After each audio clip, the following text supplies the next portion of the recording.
HasanAbi on the beat. Yeah. The people they won't leave. What is threatening about divesting in one piece? The problem isn't the protest, it's what they're protesting. It goes against what our country is funding. Block the barricade until Palestine is free. Block the barricade until Palestine is free. When I was 7, I learned a lesson from Cuban Eazy-E. What was it again? Oh yeah, fuck the police. Actors and badges protecting property in a system that was designed by white supremacy. But the people are in the streets. You could pay off Meta, you can't pay off me. Politicians who serve by any means APAC, Kufi, and all the companies. You see, we sell fear around the land of the free, but this generation here is about to cut the string. You could ban TikTok, take us out the algorithm, but it's too late. We've seen the truth, we bear witness. Seen the rebel, the buildings, the mothers and the children, and all the men that you murdered, and then we see how you spin it. Who gets the right to defend and who gets the right of resistance? It's always been about dollars and the color of your pigment, but white supremacy is finally on blast, screaming free Palestine to their home at last. We see the lies and claiming it's anti-Semitic to be anti-Zionist. I seen Jewish brothers and sisters out there and riding in solidarity and screaming free Palestine, with them organizing and learning and finally cutting ties with the state that's gotta rely on apartheid system to uphold an occupying violent history been repeating for the last 75. The Nakba never ended, the colonizer lied. Your students' intents posted on the lawn, occupying the quad is really against the law, and a reason to call in the police and their squad where does genocide land and your definition hot. Destroying every college in Gaza and every mosque, pushing everyone into Rafah and dropping bombs. The blood is on your hands, by that we can see it all. And fuck no, I'm not voting for you in the fall. Undecided, you can't twist the truth. The people out here united, never be defeated when freedom's on the horizon. Yet the music industry's quiet, complicit in their platform of silence. What happened to the artist? What you gotta say? If I was on a label, you could drop me today. I'll be fine with it, cause the heart fed my page. I want a ceasefire, fuck a response from Drake. What you willing to risk? What you willing to give? What if you were in Gaza? What if those were your kids? If the West was pretending that you didn't exist, you want the world to stand up, and the students finally did. Let's quit it. What's going on, everybody? I hope everyone's having a fantastic evening, afternoon, pre-noon, no matter where you are in the world. I'm Hassan Pike, and this is the HasanAbi broadcast coming to you live from now sunny. Previously, it was a little gloomy. California, Los Angeles folks are alive and alive, and I hope all the boys, girls, and MBs are having a fantastic one, because today's a beautiful day. Today's a wonderful day. Today is Monday News Day, ladies and gentlemen, boys, girls, and MBs. It's Monday News Day. It's Monday, October 21st, 2024, and I am a little late. And I apologize for the tardiness, but this is the part of the broadcast where I tell you a little bit about my personal news, and I tell you exactly why I'm a little tardy as well. Whoo! Folks. Welcome to the broadcast. We have a lot to talk about today, and we have a lot of fun. As a matter of fact, we have a lot of fun that is going to happen today as well. You might be thinking, Hassan, fun on a Monday? Mondays are news days. Mondays are for the news. How dare you? And to them, I say, guess what? We're going to be doing some fun, because Maya Higa is in the building. She's going to be in the building later, and she is going to be teaching me weird animal facts, animal sex facts specifically. And I'm very excited. The goat of all collabs herself. So we will do all of that and more. But before we get into that, this is the part of the broadcast where I tell you about my personal news. It's 65 and sunny here in California. Let me tell you, okay, it's kind of cold. It's kind of cold. It's kind of cold. It's officially kind of cold. Dude, Maya is pregnant. Yeah. Well, it is what it is, you know. That's not going to stop me from having her teach me weird animal facts. You know what I mean? It's just like, I'm a feminist. Let's go. So you can make it weird as zoos. I know. I don't know why she's equipping me with more bad information that I will fucking repeat nonstop. She does not know what she is opening up. She's opening up a can of worms.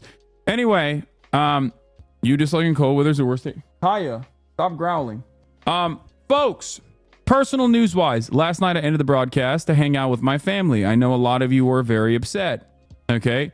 A lot of you are very upset with me because, half day, 7 hour, didn't actually end up playing spoopy games. It's really fucked up. And honestly, it was valid because I hung out with my family. I hung out with my mom. Hazan lied, Gaming Frogs died. I know.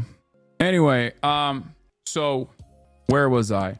Oh yeah, end of the broadcast. I watched a little bit of Chaos. You already know, because that's the one show that my mom and I can sit down and watch. And as you know, it's like busy work almost. Like I just have to find any show that she will sit through, and then inevitably get bored of or fall asleep watching. And that is the one we've arrived at. It's Chaos, Chaos. Apparently they're canceling the second season, which is wild to think about because it's like not a bad show. Anyway, but yeah, we did that, ordered some Mexican food, but there was something that people in this community had asked me if I had watched, and that something is the One Piece love letter. And for me, I had no idea what you guys were talking about at first, and then I went on Crunchyroll.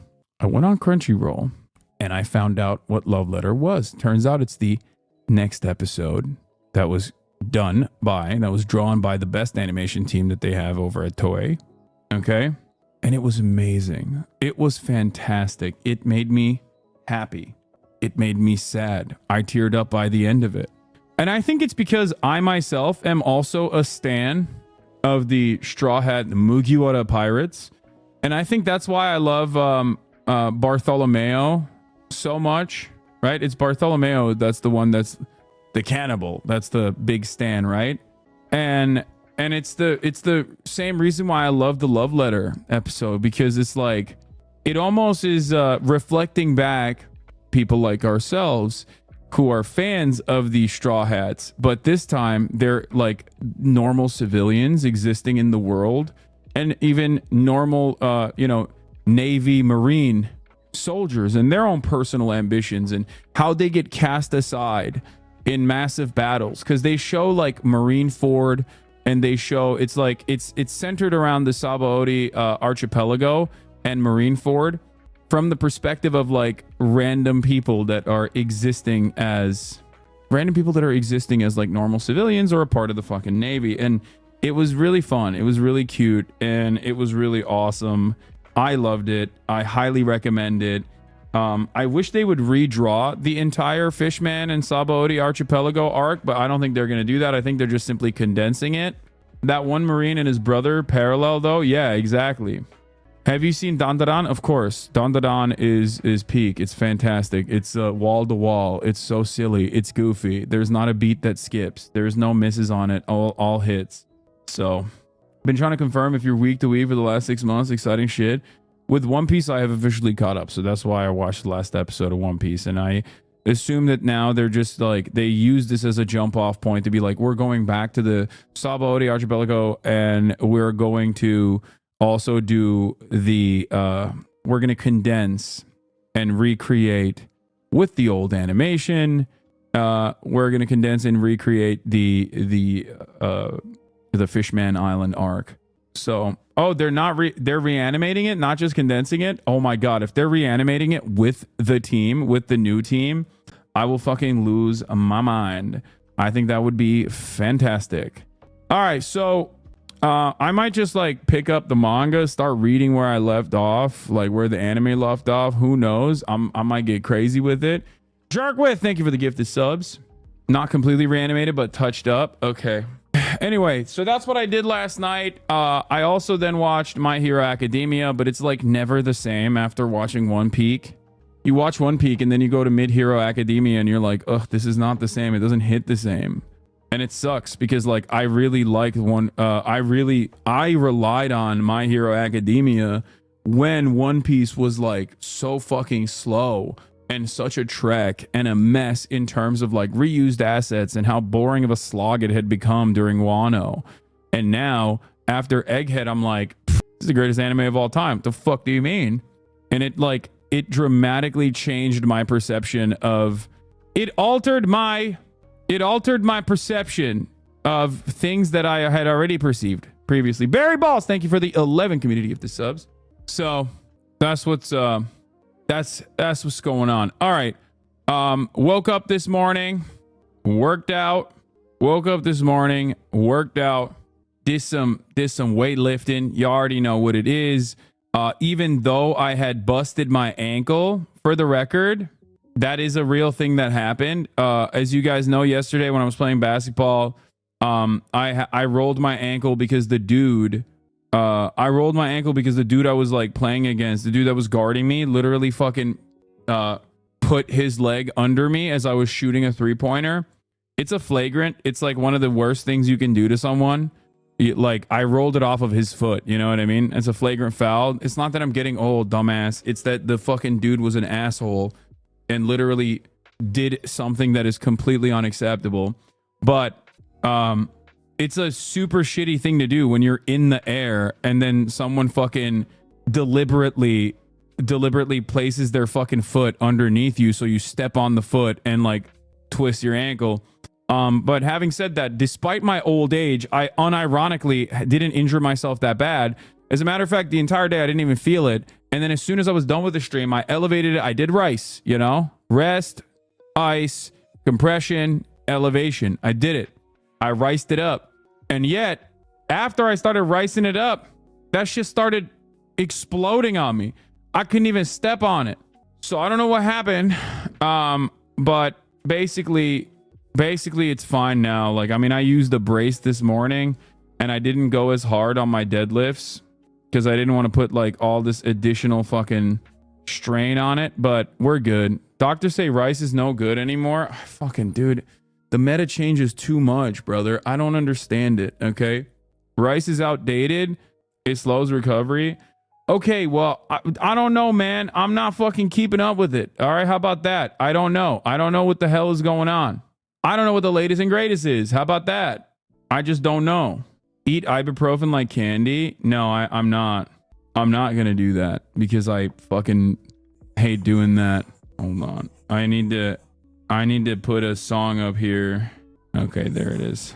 Heads up, your old podcast co-host is another big episode of attacks lined up against you today. Against me or against Twitch? Because, like, I don't even... God. I just don't even know what to say, what to do. It's just like, it's so tiring, dude. I hate this timeline. Yeah, it's like every day, dude. Every fucking day. No, now it's just because you're the singular terrorism defender and anti-Semitism causer. They're doing it the Majority Report now too. Oh, they're coming after Majority Report too? Great. That's actually good because then people will understand how fucking laughable and silly this shit is. Because like Sam Cedar is not like me, okay? He is an older gentleman who has been at this game for a very long time. He's very careful about his language. He has been a mainstream figure for quite some time. I think it's good to expose the Majority Report to any community. So Sam is a good debater. He's a great debater. Attacking a nice social democrat uncle is a bad strategy. Yeah. The M-Banes are fucking crazy, but like the way these unbanned people hate your gush should show you that they're not the same. Yeah, I know. That's what's so funny about it is like, yeah, if I am in any way, shape, or form the secret fucking owner and founder of Twitch, do you think I would ever in a million fucking years unban Sneeko and Fresh and Fit? You have to be delusional. Like, it's the most insane fucking thing, you know? It's not that people say I'm a secret owner of Twitch or whatever. They just say that like I have a tremendous amount of influence over the platform or some shit. I don't fucking know. Whatever. It doesn't matter. Don't think anyone's saying that. No, they're heavily implying it. And you guys are being... Oh, we're doing it. We're doing it. As soon as like drama perverts come into the chat, the first thing that happens is people going, oh, are you embellishing? Are you being sarcastic? I'm just going to act like I'm going to be the most neurodivergent framing possible. Like no room for embellishment whatsoever. No, they behave like I'm the fucking Twitch puppet master. Okay. Like that is what people are behaving like. That is the way that people act as though I am. So stop being disingenuous, please. Jesus. I can't even have a fucking single goddamn conversation. It's just like everyone has to literally jump over it. Yeah. Anyway, love that shirt. Big dog, where'd you get it? Australia. It's impossible to engage in this discourse in a productive way with this community. Yeah, I know.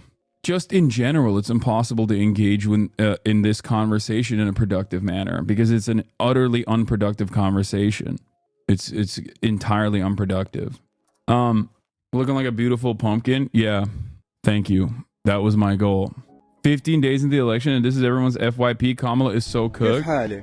No, I don't think so. I don't think that's. I'm seeing a lot of libs on people's TikTok For You page also going crazy mode over like just being like, oh, you're not going to vote. I'm seeing a lot of white leftists saying they're not going to vote for Kamala Harris. Well, you know, to them I say, how selfish can you be? You very clearly don't care about, like, you know, marginalized communities or whatever, yada yada yada. That's the type of shit that they're on right now. Anyway, Themasius, thank you for the playlist. Actually, what the hell? That playlist that you just sent me is just going to YouTube directly. I don't know why. I click on the link and the link doesn't work. Okay, never mind. It works now. Based on that video Hasan reacted to yesterday, Hasan needs to talk to less random debate creeps and more to good-looking women. His brain is deep fried like a bloomin' onion. Yes, my brain is not good. I can't believe people are still asking if I watched One Piece fan letter or love letter. Yes, I did. It was incredible. It was peak. It was spectacular. It was art. It was moving. It made me tear up. It made me cry. Okay, I loved it. My brain is not good. But where were we? So, did it make you all rizzed up like Baby Gronk? Yeah, just like Baby Gronk. My shit is rizzed up to the max. I don't even know what the fuck that means, but whatever. Who cares? Can we focus on important stuff like how you're close to 1 million on TikTok? I agree. That is important. And I'll be honest with you, we've been hitting some fucking banger TikToks back to back to back, as a matter of fact. Look at this, dude. Look at this. This one got 3 million views. The next one got 1 million views in one day. Shit is popping, dude. The TikToks are going crazy. And we're almost at 1 milli right here. 985,000. The Quenlin bump is real. Oh, for sure. What is this? You were so real for that? Like memes of it. It's like the Jin Shang Dai Yang Hong Ya Hong Kong Dong E Jin Shang De Dai Yang Shi Ma Zo Dong E. Like that. I'm sure you've seen like how much money does 1 million views give? Nothing. I don't make any money off TikTok. You're crazy. TikTok is not for money. It's for fucking PR and it's for outreach. She got a little turned on by that one honey pea. I don't know about that. Anyway, where was I?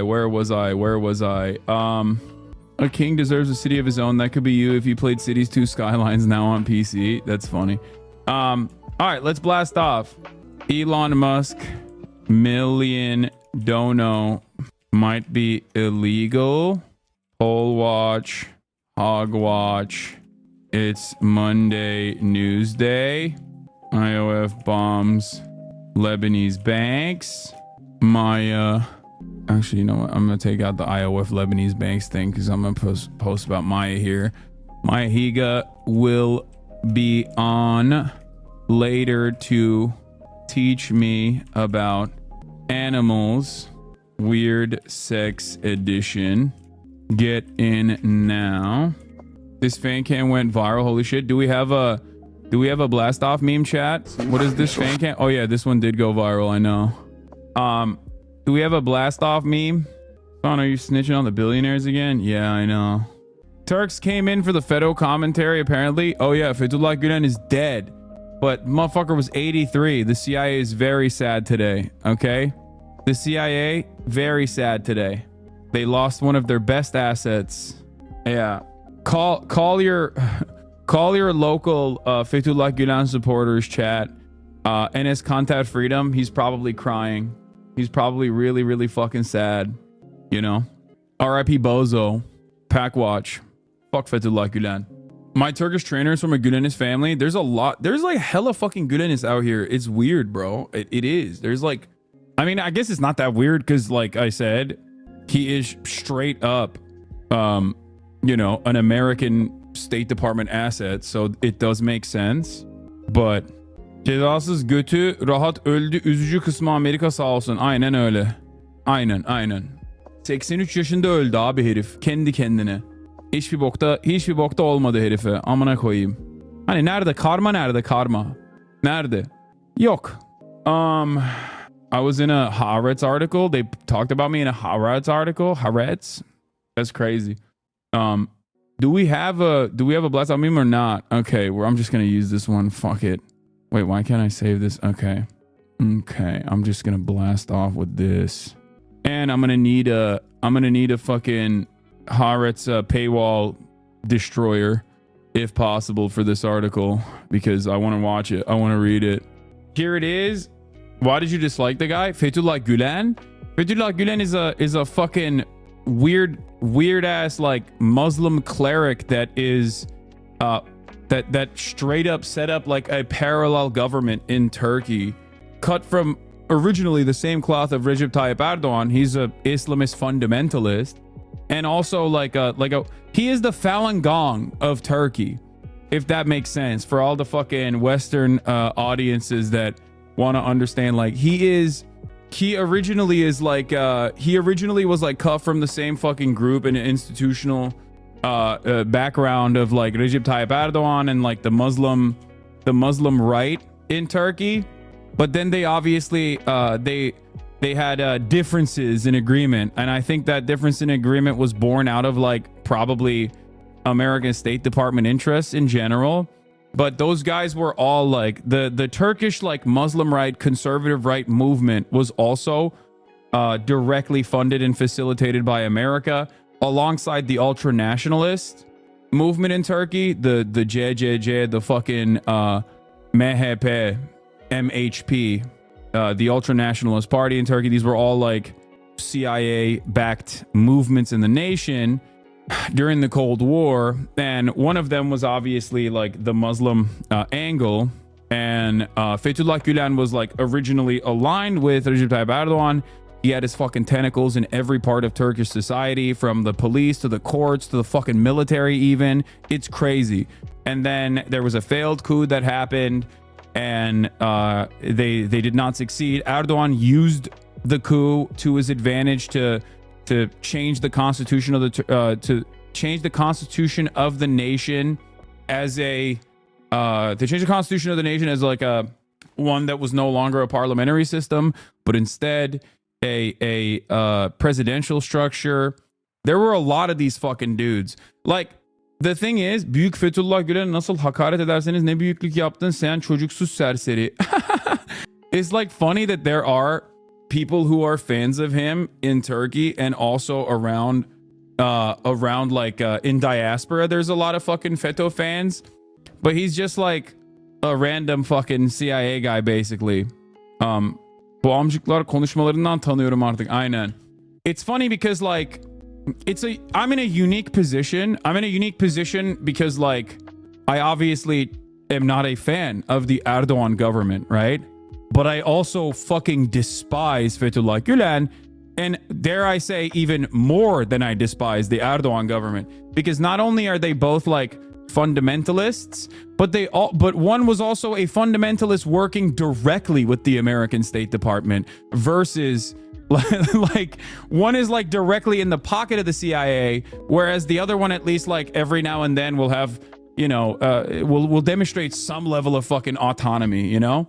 But overall, it's like, it's really interesting to think about because like Turkey, despite being a NATO country, has still kind of had their own like they've still had their own like fundy movements, I guess, like grow in prominence, and America played a big role in that.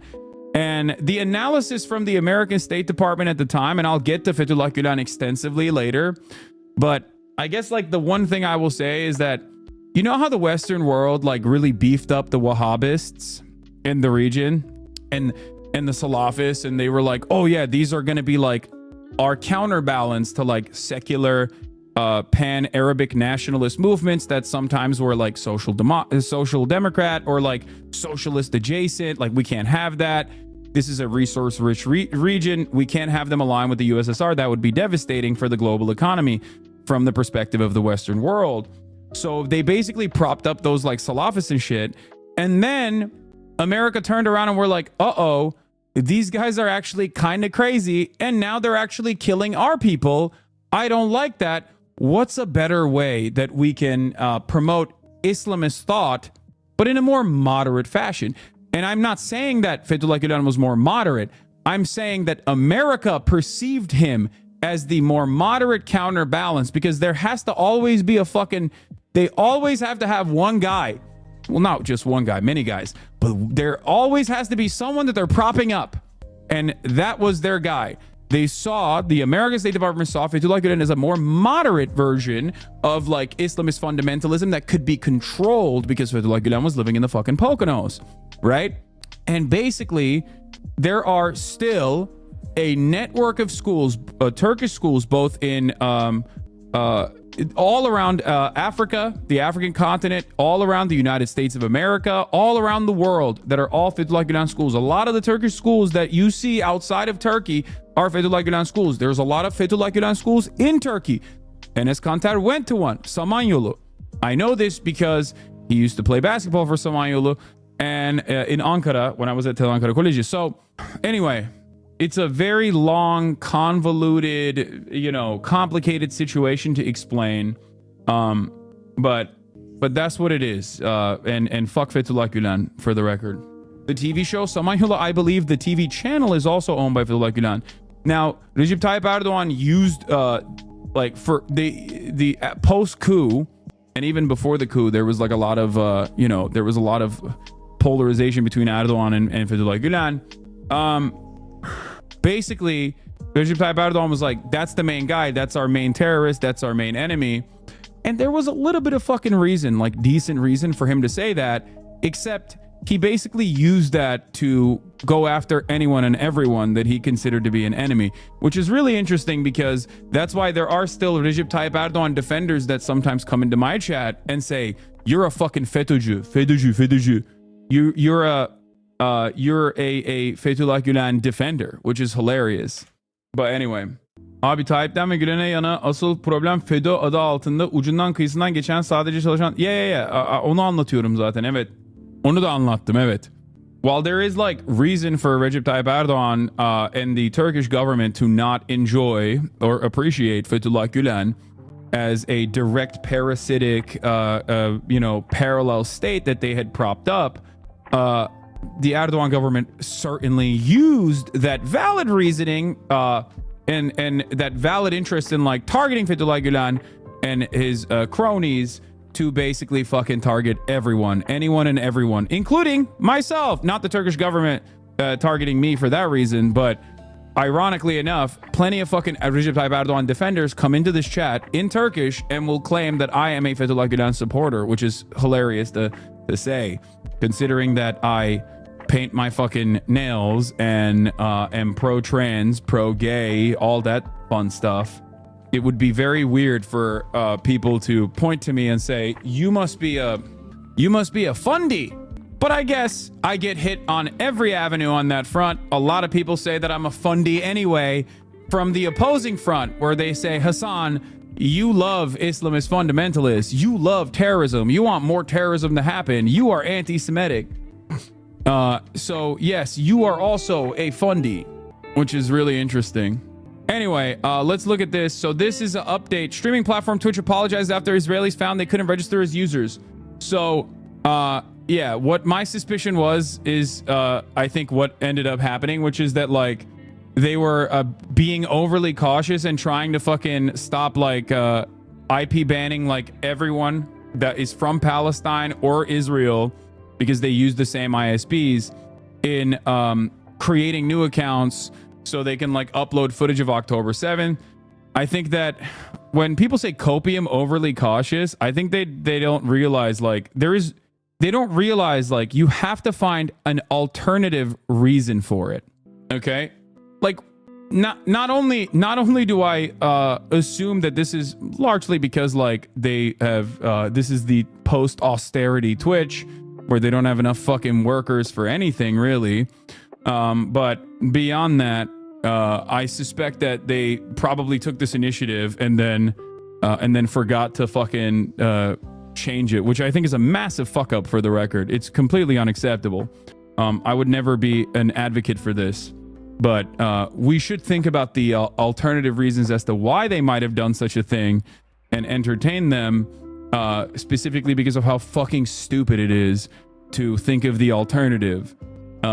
Anyway, the popular video live streaming platform Twitch has been accused of anti-Semitism after Israeli users discovered they were unable to create new accounts.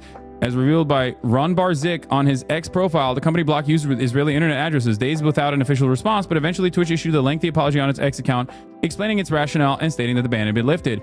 According to Twitch, the ban targeted the email verification process for creating an account. The company claimed it was part of an effort to prevent the uploading of violent content in response to the events of October 7 last year, when Hamas attacked a string of Israeli border communities, killing approximately 1,200 people, sparking the ongoing war. Twitch said the block was inadvertently left in place and was only lifted once the issue was brought to its attention, but many users took issue with the explanation, noting that the ban had appeared to be based on internet protocol addresses rather than email verification. It's unclear why the block persisted for months despite numerous complaints from Israeli users, or why it was imposed in the first place. Critics also question why similar restrictions weren't placed on users from other conflict zones such as Ukraine. This is not the only time that Twitch has faced accusations of anti-Semitism. Earlier this week, another controversy emerged at TwitchCon from the platform's annual convention. A viral clip from one of the panel's well-known streamers ranking other streamers on a scale of ranking ranging from Arab to Love Sabra, with the latter representing the lowest ranking. The Sabra hummus brand in the United States, a joint venture between PepsiCo and Israeli-based Strauss Group. Given that Sabra is also a common term for Israeli-born Jews, it's not, or at least not. I didn't even fucking know that. And the first person ranked at the bottom was a Jewish streamer, Ethan Klein, known as H3H3 on the platform. Many interpret the ranking as one from Arab to Jew. One panelist added, I'll just say it, there should be an even lower category called Zionist, which was met with applause from the audience. Klein himself responded in the short video on his YouTube channel, saying that the panelists have a history of making anti-Semitic comments under the guise of Israel or Zionism. He said he wasn't surprised by the incident. Klein also claimed that Twitch has a history of problematic behavior towards Jews, or at least the tolerance of anti-Semitic statements. He highlighted cases involving popular streamers Fresh and Fit, who posted anti-Semitic tweets, and Sneeko, another well-known streamer who praised Hamas. Both were temporarily suspended, but not permanently banned from the platform. So out of all of the criticisms that that Twitch has been taking in terms of like the anti-Semitism package, the onslaught of like anti-Semitism allegations, that paragraph right there is the only valid one.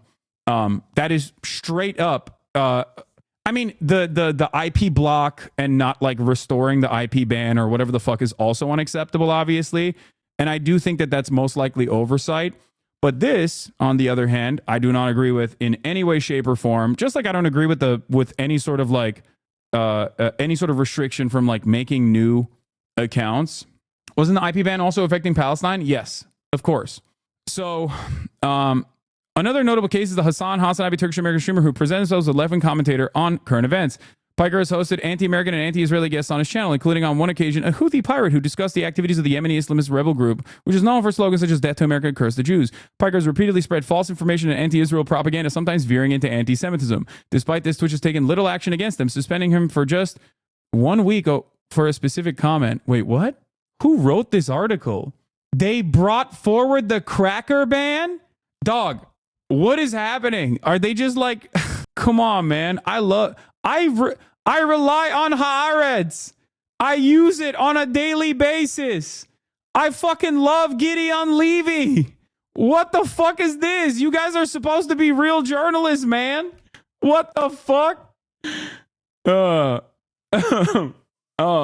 Come on, dog. So far, the platform has not responded to growing complaints from users accusing it of failing. I like that there's I like that they went, Piker has repeatedly spread false information and anti-Israel propaganda. Point to them. Can you point to the false information that I was spreading and anti-Israel propaganda? Now, this is, I think, worse than anything else because, like, this is a reputable paper. And I've said this before, as far as, like, Haaretz goes, like, obviously, there are fantastic writers on there, fantastic reporters on there, and then there's some fucking not so fantastic reporters on there. That is every fucking newspaper in general. It's interesting that they would like that this passes the smell test of like a decent report. I think it doesn't, right? Like, how is this? Is this like it's not even framed as an op-ed? It's just straight up like this is real news reporting, but. You know, that's neither here nor there. So tired. Like, why are we focusing on ripping apart a Twitch streamer? I mean, I think that ultimately it doesn't matter. You weren't contacted either. No, that's what's really crazy about it. That's like I would have expected Haaretz to literally do a little bit more. I thought that they would have actually done like real reporting on it. Now, notice how they can't fucking grab onto anything because I'm very careful and very deliberate with my language, even if I have my pop-off moments or whatever. There's just not really much you can fucking point to. So it's always like second degree associations, third degree associations, who I've interviewed, you know what I mean? Like, and I've seen this happen before. It's just when the situation becomes like unmanageable, when there's no real way to like defend Israel's actions in the West, like you just have to try to fucking silence some of the biggest critics, right? And that's it. You interviewed an extremist who fought alongside the Kurds. Okay, don't tell the Turks that, but I have done that. I'm fed up with all the disingenuous allegations of anti-Semitism. Yeah. Did you see Stop Anti-Semitism tweet about you? No, man. Why are you? I don't give a shit, dude. Fuck stopantisemitism.org. They're fucking delusional. It's like one crazy woman from Long Island, dog. It's not like a reputable institution. What are you talking about? They're more predisposed with fucking yelling about Dua Lipa and Gigi Hadid than anything else. Okay, calm down. Yeah, it's no different than someone being like, did you see my tweet?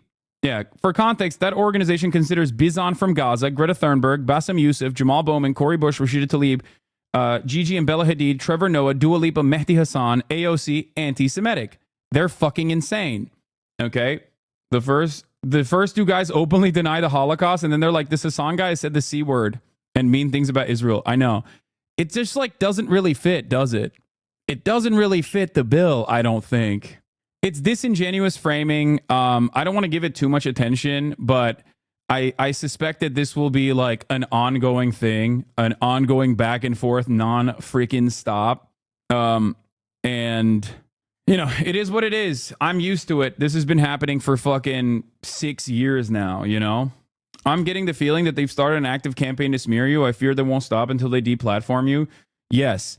There is not anything I can do aside from hoping that people will have the capacity in this barrage of ridiculous smears, that they have the capacity to be charitable. It is especially because I think especially because like most people understand where I'm coming from when it comes to the issue of Palestinian emancipation.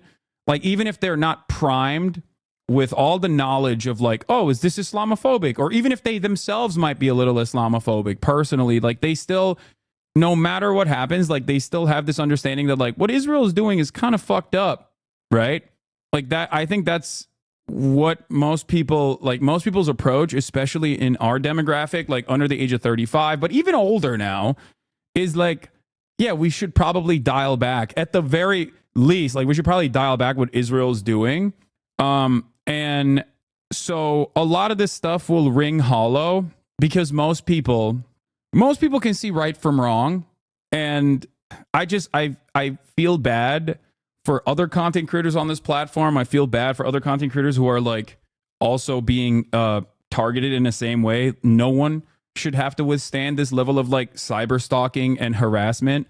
And since Gamergate, we haven't really figured out a coherent way, coherent and you know, successful way of dealing with this. Like there isn't any legislation around it. You know what I mean? It's just, it's very odd. But at the end of the day, it's super simple, dude. I do not believe that Israel represents all Jews. I think that that is inherently anti-Semitic. As a matter of fact, many Nazis also say that. Okay. And I don't know. I just don't think that it's like, I don't think it's appropriate to make this conflation. I think it is inherently dangerous to make this conflation. That's it. And I think that Israel, I know that Israel is an apartheid state. I know that Israel is conducting a genocide. It's an apartheid state on a good day. It's conducting a genocide in Gaza right now over the course of the past 12 months. If you don't have an issue with that, I don't know what to tell you. If you do have an issue with that, if you are frustrated by that, then good. Okay? But I think it's genuinely unconscionable to 95% of Jews support Israel. You can't change facts. You're just wrong. That's not correct. That one fucking statistic that people who want to defend the notion that like criticizing Israel is anti-Semitic, and people who are anti-Semitic both use this, okay? This is the hilarious part about it. is that people who fucking despise Israel and are also anti-Semitic versus people who love Israel and are trying to defend Israel by claiming any sort of criticism of Israel is anti-Semitic say this exact same thing, okay? It is insane. It is incorrect. There are two reasons for it. One, Zionism has a purposely and very deliberately vague, a vague definition, okay? It's always changing. It's always fluid. That's number one. That's the main reason why most people are like, most Americans, if you ask them like, oh, do you think Israel should exist? Due to social conditioning and not knowing what Israel has been doing for the past 76 years, will go, yeah, of course. That makes sense. And then boom, they go, that's Zionism. And yeah, that number doesn't change across the board for any American or American Jews in general. That's the primary reason. Second, that statistic comes from one of the worst polls of all time. I remember doing a deeper dive about this. a while back. It's like literally a guy who asked like 10 people or something, and then they just fucking ran with it forever and in perpetuity. It unironically does not fit the bill. It doesn't fit the current understanding of Israel's actions. And it is a dangerous thing to consistently fucking wave around. Yeah, Jewish Currents did a deep dive on this, okay? Great article. Are 95% of Jews really Zionists? Polls of American Jewish opinion on Israel may not be asking the right questions, okay? Barry Weiss in Tablet, in her first piece of writing since her resignation from the New York Times opinion section, in which she complained that the left had become too hostile to American Jews, to support her point, she noted that 95% of Jews support the Jewish state. This statistic is commonly repeated in Jewish and mainstream media. This year, it's been cited in several opinion pieces and a peer-reviewed academic article. Last year, among various other appearances, it showed up in a Wall Street Journal book review, a New York Times letter to the editor, and a JTA op-ed. The statistic originates from an August 2019 article by Gallup senior scientist Frank Newport. In response to Donald Trump's controversial comments that American Jewish Democrats were being disloyal to Israel, Newport set out to examine Jews' political views. Drawing on the polling data from Gallup and other organizations, he contended that Jews generally have more favorable views of Israel than the broader American public. But nonetheless, and once again, this is in 2019, but nonetheless concluded that Trump's actions in support of Israel to date have done little to shift Jews' largely democratic political allegiance. To support the former point, he included an estimate that 95% of Jews have favorable views of Israel. However, as Newport noted in the article, this estimate was not based on a representative survey of American Jews, which would be designed specifically to capture the views of a niche American community. Instead, it was aggregated from Gallup's nationally representative samples of all Americans over 5 years. In an email to Jewish Currents, Newport confirmed his methodology for reaching the 95% figure. He identified 128, it wasn't 5 people, it was 128 people who described their religion as Jewish in the broader studies and used that subsample for his calculation. He estimated that the margin of error for his calculation was between 7 and 10%, explaining, with small sample sizes, there is significant margin of error on either side of the point estimate, so the calculations are just that, estimates. Yet the statistic is rarely described in its context as Newport's back-of-the-envelope estimate, based on only 128 Jewish by religion respondents over 5 years. Instead, it is regularly repeated as a truism, cited as evidence that American Jews who are more ambivalent about Israel are an insignificantly small minority in the community. Soon after Newport published his piece, forward opinion editor Batya Ungar-Sargon admonished non-Jewish progressive leaders not to use the supposed 5% of anti-Zionist Jews as cover for movements that are unwelcoming to the 95% of Jews who have favorable views towards Israel. Tablet senior Yair Rosenberg encouraged people to get out of their Twitter bubbles. The Newport calculation is just one of several statistics that Jewish commentators frequently cite as evidence for pro-Israel consensus in the Jewish community. Yet, as this case shows, many journalists, pundits, and even academics often misunderstand polling methodologies, resulting in serious miscommunication of these results to the public. In Newport's figure, the size and composition of the sample is suspect, but the polls that specifically sample American Jews rather than Americans generally can have shortcomings due to the wording of the questions. Most surveys that ask American Jews about Israel-Palestine implicitly assume that a respondent's relationship to Israel is generally positive and relatively uncomplicated, while also operating within the rapidly fading framework of a conventional two-state solution. At the same time, questions usually do not directly measure other values that American Jews might hold, such as concern for democracy or Palestinian human rights. Limitations and biases for existing polling, combined with the miscommunication of the results in the press, make it easy for Jewish leaders to dismiss those who dissent from the establishment consensus on Israel. In the process, the public is deprived of a more accurate snapshot of trends in American Jewish perspectives on the Jewish state. One other factor to consider here is the obvious insane level of social conditioning. Okay. One thing that I've talked to with a lot of incredibly intelligent Jewish anti-Zionist friends of mine, and I've done these conversations, I've had the conversations on the broadcast, as you guys know, is the notion that, especially for a lot of Reform Jews, which is a pretty large block of American Jews in general, is that Zionism has basically been substituted as a religion, as a secular religion for a lot of American Jews in their upbringing. Okay? There is a tremendous amount of social conditioning at play here. So with all of that and the vague generalizations of what it means to be a Zionist, okay, the polling data on this is not going to be entirely accurate of the reality, okay? For some, and I'll give you an example, is for some, it simply means like, can Jews live there? Okay? For many, as a matter of fact, it just means like, can Jews live there? Now, when you ask that question, of course, everyone's going to say yes. I think yes. My answer is yes to that. Does that make me a Zionist? No, of course not. Do you understand? For others, it means Israel must maintain a demographic majority built around the ideology of religious and ethno supremacy. Okay? For the broadest majority and the actual real definition, that's what Zionism is. So when people are angry about this kind of thing, they're angry towards that notion that is materializing in front of our eyes as Israel has maintained an apartheid state for 76 fucking years and is currently conducting a genocide for the past 12 months and now is bombing the shit out of Lebanon on top of that. A seven-front war, as they say. So like, of course, people are looking at that and going, no, that's what Zionism is. It's happening in front of our eyes. It's unfolding. Man-made horrors beyond comprehension. That's what they see, because that's what it is. Do you understand? Anyway, after all that, Lamau, my bad, this poll isn't reliable. Thanks, man.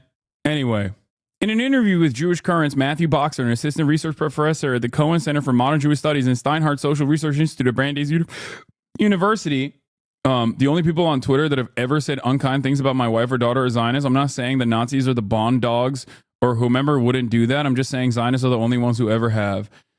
That's Izzy. So that's why I was laughing with Noah when he was on. I was like, who would the president of ADL, Greenblatt, who would he kill first? Would he kill me or you? Like if he lined us up and he had one bullet, like you're an anti-Zionist Jew, and I am an anti-Zionist Muslim, I don't know who he has more smoke for. I think it's him.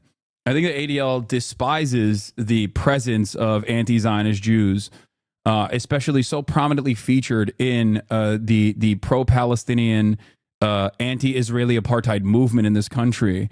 And I think it's very frustrating that these guys not only exist, but have existed historically and are very fucking vocal.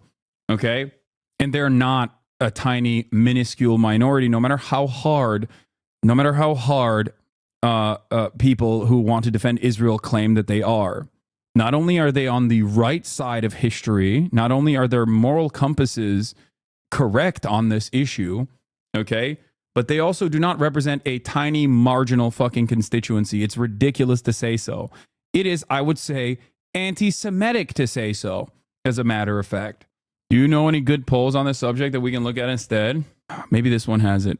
Anyway, regarding the sample size of 128 respondents, Boxer explained it's not large enough sample that I would feel particularly comfortable reporting estimates from it.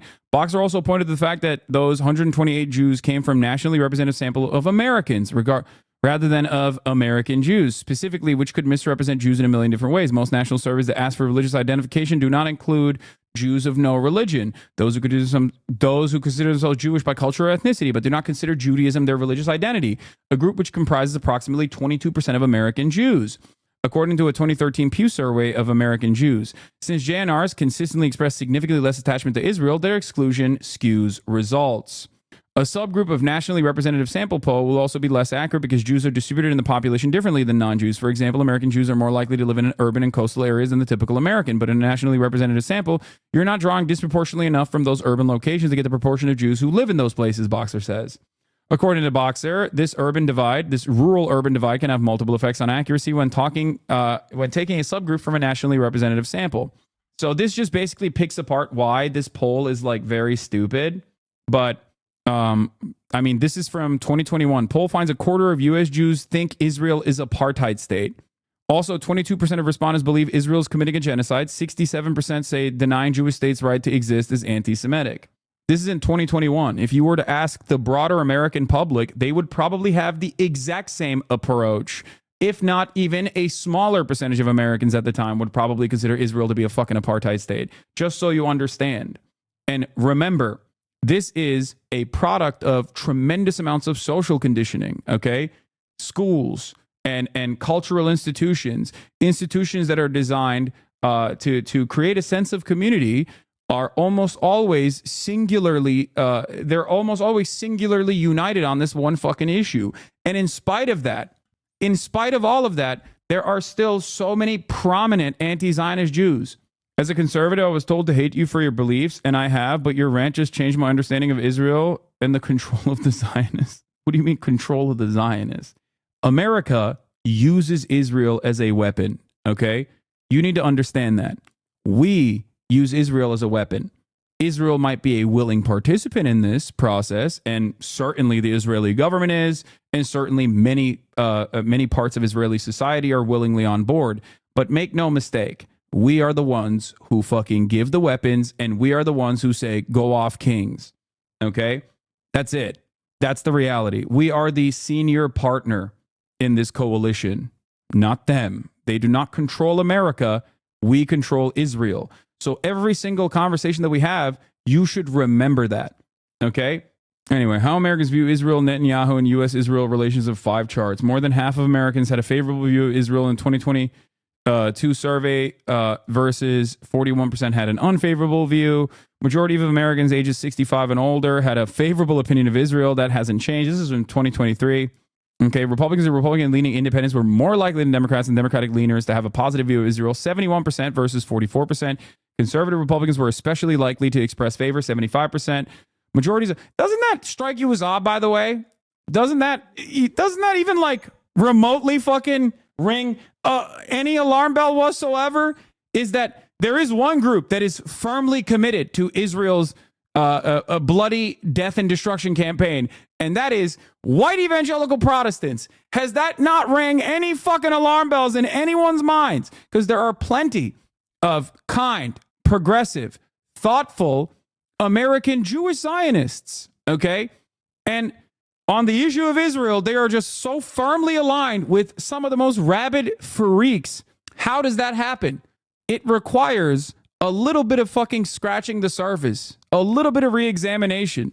Jesus Christ, Twitter research, Jesus Christ, his community has changed. Twitter research? Dog, why are my haters blind and deaf simultaneously? We are currently looking at polling from Pew Research, brother. What are you saying?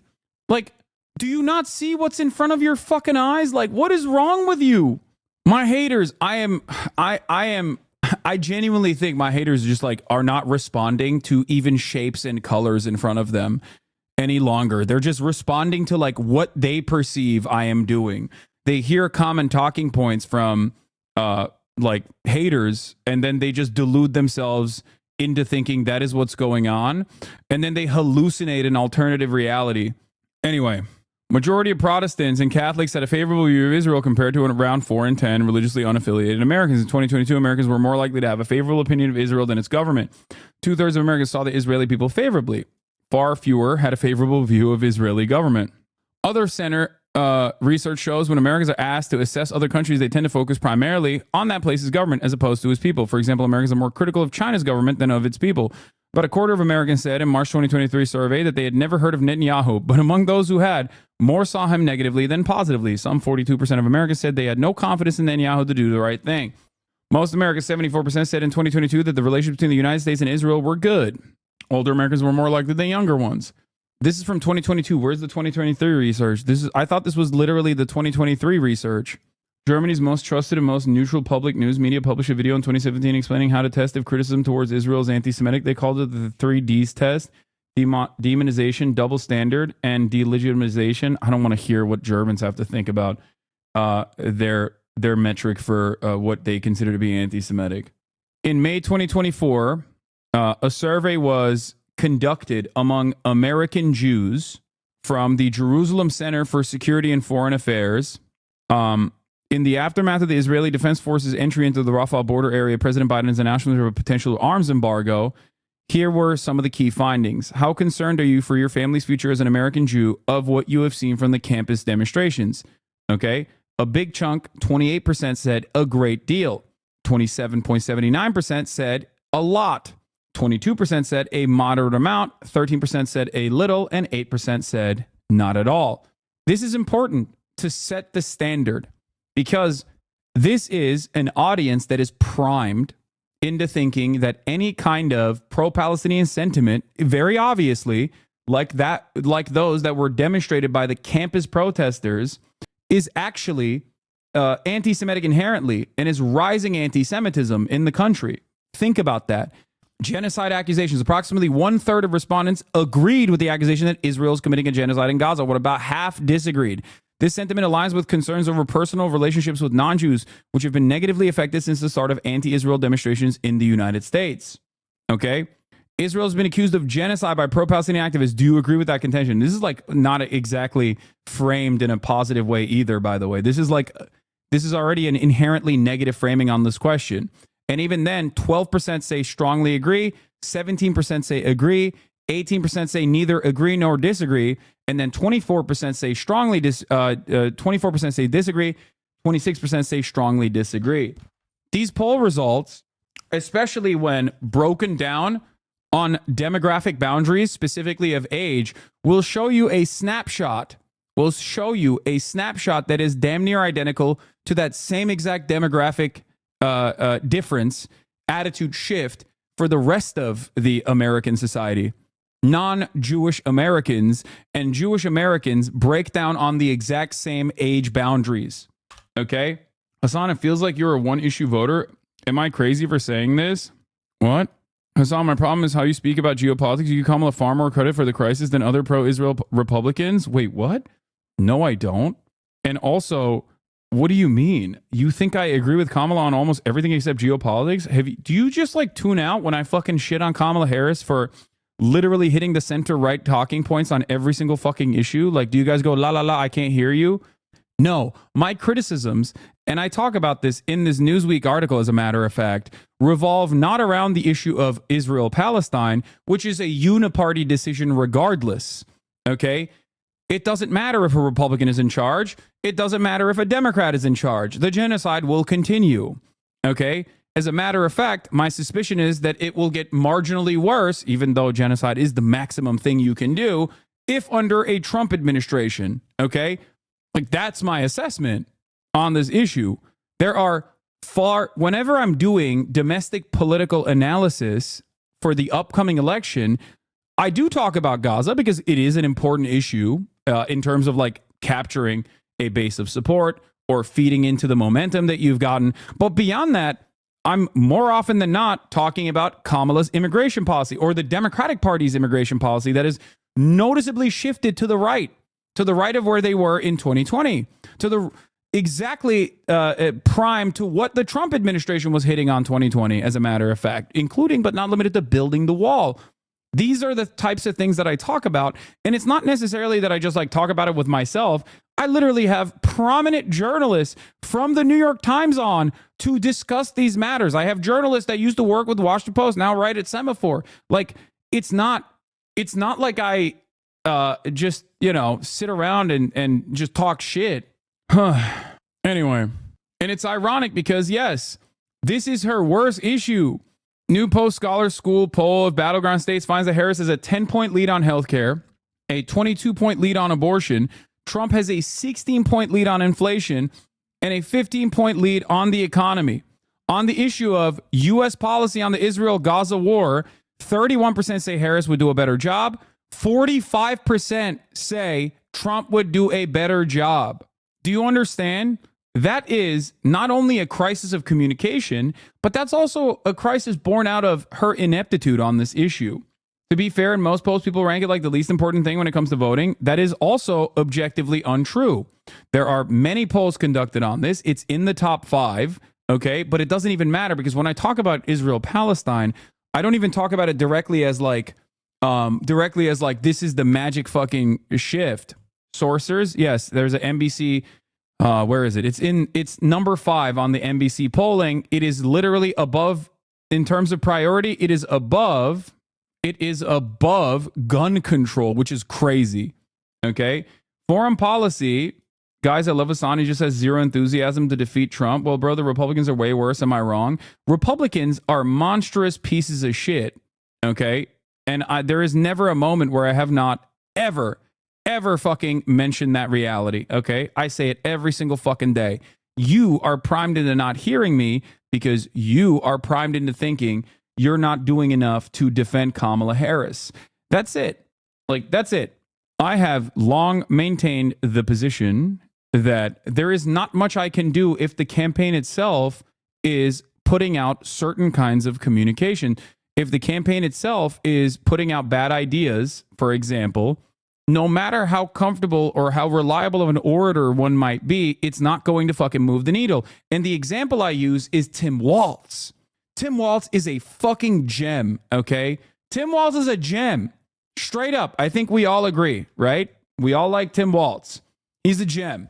And when it comes down to it, when he has to defend certain things like, yeah, we should let Israel nuke Iran, or when he has to defend certain things like a right-wing immigration policy, right, that the Democrats are pushing for, he is objectively bad at talking on those issues. But when he talks about defending trans people, when he talks about defending reproductive rights for women, when he talks about fucking feeding the poor and the hungry, he pops off because that's something that he's passionate about. Those are good policies, and he's great at communicating those good policies.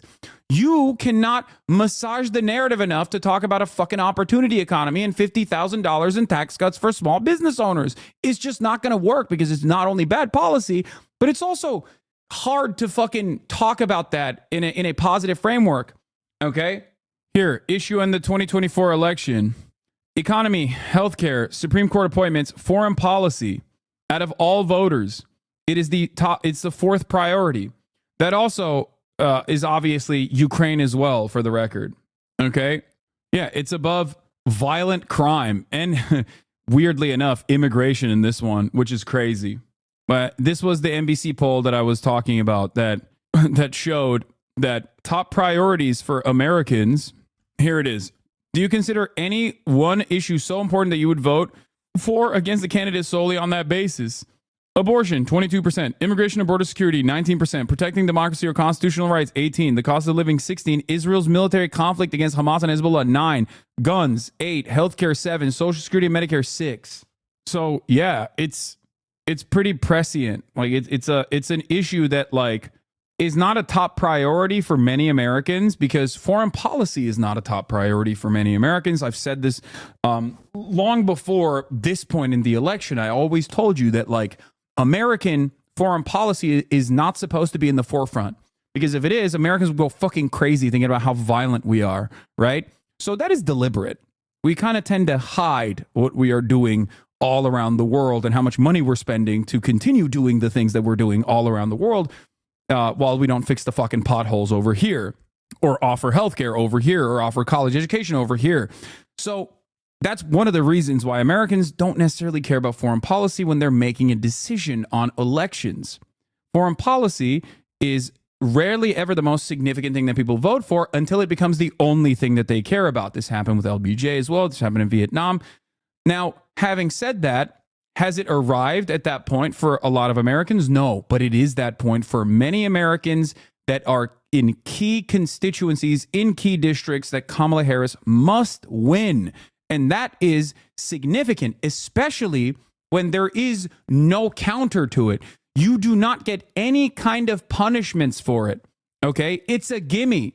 A lot of times the Democrats talk about how, well, these guys aren't demanding anything from us. The Republicans are just going to vote for us simply because they don't want to vote for Donald Trump. They say that all the time.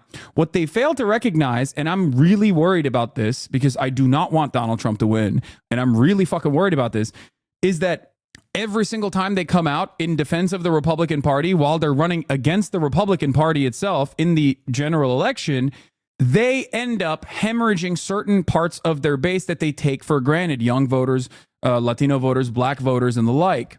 Okay? This is a huge problem.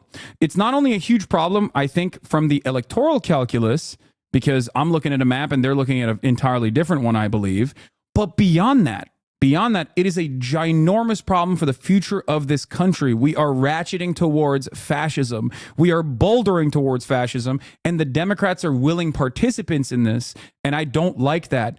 I am fucking terrified of that reality. When one side is saying we're going to do mass deportation and concentration camps, and the other side is saying we're going to do, some deportation, maybe not mass deportation, and we'll build the wall. When in 2020, 4 years ago, you had one side saying we're going to do mass deportation and concentration camps, and the other side was saying, no, we're going to do a pathway for citizenship. We're going to do amnesty. We're actually going to do the exact reverse of Donald Trump's immigration policies. And that side won. You have to understand, like, we are building, or rather priming, in my opinion, the broader American electorate to be fine with this dangerously right-wing Nazi sentiment. Okay? Is she actually for the wall? I don't feel like I've seen that. Yeah, probably because you don't live in Texas or any number of the swing states where they're running like Kamala Harris in front of the border wall. She's prosecuted transnational gangs. She definitely is presenting herself as that, and it doesn't even matter. It's in the bill that she says she's going to pass. And it's not doing shit. Republicans are still at 92% Trump support, according to polls, is insanity.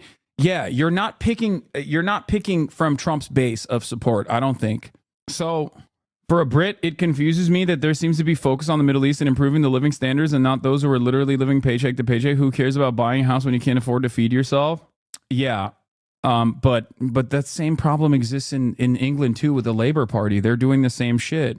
Yeah, so what? It's actually kind of disgusting how you're trying to both sides this. You're taking your country for granted if you don't see the existential threat the Republicans represent. Brother, I'm not both sidesing this.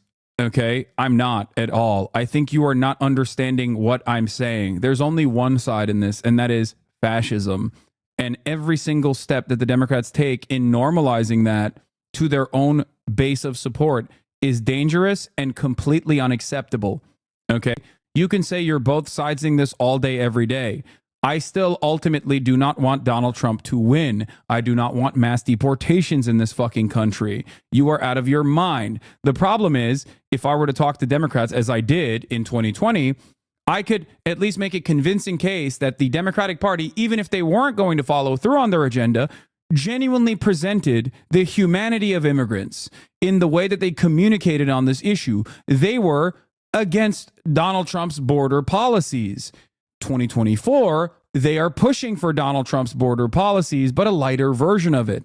And that is really devastating, especially because that means that the Democrats have now conceded to the Republicans on the framing around this issue, that immigrants constitute a threat to American national security. And what's to make matters worse, to add insult to injury, this idea is born out of nothing. It is a right-wing hysteria that has successfully captivated the minds and hearts of so many American voters. That is deeply frustrating because the Democrats don't have to do anything but just point to the truth and say, you are lying when you say immigrants are killing hundreds of thousands of Americans, that immigrants constitute a national security threat. That's all you need to do. Say that they're lying and show exactly how they're lying and then humanize migrants. But they never did that. If you want to engage in lesser evil voting, that's fine by me. I'm not going to fucking sit here and ever tell you like, oh, don't vote for Kamala Harris. That'd be fucking insane. I will, however, tell you not to vote for Donald Trump. I do understand the situation at hand. I think that my fears here are significantly larger than just like this upcoming election. That's it. I fear that at the top of the hour, there's a 3-minute ad break, for example, and you can avoid those ads. The media is completely controlled by the right. Absolutely. Abso-fucking-lutely it is. Yes. Here's a 3-minute ad break now. Anyway, so We talked about how Americans are reading it. Is YouTube Connoisseur still in the chat? Because he directly was like, I don't believe Americans care about fucking Gaza or whatever. Okay? And I mean, these polls show that they definitely do care about it enough. And not only do they care about it, but they're fucking falsely believing that Donald Trump represents a better alternative on this front. Okay? Anyway, it's terrifying for the future of this country. But going back to it, poll finds a quarter of U.S. Jews think Israel's an apartheid state. This is back in 2021. How Americans view... Oh, here, this is a newer poll on this, I think. This is from August 21st, 2023. This, on the other hand, is from May 30th. How Americans and Israelis view one another and the U.S.'s role in the Israel-Hamas war. Americans have less confidence in Israeli Prime Minister Netanyahu than Israelis have in U.S. President Joe Biden. Only 30% of U.S. adults express some confidence, while around half, 53%, no confidence, express not much confidence. An additional 15% say they have not heard of him. By contrast, more than half of Israeli adults have some or great deal of confidence in Biden to do the right thing regarding world affairs, whereas 42% have little or no confidence in him. That's crazy. When they say Trump would be better on Gaza, don't they mean from an anti-Palestinian perspective? Some in the Republican right, yes. They look at it as Trump is like full-blown 100% even more pro-Israel than Joe Biden is. They're also fucking delusional, and they think Joe Biden isn't maximally pro-Israel. Like, there's no... Joe Biden is like actually fucking maxed out on this, right? And yet many of them don't see it as such. But there is a shit ton of Americans who correctly blame the current administration for these violent actions that are unfolding in front of their eyes, because it is the Democratic Party that is letting it happen. So they fantasize that Trump would be fucking better ultimately, because the other polls conducted on this matter show that like Americans by massive fucking margins, including but not limited to Republicans by 54%, want a ceasefire. They want to stop Israel blowing up houses and families. So that's the reason why Trump can just like kind of fucking kick back and at certain points be like, I love Israel, I'm the best for Israel, and then other points just shut the fuck up in a mainstream, in the most like in most of these conversations, you can just shut the fuck up, kick back, and make Americans make up what his position actually is. Most people don't know what the fucking Abraham Accords is. Most people don't know that Trump is like unimaginably fucking pro-Israel, more so than even fucking Kamala Harris is, for sure. Maybe not more pro-Israel than Joe Biden. That's like, they are maxed out on that front. Israelis' opinion on Biden have turned more negative. Americans' views of Netanyahu have turned more negative over the past year. Share of Israelis with a favorable opinion of U.S. has declined. Broad majority, 77%, continue to see U.S. favorably. This is down 10 points since last year. Views of the U.S. significantly more positive among Jewish Israelis than Arab Israelis. They are much more positive among Israelis who place themselves on the ideological right and in the center than on the left. Americans' views of Israeli people are broadly positive, but fewer express favorable views of the Israeli government. 64% of Americans had a favorable view of the Israeli people. 41% voiced a favorable view of the Israeli government. These are terrible. Around 7 to 10 Israelis want to see the U.S. play a major diplomatic role in resolving the war, but Americans are more divided. Okay, this doesn't even show what I was looking for, which is like specifically American surveys on American Jews. Oh, only 28%, going back to the JCPA survey, only 28% viewed the demonstrations as purely anti-Israel, while 35% saw them as anti-war and pro-peace. A quarter of the respondents received the demonstrations as both. With regard to the campus demonstrations, would you describe them as anti-war, pro-peace in Gaza, or better, as anti-Israel? Anti-war, pro-peace, 34%. Anti-Israel, 28%.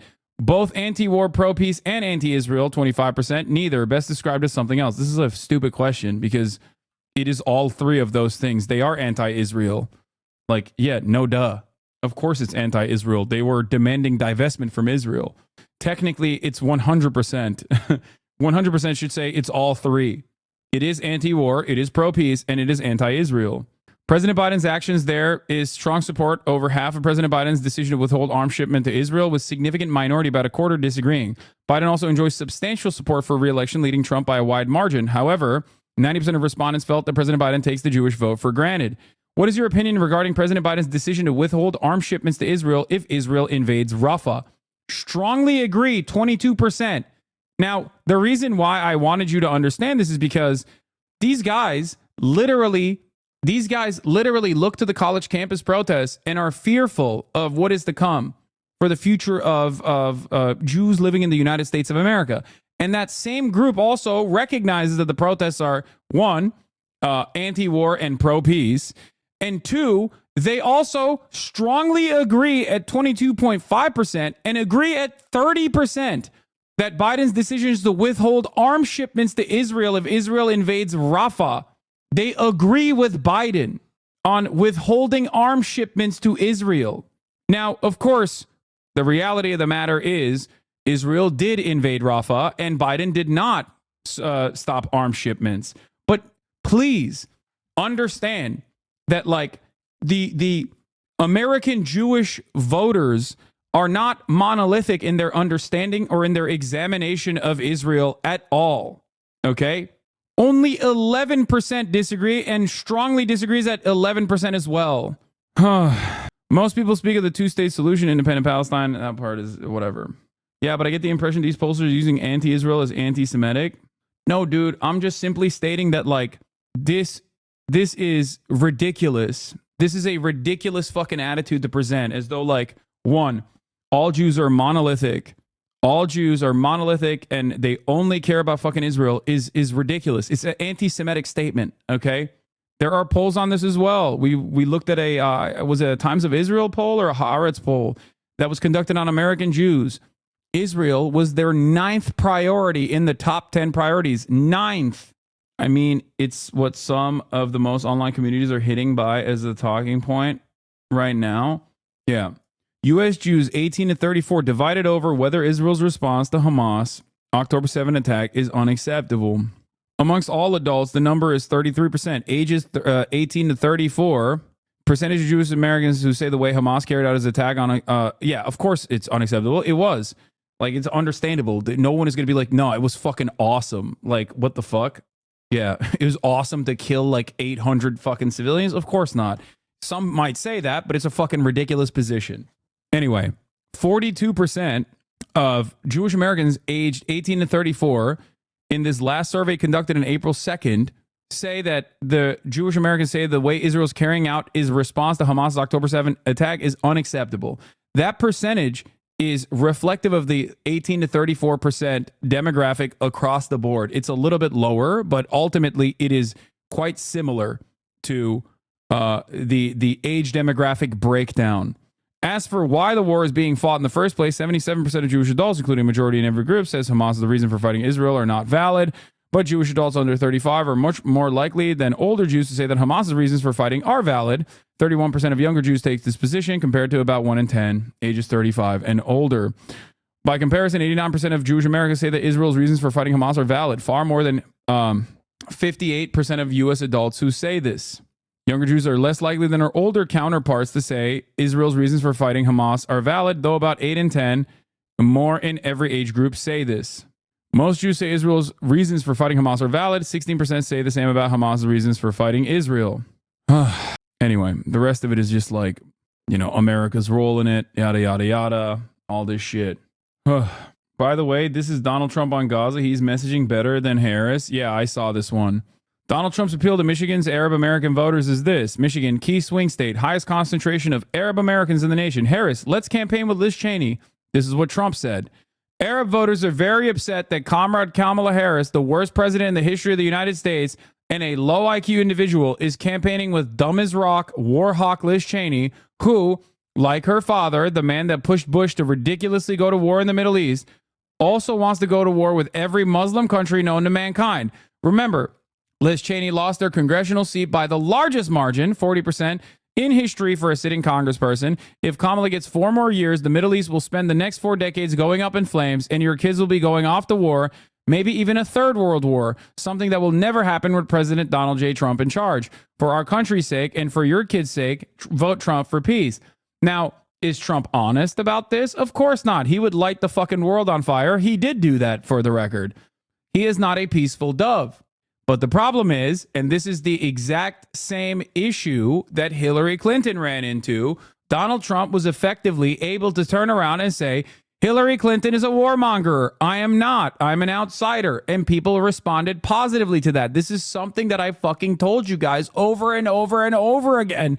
As a matter of fact, I told you this. The only thing that is keeping Trump away from the he is the real peaceful dove message is that Trump gets ahead of himself too much. And he can't stay consistent on his narrative that he is a peaceful dove. He's too much of a fucking idiot, and he no longer has the juice nor the sauce that he once had in 2016. This is the reason why he hasn't been able to effectively communicate how he would be better, but it doesn't really matter because here and there he just drops these like hints and positions himself against the Democratic Party that's not even fucking openly countering this kind of narrative because they can't, because they've already firmly committed to this one position. Which is why having this conversation with people who are defending the Democratic Party in all of these like extremely online circles is really silly. You are arguing for a position that the DNC is not arguing for. If you were to turn around and tell me that Kamala Harris is going to be so much better for migrants, for the future of this country, you are literally outflanking the Democratic Party when you say that. Because the Democratic Party is not saying that. The Democratic Party is saying, no, we are the border control party, not the Republicans. That's the Democratic Party's messaging. You, online, cannot communicate a different message. You cannot outflank the Democratic Party on this stuff. You cannot fantasize about their position being different than they actually is, especially when they have $1 billion fucking dollars. That's what they're choosing to spend their ad money on. That's what they're choosing to spend their campaign contributions on. That's the foot that they're presenting. That's what their best foot forward is that they are the border control party, and the Republicans are hypocritical for claiming that they care about the border and not doing the border. Do you understand? Do I believe that Donald Trump will be better on fucking Gaza than Kamala Harris? Fuck no. I don't. Of course I don't, because I'm not a fucking idiot, but it doesn't matter. Most people are stupid. Or most people want to believe that like at least something might be different. Okay. And the primary responsibility of a campaign is to identify that inconsistency and fucking hammer it. But if the campaign is locked into a position that is inherently reactionary, they can't do that. And that's precisely what's going on with the Kamala Harris situation. To be fair, man, isn't it because immigration is literally the number one issue that the right is convinced everyone is a huge issue? There's no time to change the narrative. Yeah, except I've been saying this since 2020, since 2021. I've been saying this since 2021. There's video evidence of this. We've looked at it on stream. I've talked about how if the Democrats don't fucking counter message against the Republican Party on the right-wing mania that they surround on the issue of immigration, they are going to lose on this issue. It's not like I haven't been yelling about this for fucking years. I just repeat myself every fucking day. So when people go, oh, this is a sunk cost, this is, they're too locked in. They're laser focused on this matter. It doesn't matter. It's not like this is the first time I've tackled this. I've been fucking yelling about it for years. And now we are living in that reality that I predicted would happen. And yet people still go, seems like you don't care about the future of American democracy. Yeah, Haaretz wrote this opinion piece. Netanyahu not only wants Trump to win, he wants to be able to tell Trump he helped him win. Thomas Friedman argues in the New York Times article. Exactly. Ay, ay, ay. Yeah, I know Trump has said the exact opposite of what he's saying here, chatter. I know we covered this. This is more honest. Okay, this is more honest. This is a more honest framing of Donald Trump.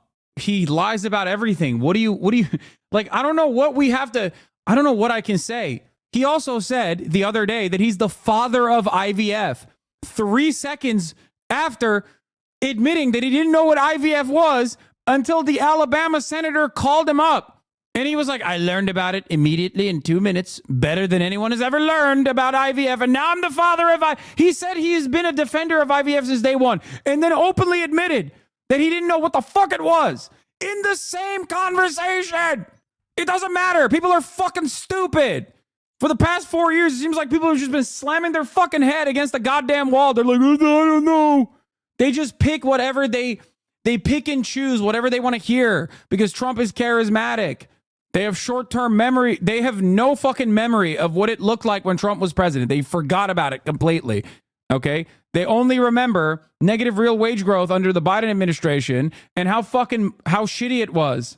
That's all they remember. So they're like, oh, Trump is great on the economy, I think. And that's why they vote for him. And it's like, what is he going to do for the economy that's going to help you? I don't know. He's just great on the economy. It's stupid. It's stupid as fuck.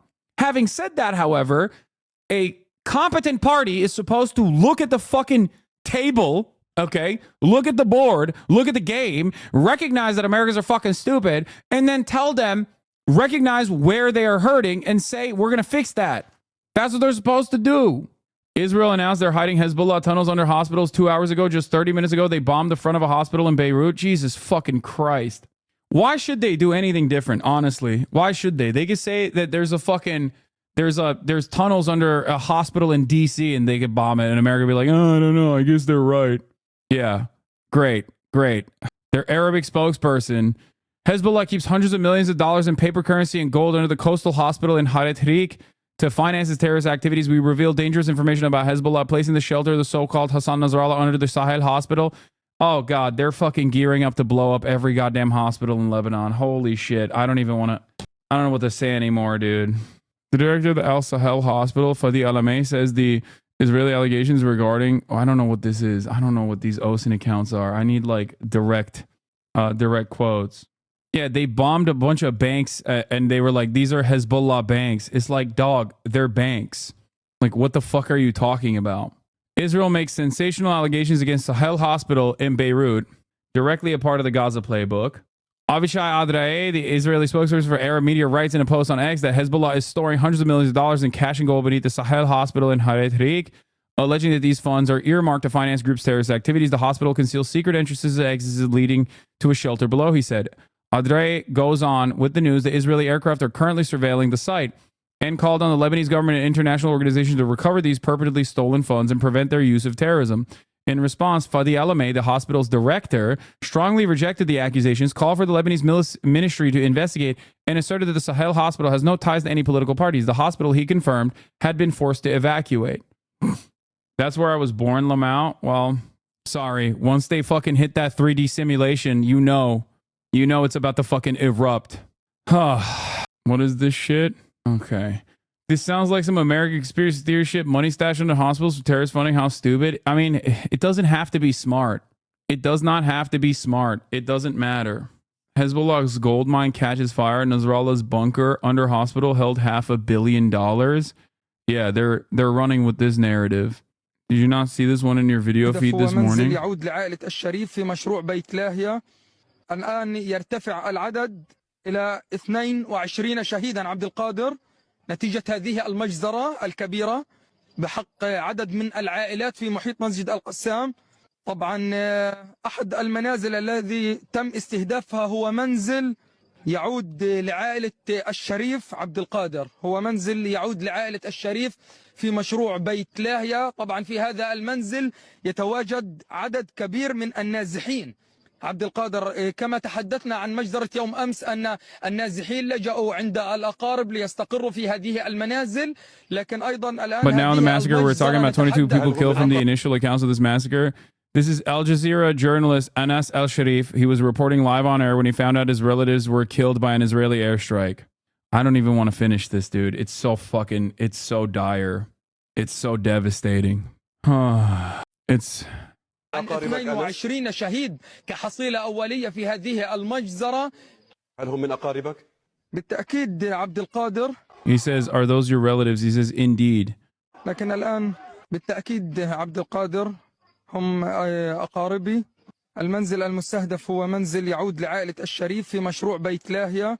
He says the home that was targeted, and also the home that belongs to the Obeid family, and a house that belongs to the Al-Darawi family. The home that had the most people in it was the Al-Sharif home, which had several floors.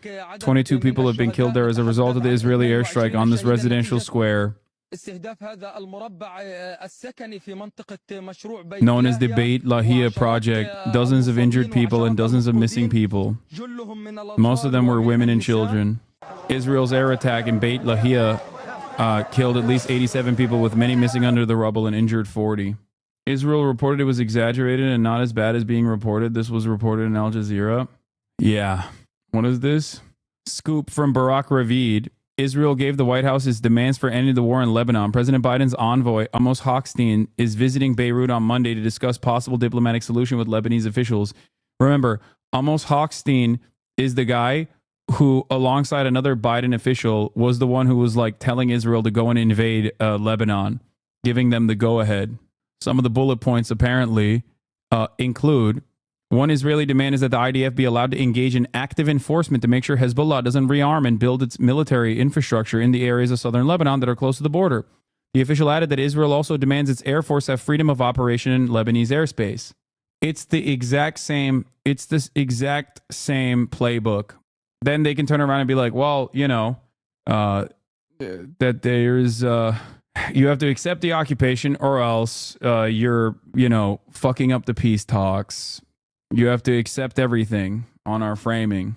Ben-Gvir hosts a Gaza resettlement conference. Far-right National Security Minister Itamar Ben-Gvir leads the crowd in song at Preparing to Resettle Gaza conference, which took place over 2 days on Israel's southern border with Gaza. Ben-Gvir was greeted by eager applause from the crowd. We are the owners of the land, he told them. And when we act like it, this is what brings results. He repeated his call to encourage Gazans to voluntarily transfer to other countries because that land belongs to us.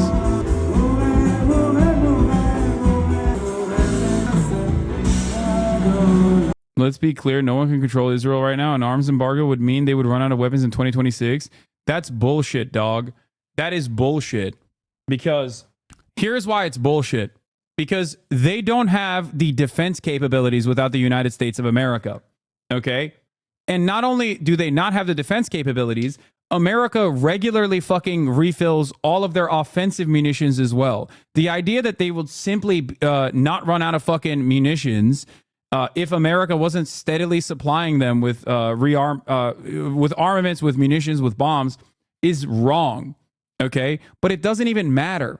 The moment that America says you're done, it's over. Why? Because if they were to say you're done or else no more weapons, that means Israel will not be able to defend itself. Okay, that means it's over. It's done.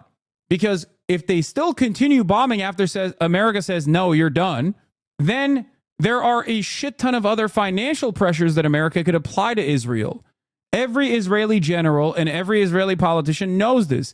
Netanyahu is seen as a reasonable leader. We are not the only suppliers. We supply 70% of their fucking munitions. You are wrong. You are obtuse, either intentionally or you are just not knowledgeable on the matter. We supply 70% of their weapons, dude. We supply 70% of their weapons. 70. We're not the only suppliers. It's such a funny fucking take, especially because it doesn't matter. Because when America says you're done, you're done. Okay? That's the point. Pressuring America is not the winning angle of attack. Wait, what? Yeah, I mean, this is 65.6%. Sorry, what now, liberals? I got owned.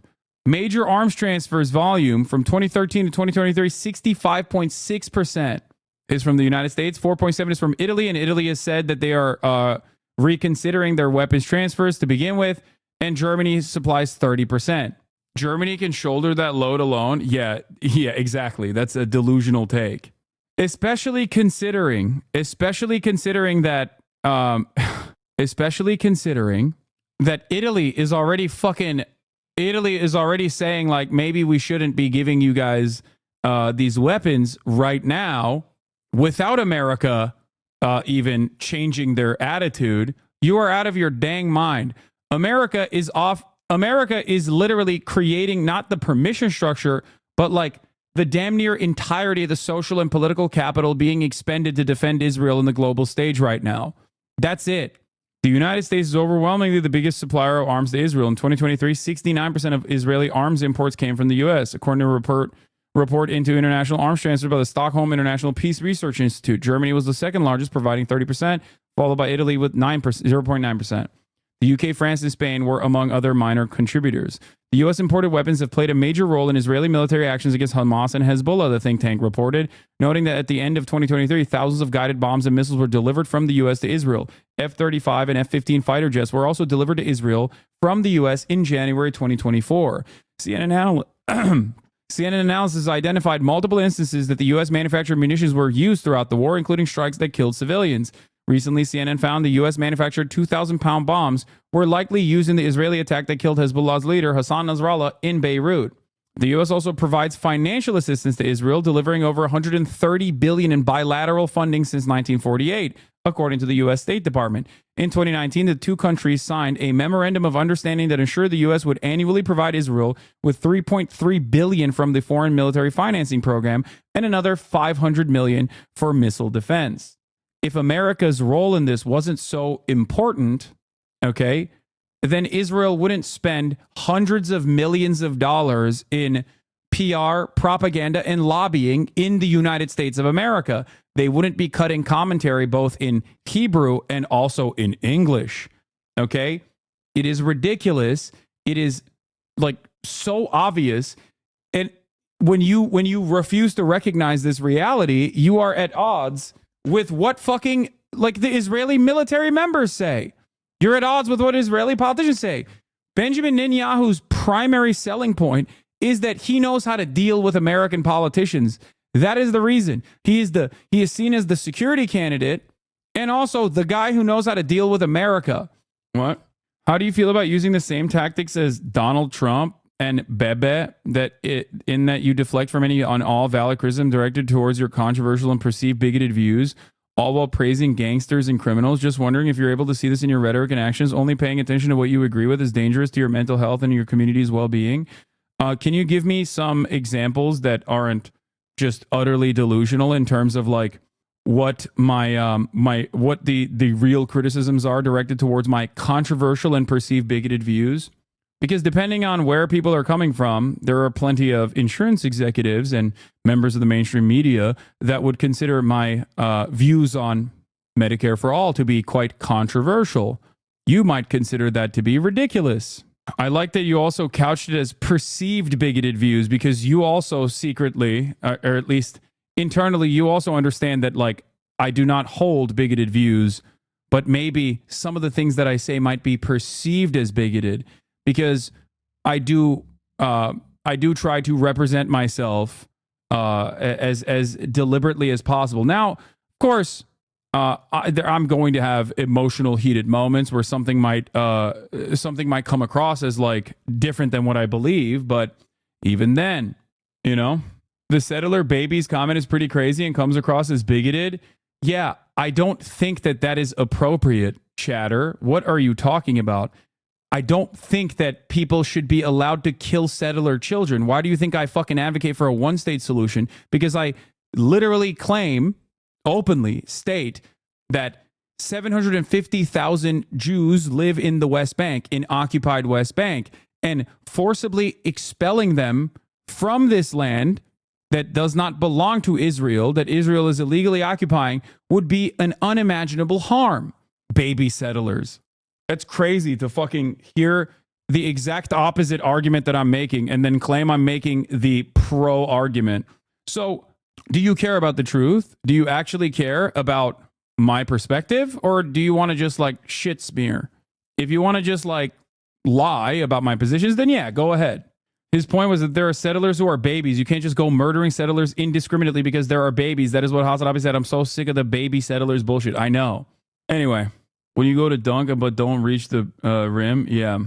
Wait, you're telling me you're not in favor of murdering babies? The only baby murder I'm in favor of is abortion, baby. That's right. Abortion all the time, nonstop. You are now getting slandered on another H3HG Live podcast episode. If you see unhinged shatters, now you know why. Yeah, it's fine. It happens. It's just like if I were to address some of the most common, supposedly like valid criticisms launched against me, I would have to sit here and repeat my talking points over and over and over again. Okay?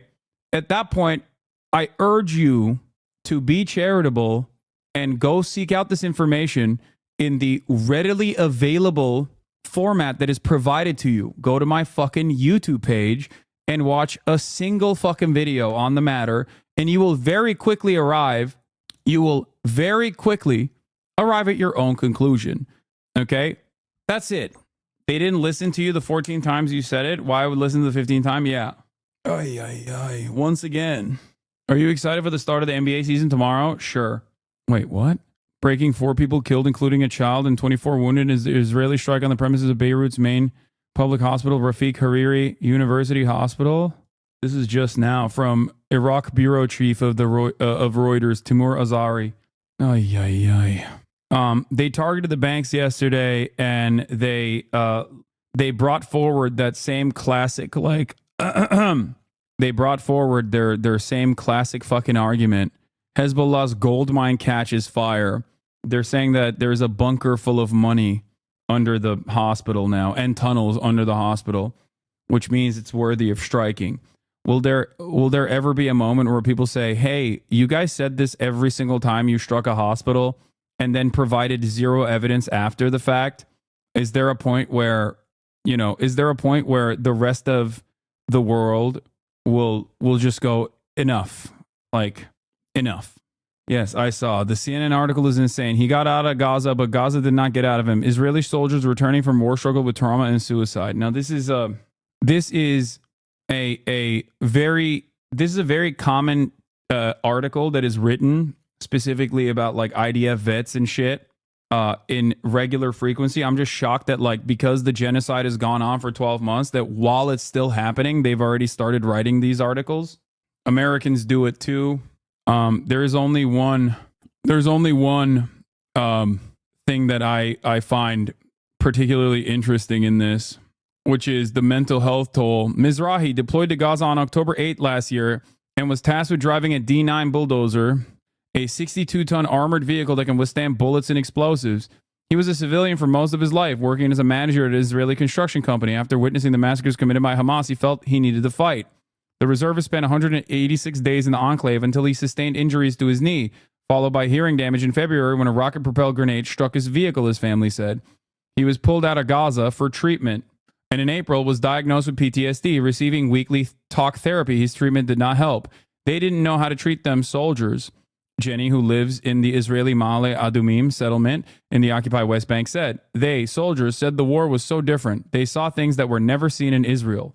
For the record, this is part of the reason why a lot of the fucking dudes who tour Gaza end up joining Breaking the Silence. Oh, Maya is here. Okay, hold on. Doors open. Fuck, I forgot. And yeah, we're gonna move on to some less sad stuff. We're gonna do a little fun reset from this. Hello. Yeah. When Mizrahi was on leave, he suffered from bouts of anger, sweating, insomnia, and social withdrawal, his family said. He told his family that only those who were in Gaza with him could understand what he was going through. He always said, no one will understand what I saw. Jenny wondered if her son killed someone and couldn't handle it. He saw a lot of people die. Maybe he even killed someone, but we don't teach our children to do things like this. So when he did this, something like this, maybe it was a shock for him. Guy Zaken, Mizrahi's friend and co-driver of the bulldozer, provided further insights to their experience in Gaza. We saw very, very, very difficult things that are difficult to accept. The former soldier has spoken publicly about the psychological trauma endured by Israeli troops in Gaza. In a testimony to the Knesset Israeli parliament in June, Zaken said that on many occasions, soldiers had to run over terrorists, dead and alive, in the hundreds. Everything squirts out, he added. Zaken says he can no longer eat meat. Now, if you have no fucking interest in understanding the humanity of the people that are being bulldozed over like Rachel Corrie was, okay, then yeah, you look at this and you go, the only people that are human in this story are the people driving the bulldozer and not the fucking people that they're driving over. Perhaps that's the reason why the trigger warning for this article is not harrowing, gruesome acts of violence against an entire population that's being genocided, but instead a trigger warning for suicide, because CNN understands, just like we do, that the victims, those who are in the crosshairs of Israel, are not human. They're simply terrorists. Okay? Zaken says he can no longer eat meat as it reminds him of the gruesome scenes he witnessed from his bulldozer in Gaza and struggles to sleep at night, the sound of explosions ringing in his head. when you see a lot of meat outside and blood, both ours and theirs, then it really affects you when you eat. He maintains that the vast majority of those he encountered were terrorists. The civilians we saw, we stopped them and brought them water to drink, and we let them eat our food. He recalled, adding, and even in such situations, Hamas fighters would shoot at them. There's no such thing as citizens, he said, referring to the ability of Hamas fighters to blend with civilians. This is terrorism. Like, the guy is literally talking about how he exploded people by driving his fucking bulldozer over them and then saying, oh, there were some civilians. But then he immediately says, oh, there are no civilians, actually. This is terrorism. Yeah, not what you did. The real reason why they are experiencing PTSD is because no human being should be tasked with engaging in such gruesome acts of violence. But the other reason why they're experiencing PTSD is because deep down inside, they do recognize that they're exploding human beings. And no human, regardless of how fucking primed they are into assuming that these guys are all enemies that must be fucking brought to heel, will be able to experience normal life after doing that sort of thing. When soldiers do encounter civilians, however, many face a moral dilemma. According to the IDF medic who spoke to CNN anonymously, there was a very strong collective attitude of distrust among Israeli soldiers towards the Palestinians in Gaza. I wonder why. There was a notion that Gazans, including civilians, are bad, that they support Hamas, that they help Hamas, that they were hiding ammunition, the medic said. In the field, however, some of these attitudes change when you actually see Gazan civilians in front of your eyes. The IDF has said that it does all it can to minimize civilian casualties in Gaza by including sending text messages, making phone calls, and dropping evacuation leaflets when to warn civilians ahead of attacks. It's exactly like Vietnam. Sometimes civilians attack us. Instead of thinking, maybe I'm the bad guy, all civilians become the enemy. Yes. I've read about the lack of morale in the Israeli battalions due to them having to go to the same points in Gaza, like we see now with northern Gaza being attacked again, and how the soldiers go to a house they've been to over and over again as a base, and there's booby traps everywhere. Each time they return, and clearly the battalions really haven't eliminated anyone. Israelis aren't terrorists at all. Brother, how can you look at the output of any military whatsoever that so deliberately and so deliberately engages in like insane amounts of violence? I assume that guy was being sarcastic. We just watched someone talk about their crippling PTSD because they ran over someone with a fucking tank, dude. Yeah. CNN tried to do a sympathy piece on IDF soldiers, and then halfway through the article, you find out this guy was a D9 bulldozer driver that regularly drove over people while they were alive. Here is I Really Hate You, BM. Same D9 operator, Guy Zaken, with his friend Eliran Mizrahi, who killed himself recently, were interviewed in April. They said they destroyed 5,000 houses of terrorists, but when asked, how did you know they were terrorists, they clarified that every house is a terrorist house. This is the guy that killed himself, I think one of them is.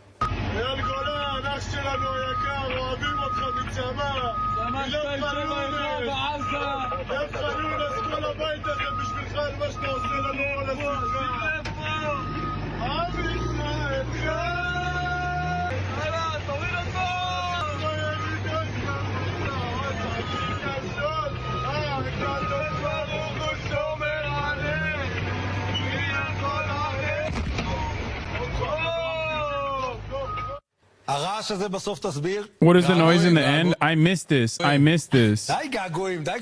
Why is this noise in the end? An explosive device that we drove over while we made a video. Another one of the many surprises they made for us there.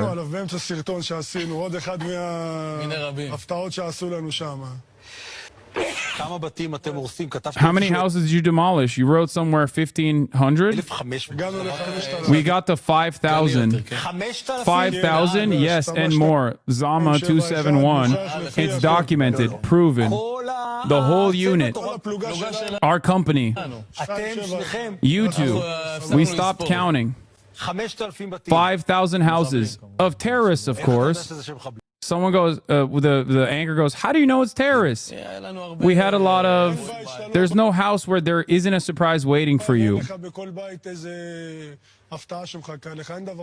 There's no such thing as a house you go into and there's nothing there. Yeah, dog, they are defending their homes from you.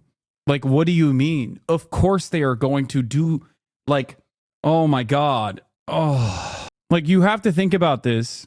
Like, the pivotal attitude shift must occur at a simple point. If someone is coming with a bulldozer after blowing up your entire city block, if someone's coming with a bulldozer and you're about to evacuate, do you leave a surprise for the people? if your answer is no, I don't know what to tell you. You know what I mean? Like, it is, like, I don't understand how people can just like be so callous in their indifference to human lives. It doesn't make any sense. It does not make any fucking sense. Wow. We were running around with weapons and breaking and entering and destroying people's fucking houses, and they weren't too fond of us is crazy. Like, yeah, why the fuck would they welcome you, dog? What are you talking about? You're killing a shit ton of civilians. And also, I think the guy is from a family that is a settler in the West Bank. Notice CNN chose to use childhood footage, not of them, of the hundreds of people this Israeli soldier killed, but of him as a child. The frame is inside his family home in an illegal West Bank settlement. Yeah. I think it's important to notice, and as many people are noticing, that, you know, this framing itself is like already setting the standard for the inhumanity of the victims of Israel and the only humanity of the perpetrators of violent actions, which, by the way, ironically, The Onion wrote a piece on as well. IDF soldier recounts harrowing, heroic war story of killing 8-month-old child. CNN published a piece today about Israeli soldiers returning from Gaza. One bulldozer driver testifies that they drove over Palestinians dead and alive in the hundreds. It's crazy that, like, this conversation is framed around the psychological trauma of the soldier that fucking drove over hundreds of Palestinian bodies. But because he says they're terrorists, it's okay, I guess. The IOF are inept in general, too. One of the guys in my DSA is an anti-Zionist Israeli retired journalist. The Israeli occupying force killed his wife, her mother, and his children some years back. I can't get the archive link to work, though. The IDF killed my family, but refuses to take responsibility. U.S.-born Brian Natinsky, who lost his wife, children, and mother-in-law in a horrific crash of the military truck, is campaigning to change Israelis' behavior behind the wheel. But yeah, there is a morale loss among many of the people. It is not an accident that the overwhelming majority of Breaking the Silence IDF veterans are comprised of people who actually went in and sieged Gaza prior. Okay? Do you understand? Based on interviews with soldiers and families across units, it's described as a suppressed but growing phenomenon. This is from Hamakom. Quiet and muted refusal. Regular fighters are no longer willing to continue fighting. We don't understand what we're doing here. From the army to the commando brigade, from Gavati to the paratroopers, more and more fighters from all infantry units testify that the erosion and opacity of the IDF left them no choice but to refuse. The piece opens with a striking anecdote. This is from senior fellow at CI Policy, Sina Tusi, Center for International Policy. The center opens with a striking anecdote. In September, the Nahal Brigade began its 11th round of combat in Gaza, but out of a platoon of 30 soldiers, only 6 showed up. The rest claimed medical exemptions. I call it refusal and rebellion, says the mother of one soldier. The wards are empty. Everyone who is not dead or injured is mentally damaged. There are very few left who return to fight, and they are not completely healthy either. Remember the old statement from both the Algerian Liberation Front and the North Vietnamese Liberation Front, as a matter of fact. You can kill thousands of us. We have nowhere to go. All we have to do is wait it out. That's why Palestinians say that our existence is resistance. This is why I told you that for many in I told you that, like, Israeli society is developed in a way that is Western adjacent. And for that reason, because Israeli society is developed in a Western with a Western vision in mind, there is a level of comfort that they are used to. So when you put a shit ton of these reservists into direct combat, like harrowing combat, and tell them, like, go crazy, you know, and then you rip their normal understanding of the world, you rip them away from their normal understanding of the world, like, they're not going to fucking come back and be normal ever again. It's over. One IDF soldier explains that the growing shortage of manpower means missions are done halfway. He adds that the platoons are empty. Those who aren't dead or physically wounded are mentally broken. Very few come back to fight, and even then they aren't fully okay because there's no SDF. So things are done halfway and the mission is not really carried out well. They are not really protected. When you are told they will come to replace you, it's 50-50. The wards are empty. The soldiers notes that all of this was happening before the escalation in Lebanon and the current ground incursion. He says, I don't know what army they will think they'll enter Lebanon because there is no army. I'm not going back to the battalion. The article states that this is a suppressed but growing phenomenon of soldiers refusing to fight. The unity and sense of mission that once drove them has faded. They fought until their last ounce of strength, but reached a point where they just couldn't continue. Israel after Hamas's October 7th terror. The Israeli reserve is refusing to fight in Gaza. Anyone who says all of this is happening for Judaism is wrong and immoral. Okay? Anyone who claims all of this death and destruction is being done in the interests of Jews and that all Jews agree with this is wrong. Okay? It is unironically anti-Semitic. The question I have is, what do you think will happen? What do you think will happen? There is so much. There's only so much death and destruction. There's only so much death and destruction until, like, the Israeli society collapses in its entirety. Seeing some crazy anti-Semitism in the chat, but I guess keep patting yourselves on the back. That's insane, dude. You are literally hearing my words come out of my mouth saying that these harrowing accounts of death and destruction that is collapsing Israeli society in its entirety should never be associated with Judaism or the Jewish people, and that it is literally anti-Semitic to do such a thing.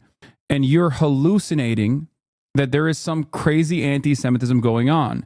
If you see anything anti-Semitic that the mods have not cleaned up in the chat, report it to the mods and we will deal with it. Someone said Jews run the world. Do you think that we didn't immediately clap that person? Do you think that there's a 10-minute, or there's now a longer follow limit, as a matter of fact.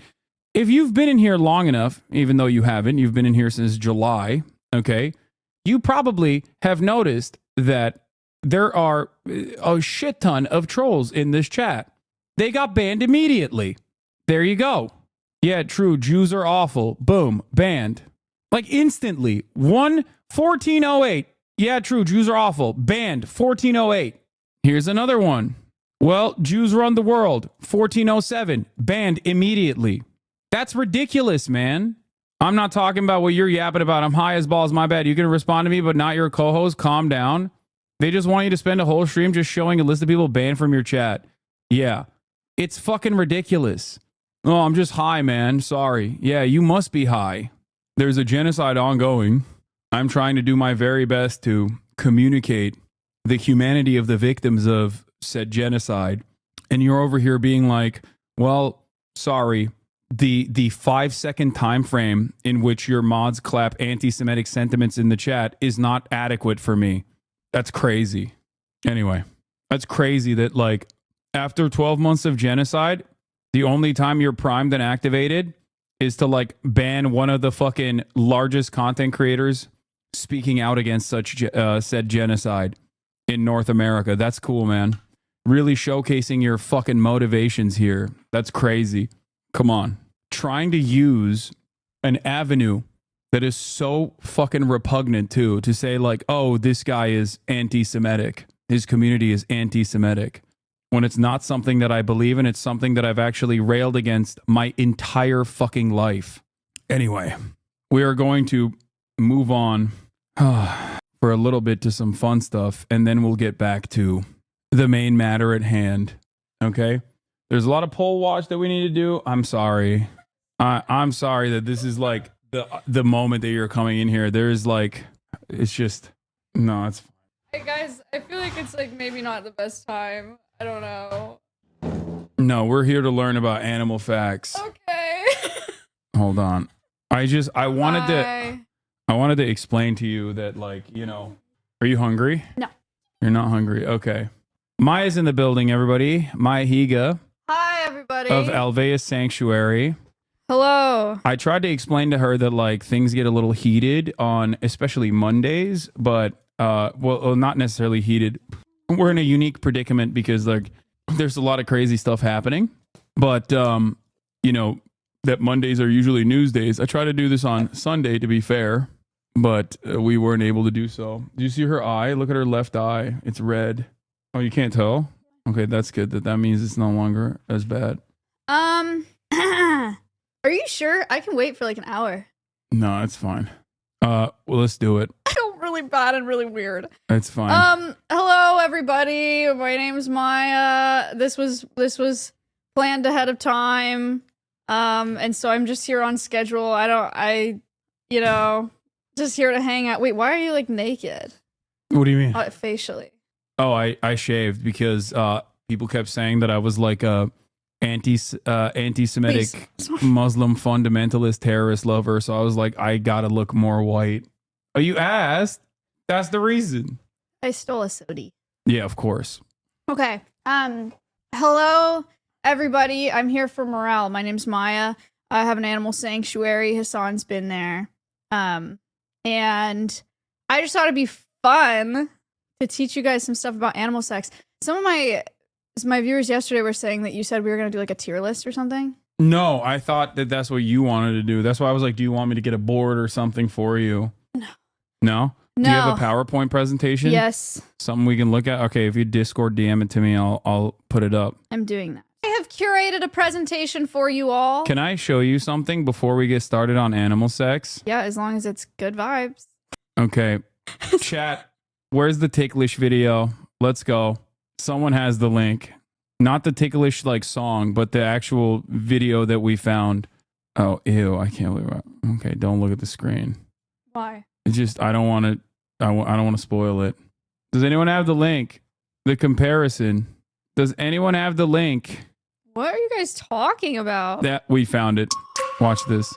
Did you know this? No, I did not know all these specifically, no. I do have some fun sperm facts today, so this is a great segue. This is a classic. I like the music. It's a copyright-free song called Ticklish that they're using that I like to play when we watch car chases that occur regularly in Los Angeles, California. 1.5 billion per milliliter. I didn't know that one. That's crazy. 9 billion per milliliter. That's a billion. Chicken have 4 to 6 billion per milliliter. That's some crazy cock. You could have laughed. I thought that was funny. Sorry, you're right. That was a banger. Muscovy duck. Brown bear. They nut hard. Okay. Play it like that. Barry Balls, thank you for the 74 gifted subs. 74? Yeah. Barry Balls is another 10. How did scientists find out about this? I don't know. Oh my god, it's so many. Man is 5 milliliter per ejaculate, and the sperm count is around 20 to 150 million per milliliter. Gross. Yeah. Can I see the end? I just want to see the last one. You want to watch the whole thing? We can watch the whole thing. Yeah, we were watching the whole thing. Okay, sorry. Giraffe being less than camel is strange. Bull being more than camel is strange. Ram being more than bull is strange. Oh, no, it's not. I don't understand. Yeah, the sperm count is like, I think they're saying like how many milliliters per ejaculate is what they're talking about. But like the sperm count is actually, there was a couple there that was like a billion, you know, like 5 billion earlier. Yeah. Yeah. Dolphin, almost a billion per milliliter. That's a wide range. It's like 7 million to 990 million. So some dolphins are just like, they got crazy sperm. I imagine it's hard to take samples because they probably float away, you know? Yeah. 2 billion sperm count for dogs. Rhinos nut hard, and so do horses. I know that from my time working at horses. Yeah. It's fucking awful. Sure. Jesus, 20 liters? Sure. 20 liters per ejaculate? Do you know how big their penises are? No. Yes. Like a car, like a Toyota Prius? 8 to 10 feet long. God damn! Do you know how much they weigh? How much the penis weighs? How much? Yes. Oh, I don't know. Is 8 to 10? You said 8 to 10 meters? Feet. 8 to 10 feet long? God damn. Okay. 8 to 10 feet long. It's gonna be 700 pounds. Like 150 pounds. Oh, okay. Jesus Christ. Oh, so they got like... I mean, don't act like you're not impressed by that. They got like slinkies. It's gotta be, right? I mean... Because it's like... I'm 100 pounds and I'm 5 feet tall. So I think it's just like if I was 8, yeah. Like yeah, you'd be like a slinky. You like Wemby is what a whale penis probably looks like. Like long. Yeah, Wemby, he's an NBA player. He's very long. And He's like around 8 feet Okay. in length. All right. Cool. Well, I have a lot of cool penis facts for you guys. I DM'd you the presentation on Twitter. Okay. Um. Okay. Zoo fan art stream. Show Maya. Aw. That's cute. I know we had a wonderful time. This is we're gonna also have a wonderful time. We're gonna recreate having a wonderful time now, in spite of all the things that are going on in the world. This is an opportunity for everybody to forget about all those things. We'll get back to it in a little bit. Here's the link you sent me. Yeah, we're gonna talk about boinking and doing it. Sex. The fuck?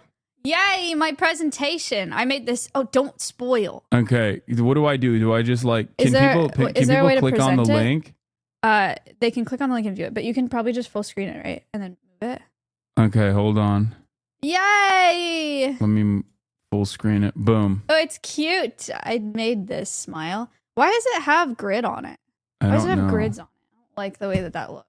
Wait, did you get watermarked for some reason? Because you don't have... Yeah. Okay, I think let me log into my Canva so that we don't get watermarked for this whole presentation, because that's cringe. Okay, you're right. Google. Sign up with your work email. Continue with Google. I'll sign it. No. Let's just do it like that. Here. But then you have to... No, you have sign in. Yes, continue with Google. I know, but it's going to automatically try to log in with my Google account. Use another account. I know, but then it's going to show your account always on here. Here, do it. Do it. It's hidden anyway. Hold on. Don't change the... I got to pee. Hello, Kai. What is he, like 39? I'm logging in. I'm hacking into the mainframe. Hey guys, how's it going? It's been a minute since I've been here. I hope you guys are doing well. Maya takeover. Should I do some crazy shit? Should I sabotage? Sorry, I'm two-factoring. Yes, do some crazy stuff. Why is it having me two-factor twice? It doesn't trust me. What a flick. Because the whole like verifying through YouTube thing is dumb, right? I feel like it never works. Oh, it worked. Okay, it worked. Yay, we're in. Okay. By the way, if you guys want to check out Over Sanctuary on Twitch, you can do that. I'm just gonna throw that out there. I do have an animal sanctuary, and we have 24/7 cams on them all the time. You can go watch the animals all the time. It's a really great second monitor. If if you're listening to us on talk about whatever and you want to have it up on the side, you can do that. Just saying. Okay. Okay.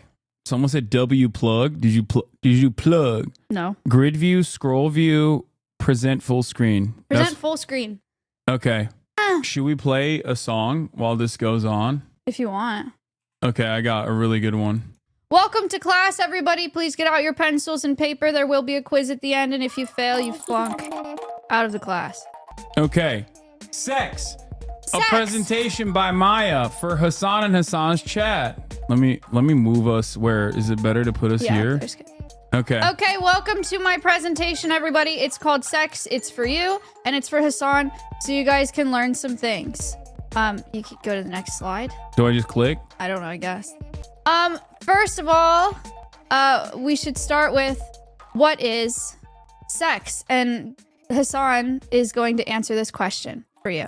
Sex, like as in like having when a man and a woman love each other very much. Yes.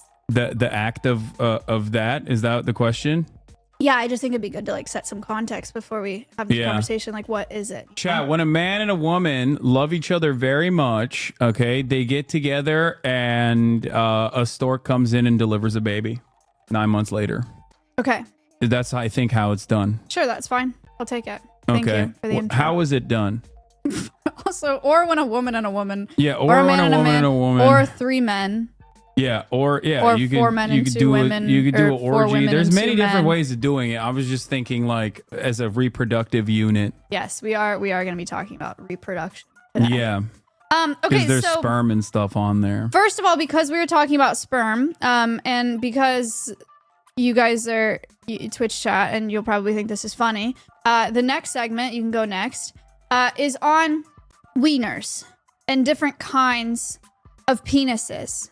So I thought I would start off by telling you about them. The first one was already spoiled.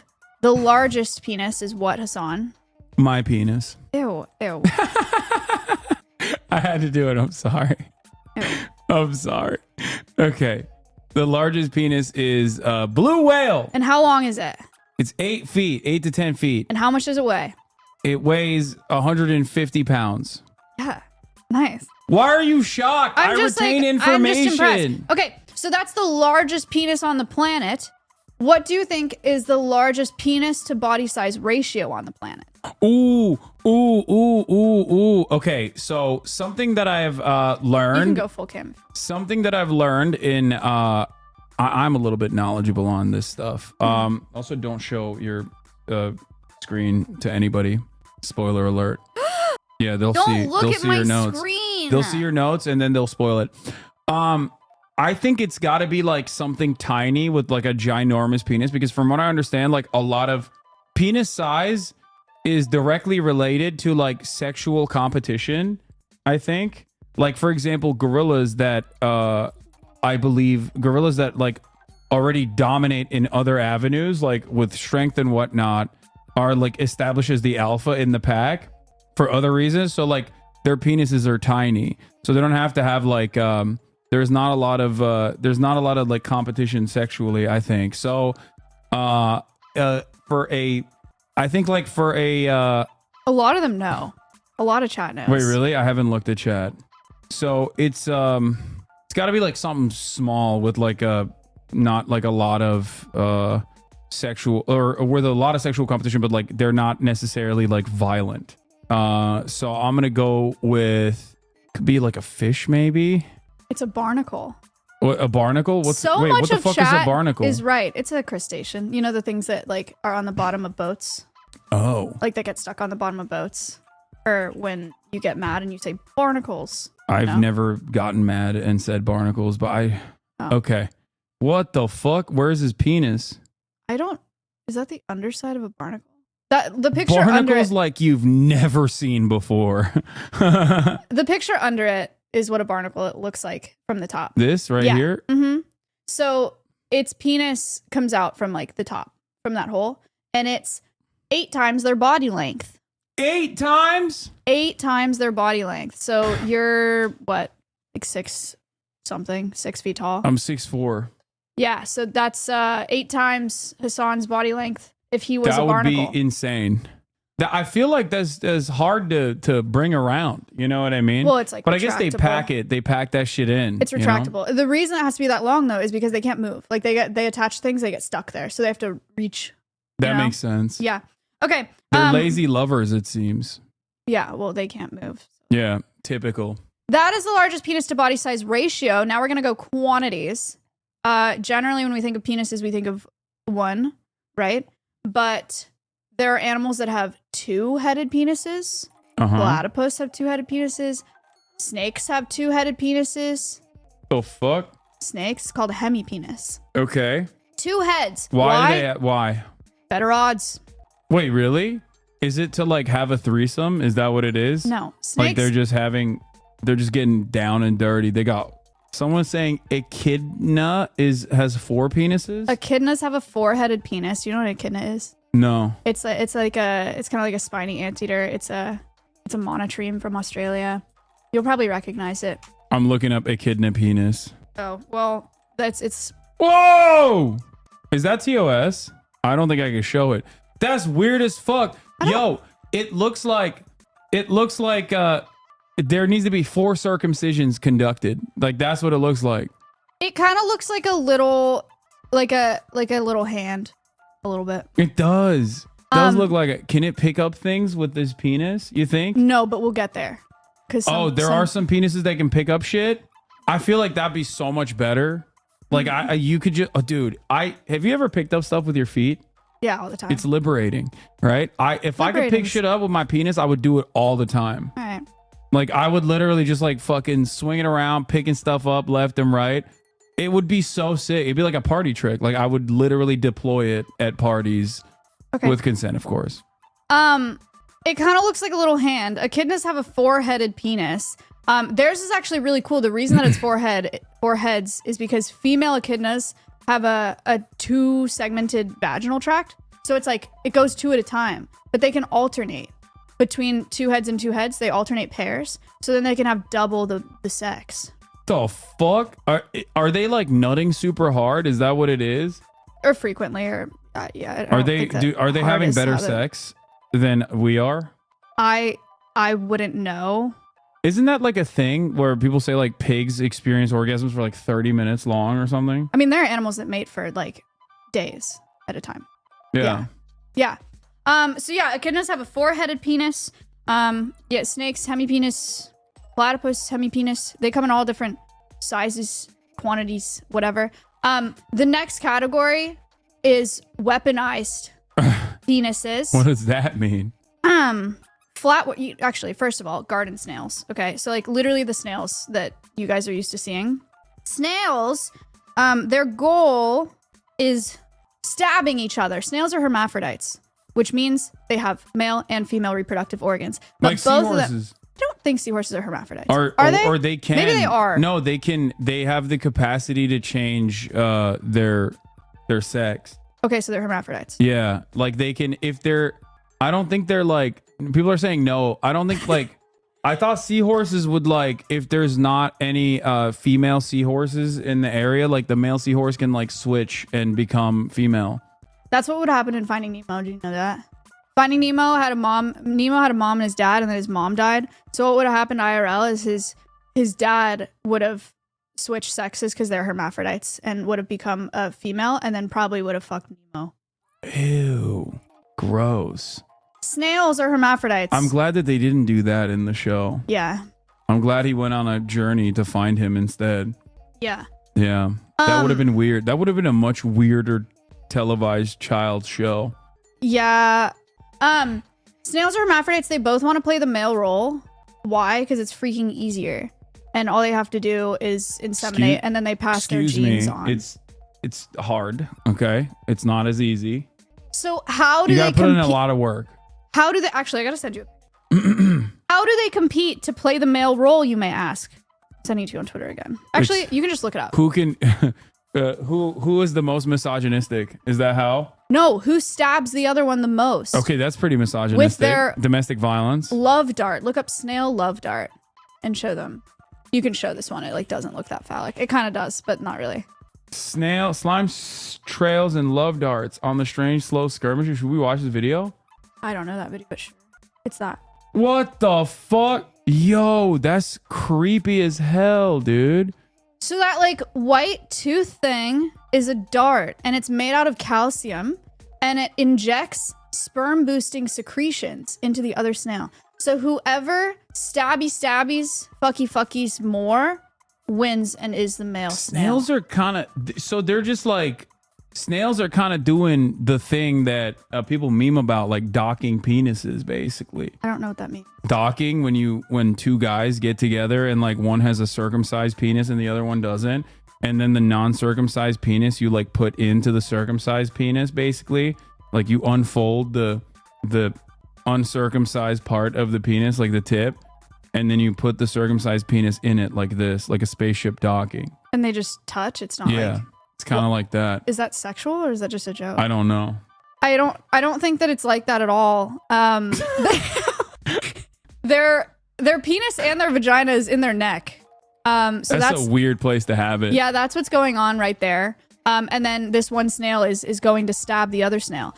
Crazy about the stabbing, it's actually super selfish and super misogynistic because it's not just sperm boosting secretions, it also reduces the other snail's lifespan and reduces their fertility so that they have no chance of competing. Like they can't go fuck somebody else. It's like my kids and then you die. Snails, when they did this in a lab. Kind of like my bitch ex-wife, am I right? Okay, let's keep going. When they did this in a lab in Japan, the snails that were stabbed only lived like 3/4 of their lifespan. Wait, so these fucking guys in the lab were just like stabbing with penis darts other snails? No, the snails were stabbing each other. Oh, okay. They were just like letting them ride. Yeah.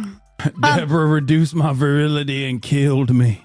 Okay. Also crazy because this is like a competition, right, between these two snails of who gets to play male. It's becoming this like co-evolutionary sexual arms race too. So these darts are becoming more freaky and like maybe barbed or sharper or whatever. Like it's an arms race. That's or like crazy. And then their skin is becoming tougher, so they have to evolve something crazier and more brutal. But it doesn't make sense because like some snails still got to take it though, otherwise they're not going to be able to reproduce at all. Yeah, but they don't want to be the ones to. Okay. So They're Yeah. evolving. The mutually assured destruction and the snail penis wars. Okay, what else? Weaponized. Flatworms do that too. It's just like their goal. Flatworms' goal is just traumatic insemination, which is a real phrase. Bedbugs do that as well. What? I wouldn't Ew. look up. Oh, he's looking at flatworms. Traumatic insemination. One flatworm mounts the other and stabs its needle-shaped stylet straight through its partner's skin, ejaculating directly into the body. This disturbing act is found throughout the animal kingdom, from bedbugs to spiders, and is aptly known as traumatic insemination. Oh, what the fuck? What is penis fencing? Exactly what it sounds like. No way. Wait, what the fuck? Chat, look at this. This shit's crazy, dude. Two flatworms doing penis fencing. Preparing for penis fencing. Am I helping morale or no? You are definitely. I like it. I feel like this is a lot. Are you having fun? I'm having fun. Yeah. Okay. I was like, guys, I'm here for morale. Traumatic insemination. Okay. Okay, What so else? you asked about prehensile, right? Things What that is can- that? Oh, like- things that you can pick up. Yeah. So Yeah. like cows. Dual utility penis. Yes. So like monkeys' tails are prehensile, right? They can hang from branches with it. Cows' tongues are prehensile because they can like wrap it around grass and pull the They grass can out with their hang tongue. from branches with it. Guess who has a prehensile penis? No. Who has a prehensile penis? Dolphins. What the fuck? What are they doing? Is it so they can rape better? Because they're rapists, right? There is a lot of rape in the animal kingdom. Yes. Female dolphins have I thought a dolphins super... are like particularly bad at rape, though. Yeah, they're Or did they get a bad rap in comparison to like I don't know, macaque? I don't know how to compare how sexually deviant our dolphins are to how sexually deviant the media thinks that they are, but they definitely do like rape each other. Okay. Anyway, female dolphins have like a really complex, crazy vaginal canal. So the prehensile penis it's gotta work its way around in there. It's not just in it. So dolphins have a prehensile penis. Someone said I've heard dolphins are one of the only cross species case of it. Like they just like they fuck other species. Bedbugs will do that as well. Wait, are they fucking us when we have bedbugs? No. Like he's just nutting? No. But they'll dramatically inseminate other On species. humans? No. No. So they're not. So when you got bedbugs, the bedbug's not fucking you. No. It can fuck like a cockroach though. Something smaller. Something smaller. Yeah. Okay. Like a smaller cockroach. Sure. For the sake of ending this conversation. Yeah, so dolphins have a prehensile penis. The next one is disposable penis. Single-use penis, if you will. That's crazy too. You just fucking you just let it ride and then you're done. It's like a Did you like ever a lav, like an anti-tank missile. You just poop one hit and then you just dump it. Did you guys ever use those pencils where like it's a little plastic tip with a pencil and then when it's done you put it in the back of the pencil and it pushes the new one down? Yeah. It's like that. It's a sea slug. Sea slugs, there's a type of sea slug. It has a 3 centimeter long schlong, and it only uses 1 centimeter of it. So then once it uses the 1 centimeter, that centimeter falls off. How many? Is there a finite amount of centimeters that he has? Based on my reading, it seems like 3. So he can fuck 3 times and then that's it? Yeah, That's I mean, but crazy. that's a lot. That sucks. What do you mean? You fuck 3 times your whole life and then you're done. You nut 3 times, it's over. Okay, well, I would video game myself. I think you're experiencing a very egocentric, human-centric idea of sex right now. That's true because I am a human being. Yeah, and their lifespans are I'm shorter. anthropomorphizing fucking Slay. sea slugs. Right. Next one. This is one of my favorite ones. Someone said that's more times than chatters, and I think okay, fair. That's 3 times more Are than you you guys guys. out there fucking? This community actually has a pretty large population of non-virgins in it. Whoa! Yeah, we have a census that we conduct. Oh, they're saying no, not anymore. Yeah. Yeah, Well, we they're fuck. also older. Okay. Next, acoustic penises. This one's That's like one of my insane. favorites. It's called a water boatman.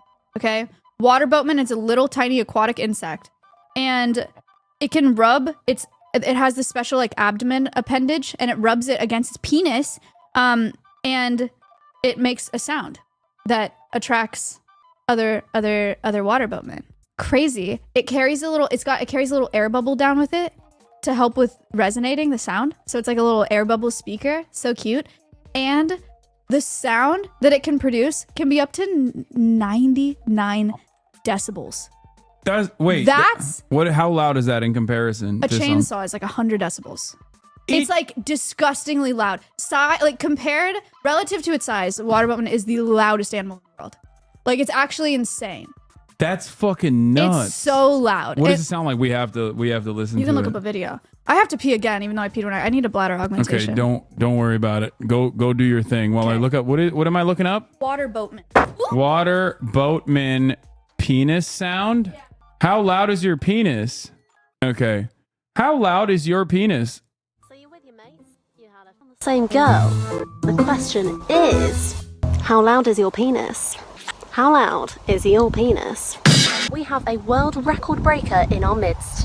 This is a game in nature where size really does not matter. It is more how loud your member is.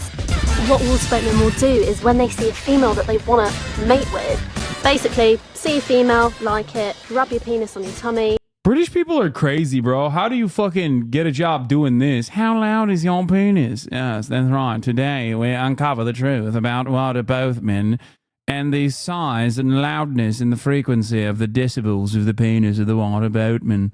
That's crazy. British Maya, she out of control. Excellent. Really don't like seeing penis. Attract female, mate successfully, boom bam. A mighty 99.2 decibels. Come on, let's hear it, man. When the water boatman rubs its penis on its stomach. Roughly the same as a human hair, and yet it makes this massive noise. The noisiest animal on Earth relative to their size. Your penis song is the key to a woman. She doesn't even play it. She doesn't. We just got fucking debated, dude. That's annoying. Try that one. Water This boat. is Frank Taylor coming to you with water boat and let's science equipment to do great science.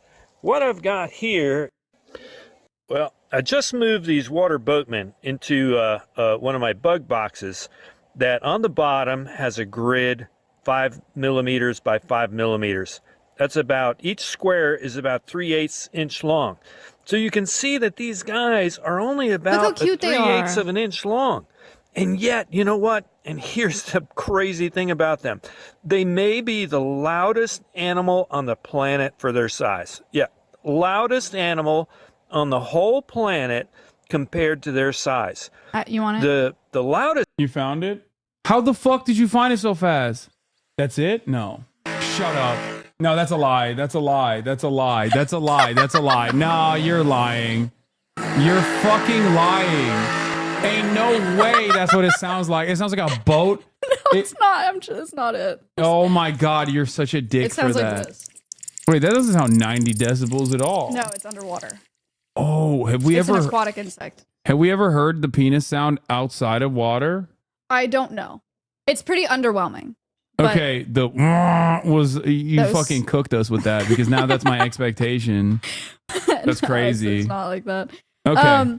So that's the water boatman, and then the last one that we have is exploding penises, which some of you might know because I feel like this has been something that's gone around in the media. But bees, drone bees. There's some bees in the hive that their job is to mate with the queen, and so they try to mount the queen while they're in flight. And if they successfully mount her and mate with her, the end of their penis rips off and their testicles explode, and then the abdomen is severed from the body. Which sounds really unpleasant, and it totally...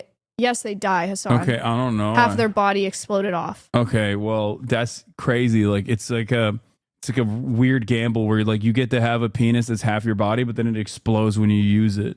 Well, it's not... The penis is not half their body. Their abdomen explodes off. That's crazy. But that's actually a really good thing. That is the best nut.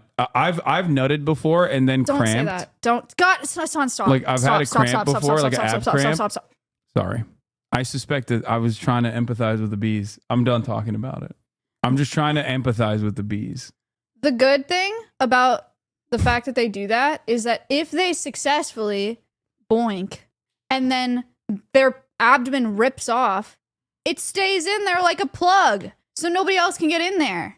So guaranteed. So genetics. So wait. Okay. So like they put it in the bee pussy. Like that's Yeah. And they plug the bee pussy. Yes. Bee-ussy. Okay. I don't know. Yep. That's not a real nice move for all the other dudes that might want to, have fun later down the line with the queen, or if the queen wants to have fun later down the line, but it is what it is, I guess. Okay, well, we have now successfully completed the intro of my presentation, where I just wanted to like lay out some of the cool stuff. One of the things I want to emphasize is that humans are so boring. Humans are so boring biologically. Psychologically, we're not. But biologically, we're boring. And sex is so much cool everywhere else. And the other thing I want to pitch really quick, if I may, is that bugs are really cool and really important. You should like them. Not just because they have really cool sex, but also because they're really cool. Good luck with your pro-bug agenda. I will still be swatting them shits left and right. Why? Take it back. I taught you about this. Take it back. Why would you say that on this platform? Gross and scary. Hassan! I'm sorry. If all bugs died, we would all die. Okay, that's fair. But like they can exist. It's just like not around me. Imagine being like 6'7" or whatever the hell you are, and rich and famous, and being like, no, fuck this little tiny bug forever. Let me kill it. Yeah, it's like fucking me up. That's so lame, It's dude. fucking my day up. That's so lame. I have bug bites in my back right now. Have you ever thought maybe it's because you deserve it? What? No, I haven't thought that, and I don't think that. Well, maybe you shouldn't. Maybe that's an ego thing. These are some pictures that I included of penises. That is a barnacle penis. The first one we talked about. That's crazy. That's a water boatman. And then that is an exploded bee penis. Which one? The one on the bottom? Yes. This one is an exploded bee penis? Yep. Oh, it also, shit. it makes an it's audible. In the butt, so it's like literally stuck to the queen. Yeah, it makes an audible popping sound, by the way. Oh, that's crazy. Yeah. So that's the intro, just to like set up the scene. Now I have some stories to tell you guys about specifics. Say hi to my not so little friend. Because we've talked a lot about penises, I would like to talk about some clitorises. Hyenas. Have you ever heard about this? No. Hyenas have an 8-inch long clitoris. Say slay. That's crazy. You didn't say slay. Slay. Yeah. That is slay. Okay. 8-inch long 8 clitoris. inches? Do the male hyenas like feel bad? Or are they like, damn, you got... It's matriarchal, so... Your fucking pussy is larger than my penis. That's probably what they say to each other, IRL. Yeah, they're like, damn. Yeah, that's crazy. Yeah, they have an 8-inch long clitoris, which is incredible. That's crazy. You know what's crazier is that they... Is it as sensitive as like the human clitoris? That I don't know. Okay. All right. That they gotta be nutting hard. Like hyenas, female hyenas. That's wild. They pee through it. They pee through their clitoris? They pee through it. They fuck through it. And they birth through it. Wait, what? They burn through their clitoris? Yeah, it's fucked up, dude. That's insane. You can go next if you want to see it. Yeah, I want to see it. Yo. So wait, pee is stored in the balls for hyenas. And then No. women hyenas do actually piss from their vagina clitoris, specifically their clitoris. Yes. They yes. This is actually a terrible system for the record. Their birth success rate is very low. Like this is a really, really dangerous how the fuck way. that little ass thing come through the... It's a really dangerous way to give birth. Like really dangerous. How have they survived this long? That's a good question. Do they got hyena C-sections? No. So the reason for this is a few things. One, females are socially dominant in hyenas. Baby hyenas, when they're born, one of the theories is that the sexual mimicry between females and males make it less likely for them to be killed by other high-ranking females because they like can't tell when they're babies.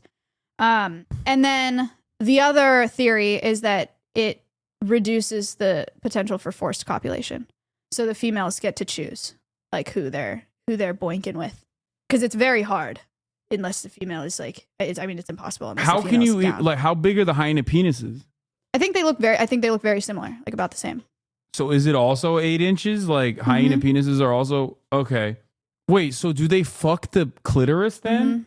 So it's they like just that's don't like even, docking. Like, wait, why wouldn't that be considered just a vagina at that point? You're doing all the functions of a vagina, but why do they call it a clitoris? I don't. penile clitoris, pseudo penis. It I don't doesn't- know. Yeah, they're sounding. That's not even docking at that point. That's sounding. Is that when you put something in there? That's something. Yeah, that's when you put like a stick from the tip of your penis, Stop. like I got it. the penis hole, and you just shove it in there. Okay, yeah, well, I said stop it. Thank you. They're also their external labia. They're fused together, and they resemble a scrotum. So they're really like, it's pretty indistinguishable. Wait, do they just looking at do them they have from a the outside? butthole? Do they poop out of, or are they also pooping out of the clitoris? If you say that, I'm gonna lose it.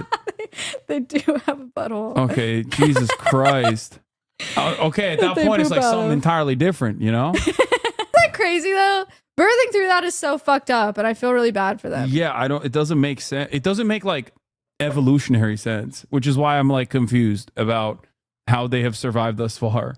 I mean, they They must really be fucking like a lot, maybe. you know, to be able to still, you know, pop them out. Okay. Next story. This one Oh no. is about bugs. Hassan's favorite. Here's the thing. You can go full screen. Here's the thing. Oh, you don't want to speak over incest is okay sometimes? Well, we can. I just figured. No, I'm kidding. Go ahead. By the way, is my presentation cute? Yes, it's very cute. Thank you. Even though we're talking, this is the cutest way that we could broach a subject matter that is so informative, but also kind of gross at the same time. Thank you. Okay, so there's like quite a bit of incest when it comes to bugs. For a few reasons. One is because bugs are small, and so they can't go very far. So they don't have like Tinder and Hinge and shit. Like they can't go far and wide to find their lover. They're only going like freaking this far, right? So there's just not many options. Their lifespans are short a lot of the time too. So again, just not a lot of options. So it's very convenient. Okay, so You can say that about Alabama. no, and here's why. Because some colonizing bugs, like roaches, like bees, they're haplodiploids. So the female has 2 copies of genes from the mother and the father, and the male only has 1 copy of genes from the mother. So bees, for example, keep up, chat. Male bees do not have a father, but they do have a grandfather, and their mother is a virgin. What? Did that make... Wait, what? Did that Wait, make sense? Explain that again. So they do Jesus Christ style birth? Like, When female bees lay eggs unfertilized, the babies are always going to be male because males are haploids. So they only have 1 copy of genes. So if Okay. a female bee does not boink, can lay eggs, has all they boys. can still keep They giving can- birth to without all boys. Only boys. And then like ultimately one of the boys is going to fuck the mom, is that what it is? Yeah, a lot of times, yeah. Oh, gross. But then if the female bee boinks and has babies, those babies are all going to be female because they're all going to get 2 copies of genes because it's fertilized. So male bee, if you're a male bee, your mom was a virgin, right? Mm-hmm. And you do not have a father. Yeah. But you have to have a grandfather. And that's probably why they become like Oedipal, you know? Because like that's a bad development, you know? Your mom is a virgin, you got no father figure in your life, you end up going crazy. I feel like you're anthropomorphizing again a little I bit. can't stop doing that. And I will continue doing that, I think. Male bees' mothers are a virgin and they do not have a father. Does that make sense to you guys? After what we just talked about. Does that make sense to you? It makes sense to me. Yeah, I get it. I mean, it doesn't make sense at all generally, but I understand that it's a thing that happens. I understand how it happens. Okay. Repeat one more time. One more time. Okay, you want me to repeat it? Go ahead. When a female bee has the capacity to give birth, but when they give birth without having a male bee fuck them, and when they actually give birth without a male bee fucking them, all of the bees that the female bee has given birth to are male bees. If one of those male bees or any other male bee fucks the female bee, and then they give birth, all of the bees that the female bee gives birth to will be female bees. Yes. So if you're a male bee, your mom had you without fucking. Yeah. So you do not have a father. Yeah. And your mom is a virgin. But you do have a grandfather because to get a female bee, you need a male and a female Yeah. bee. So you do have a grandfather. Yeah, no, I got that. That's that broken down. Okay? Male bees have Seems no like father, kinda but they wild. do They have a should've just- grandfather, and their mothers are virgins. It seems weird. They should have just fixed that somewhere along the way and should have just done it the normal fashion. No, it's so sick for them. Half female, half male. No, it's so sick for them. For a couple, bed bugs are kind of a bad example, but if you take bed bugs, like bed bugs do a ton of this incest, and they can colonize with so few individuals. Like they all just fuck each other, and it's totally fine. That's weird. That's why they look fucked up. Something like So much incest. no, it's not Made the him look same. all alien-like. It's not the same. Made him look fucked up. Also really helpful in the case of like a button beetle. A button beetle is a really cute little tiny guy. They sometimes live in buttons, and sometimes they live in the pits of fruits or like the stones of fruits. Tiny little guy. So like you could eat a fruit and accidentally eat a beetle? Yeah, are you chewing on the pits? Ugh, Fucking weirdo. Sometimes. Sometimes I like to suck on the pits. Okay. Do animals doing incest have the same genetic issues that humans engaging in incest have? Like a higher likelihood of voting for the Republican Party? Would the animals vote conservative because of how incestuous they might be? They don't have the same genetic problems because they're not of the same genetic make. The haplodiploid thing that I'm talking about makes it so that doesn't happen for insects. For bugs, but what about for bugs. not insects? Then they would have then they would have the same problem. Like they would have genetic defects. Like if two dogs or something, if there's inbreeding with dogs, they're gonna have genetic defects. Do bees have age of consent or not age of consent, sorry. Do bees have problematic age gap relationships? Or can their like a young lifespans bee, are very short. So can a young so then like, what would be a problematic age gap? Like fucking 3-day-old bee with a mother that's like been around for a week? You want to hear about a problematic age gap? I got one for you. Okay. Button beetles, when they're born, right when they hatch, they can fuck their brothers and sisters, obviously, because of what I just talked about. Because of what I just talked about. They're haplodiploids. They can fuck their brothers and sisters.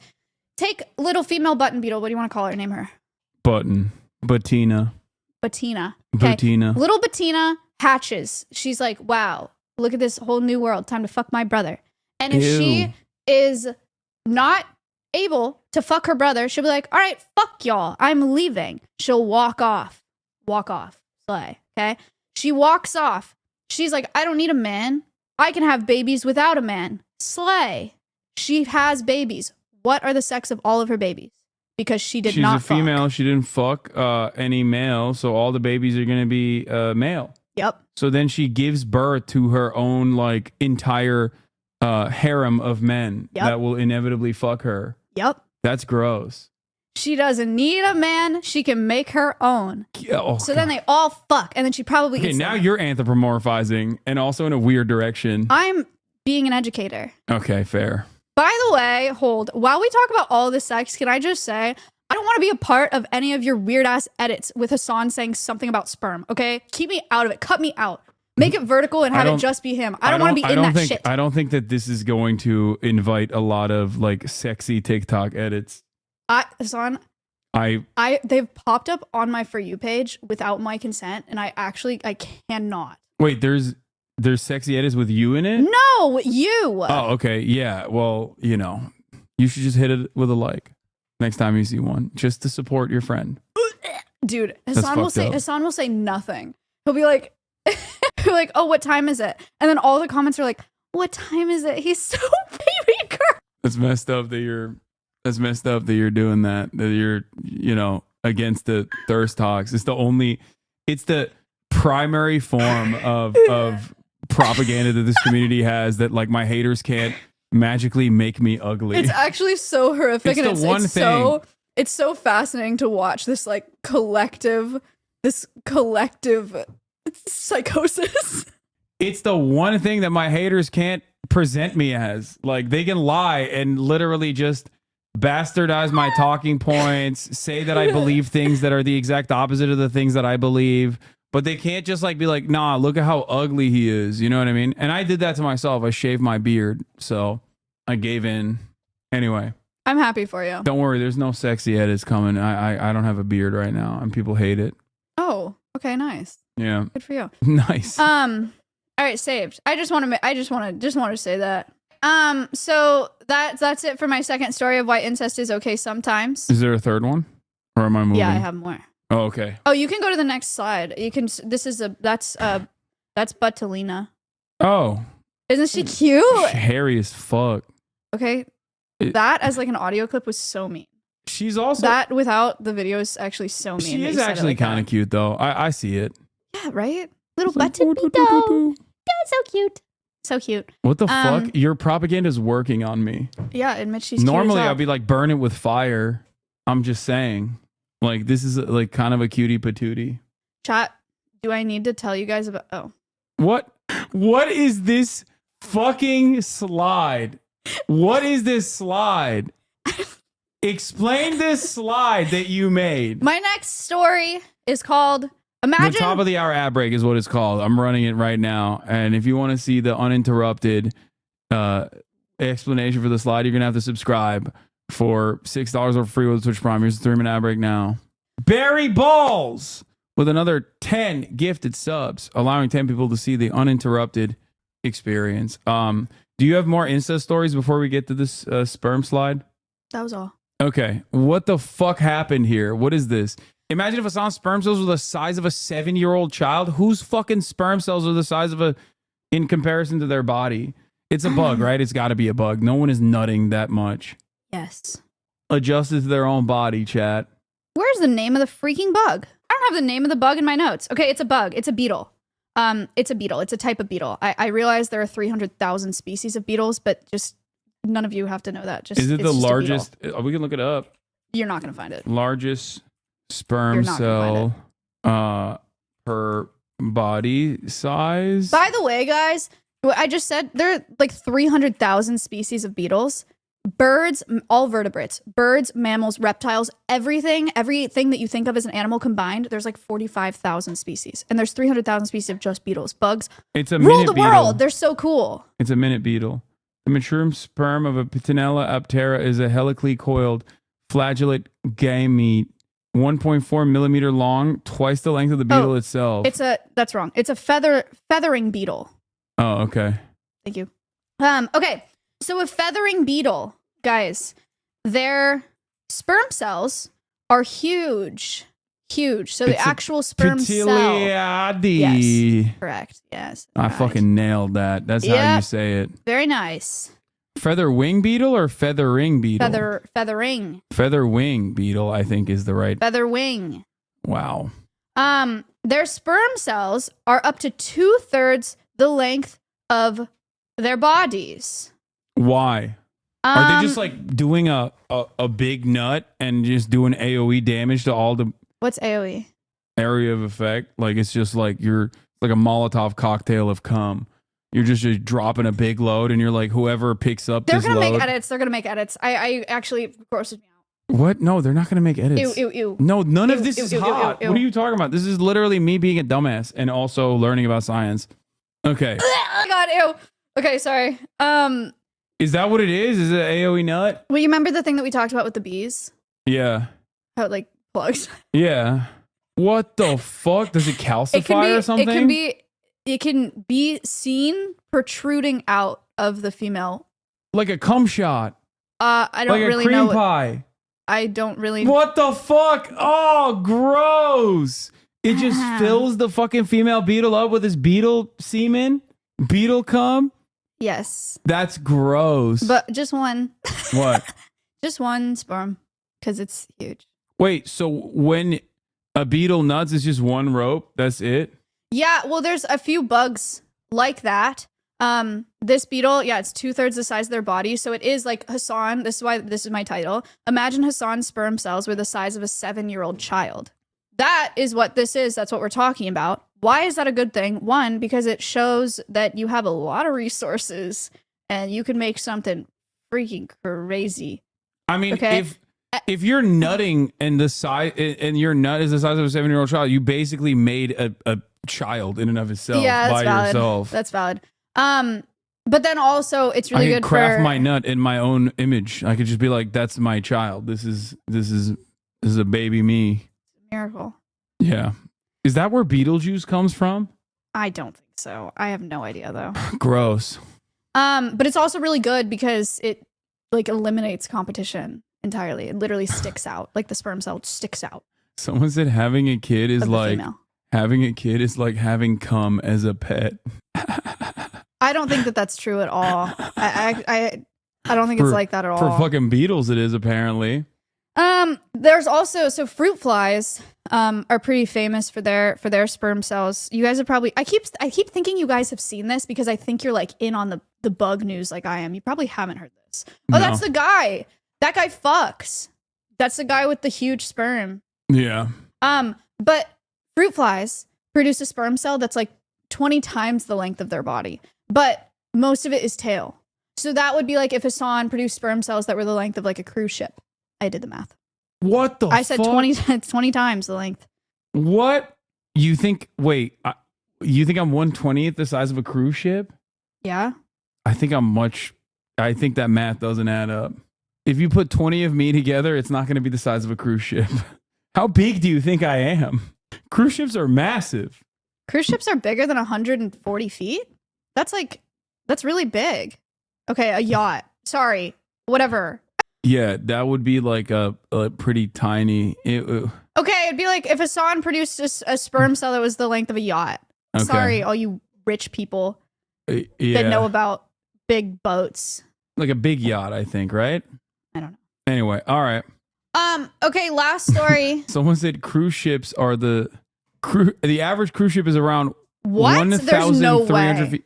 Do you not know what a cruise ship looks like? That's so sick. Average You're such an cruise environmentalist ship that you don't even length. know what a fucking cruise ship looks like. Oh my god, it does say 1,000 feet. Yeah, of course. Do you know how big But they it are? says They're river like, cruise ships are much smaller, ranging from 110 look at to this. 600 This is like feet. literally a fucking city.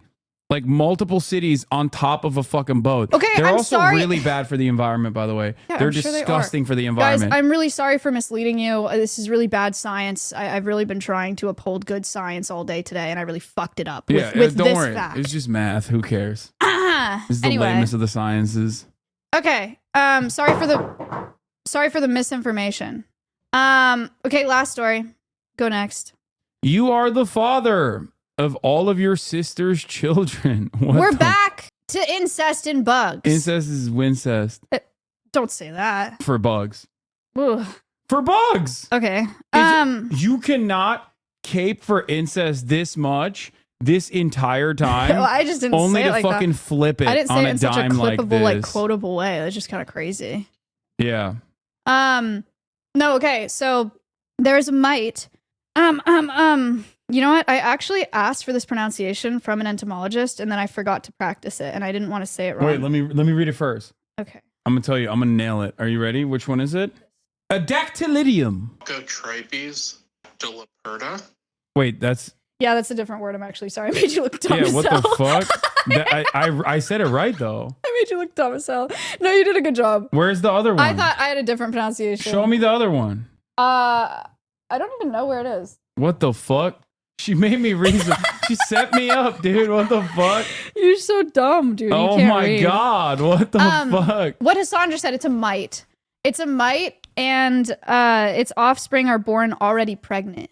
Pretty sick. Okay, that's So pregnant the mites fuck? will carry female mites plus male plus a single male, and then inside the mom, the male will mate with all the females, and then they eat the mother. it's also the conservative dream. Oh my Pregnant God. already All at right. birth, dude. That's a double abortion. If you stop that process, that's a liberal's dream. Okay, let's continue. Sorry. All the larvae eat the mother from the inside out, and then they emerge. Oh. Wait, so And the the mom is females are- dying no matter what. Yeah, and the females come out pregnant. What the wait? And then the females also get eaten from the inside out again, and it's an endless cycle of being eaten from the inside out. Yep, and the male dies like really shortly after. What the fuck? It's just like how can they continuously reproduce? That makes no sense. There he is. Ah! Number one dad. Oh. Slay. Okay. Wait, this is the last one. That's all I got for you, folks. Oh my god. Thank you so much for enlightening us and opening our minds. Now, I think it would be best if we did a quiz Oh, to test my knowledge. I want you to ask me some questions from the things that you have already explained to see if I retained any of this information about the kooky nature of animals and bugs. It's more so bugs, though. Not enough animals, but whatever. First of all, bugs are animals and they rule the world, and they're way more important than They're you. gross. Okay. They should stop being so ugly. I've seen a lot of people say that about Okay. Have you? you. Yes. I thought that you saw a lot of people say the opposite about me, and that was grossing you out. That's what you were saying earlier. You were upset. Okay, pop quiz time. I'm such a teacher's pet. I literally was like, quiz me now, teacher, please. All right, let's start easy. How Okay. many heads does an echidna penis have? 4. Okay. You want to go like? What? Okay. Let's see. I'm not looking at chat. Chat, shut up. Why would I look at chat? What is it I know called more. What? when an animal has both male and female reproductive parts? Oh, fuck. Hermaphrodite. Oh, I thought you were going to ask me about the bee. What the kind of mother bee. animal has a disposable penis? I don't remember. It's a kind of sea slug. Oh, what kind of animal has a disposable penis? I thought there was I thought you were asking me the term of the disposable penis. No. Oh, okay. I got it wrong. Anyway, whatever. Let's keep going. Okay. Got it What? wrong. How many decibels can a water boatman produce 90. with its penis? Wrong. 9. Oh, okay. In the range. Actually not in the range. 'cause Okay, 99. decibels are 100 logarithmic. is a fucking chainsaw. Yeah. Even though it's here, I'll give you extra information. Even though it's like softened because it's underwater. Play. Okay. Okay. How long is a hyena's clitoris? 8 inches. How long is a hyena's penis? Also around the same length. Name 3 things that a hyena does with its clitoris. Peas, gives birth, and I guess like has sex through it. Yeah. Okay, wow. Does not poop from the clitoris. We learned that. What is the genetic system called that allows some bugs to engage in incest? That's the thing that I already forgot. It was like something like a gamete or something, but I forgot what it is already. You're in the right world, I suppose. Haplodiploid. Nice. Yeah, you remember Yeah, I that read himself. it from chat. I remember that. Haplodiploid. Nice chat. Say the whole thing about male bees and their fathers Okay. and their mothers. A male bee has a virgin mother, but also has a grandfather, but no father, because female bees can give birth without having sex with male bees. But when they do give birth without having sex with male bees or bees, they can only give birth to an entire, I guess, colony? The entire fucking thing of male bees. And then one of those male bees will inevitably fuck their mother. And then when they do that, then they'll only give birth to female bees. Nice. Slay. Slay. How do I phrase this question? The featherwing beetle, its sperm cells are what percentage of their body size? In a fraction or a percentage? It's like me giving birth to me sperming a 7-year-old in size. Don't the way you just If my sperm was the size of a 7-year-old. You wrote that in the fucking thing. What do you mean? No, the way that you said that was so bad. Wait, what did I say that was I'm not gonna repeat that. okay? It's like if your sperm was the size of a Yeah, if my sperm was the size of a 7-year-old sperming. Oh no. I didn't think about it like that. Okay, well that is true. Okay, continue. That is true. But like what percentage of the beetle, like how big is its sperm compared to its body? I don't know, like not half, I guess, or half, 3/4, 2/3 2/3 is the correct answer. Okay. Okay. Fruit flies sperm cells. What times the length of their body? How many times the length of their body? Oh, it's like me in a cruise ship 20 times. You know what's crazy? I've said one dumb thing today, and Hasan has said at least 75 dumb teacher. things today. I'm the stupid one. You're teaching me. Answer the question. Not for how many times the length of its body. I said 20. Oh. Just like me in a cruise ship. Go on. What is the only group of living mammals that lay eggs called? What is the only group of living mammals that lay eggs called? Do we do this? I said the word once today. Oh, what the Chat, don't look at them. I don't know. I have no idea. I don't remember. Monotreme. Monotremes. They go platypus. A platypus is a monotreme. Okay. It's a group of animals. That's all. Yeah, Maya's not very good with size because a 7-year-old is not 2/3 of my size, for the record. So, but we already figured that out because she said a cruise ship is 20 times my size. So we know already. We know already that she's not very good at that, but it's okay. I looked that up too. What happened? What is the I looked up plural of platypus? their height, their average height. What is the plural of platypus? Platypuses. And octopus is octopuses as well. Oh, it's not octopi. No, it's not. Okay. You got any more? This stuff is nothing to me. I know so much now. I think That's that was the end of the crazy. quiz. I just went through all of my stories. Okay, hell yeah. Asked you a question from each one. All right. There's some stuff that I can ask you, but now I'm forgetting. Fuck, I'm blanking out. Chat, did you learn a lot today? Are you feeling really good and funky and fresh and refreshed? Now you have some really good icebreakers for parties.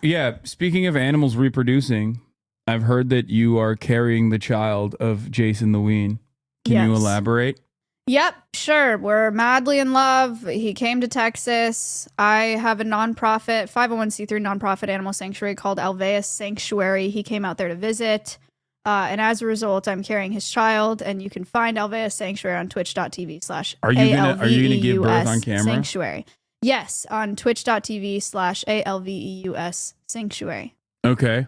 Will the child also have a camera? What other animals aside from your love child with Jason the Ween can people find at Alveus Sanctuary? Winnie the 24/7? Moo.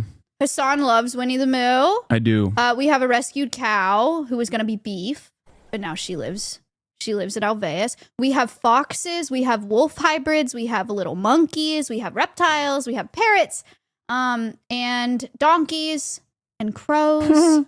And lots of other stuff, and this is them today. Well, talk to us about the wolf hybrids. Okay, so we have 2 wolf hybrids. Their names are Awa and Timber. Yo, yeah, pull up that extension. That's sick. Yeah, that is sick. Hell yeah. 2 wolf hybrids named Awa and Timber.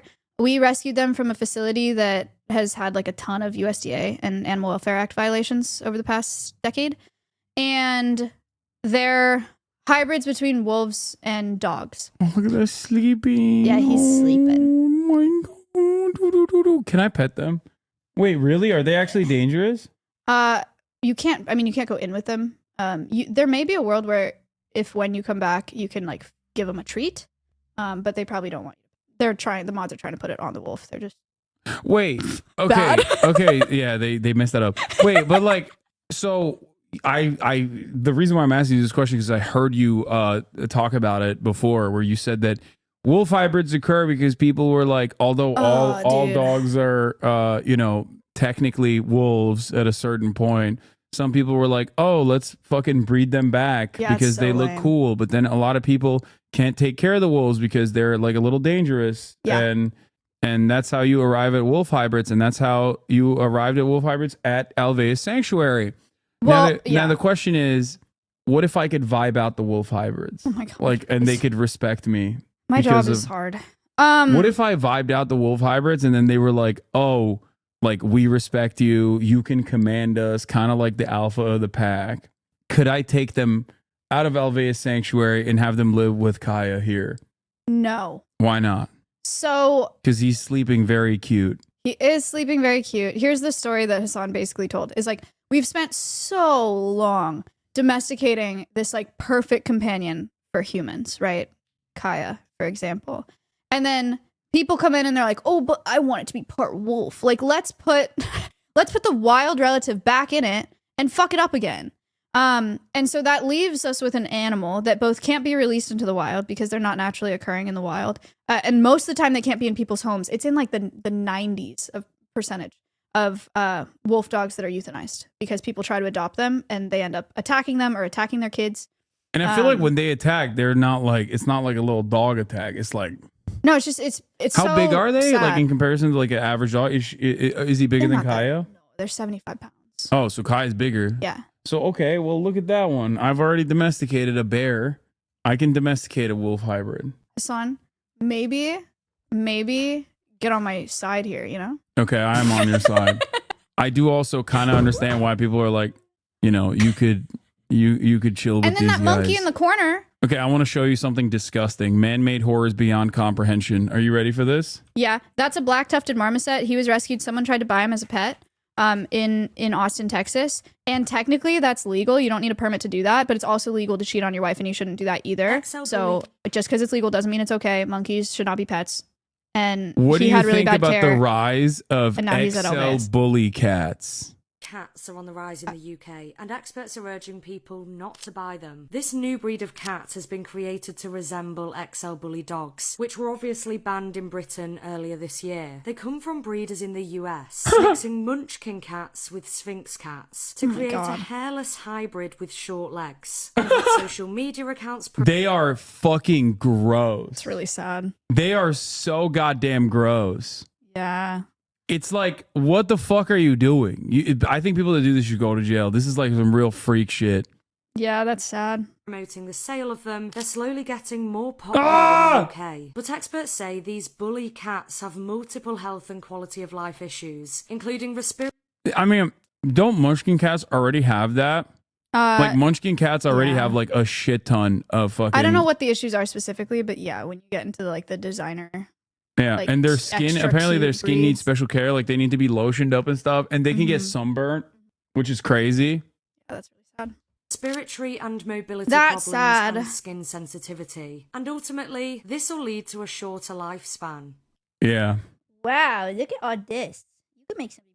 Oh yeah, no, she's still very much shedding. Oh, my food is here, right on time too. Kaya's such a girl's girl. She really is. Kaya, place crazy. Is Kaya feeling okay? Yeah, she's feeling all right.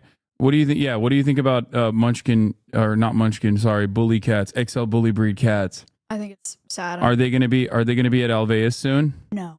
Okay, 1v1 basketball. When? We can't do that today. I actually asked to do that. And She like did. I found a court and did this whole thing. And Hassan was like, I'm gonna be honest, I watched your 1v1 stream with Jason, and I just like I'm kind of scared that you're gonna fuck me up and it's gonna be really embarrassing. Did you beat and so Jason? I would rather. Yep.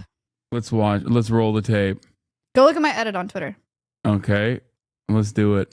No, it's not that I don't want to get off the desktop chat. Well, first of all, we couldn't do it today anyway because I fucked up my ankle yesterday, and that's not a lie. I'm not using that as a way to get out of this because I'm scared. Yeah, you don't post a lot. See, I post a lot actually. You do kind of post a decent amount. What Thank the you. fuck? There it is. Evacuate the court. Stop. Sorry. I liked it. I didn't even watch it. That's crazy. That's nice of you. I was just yeah. That's I so was real. supporting unconditionally. Unconditional support. Has arrived.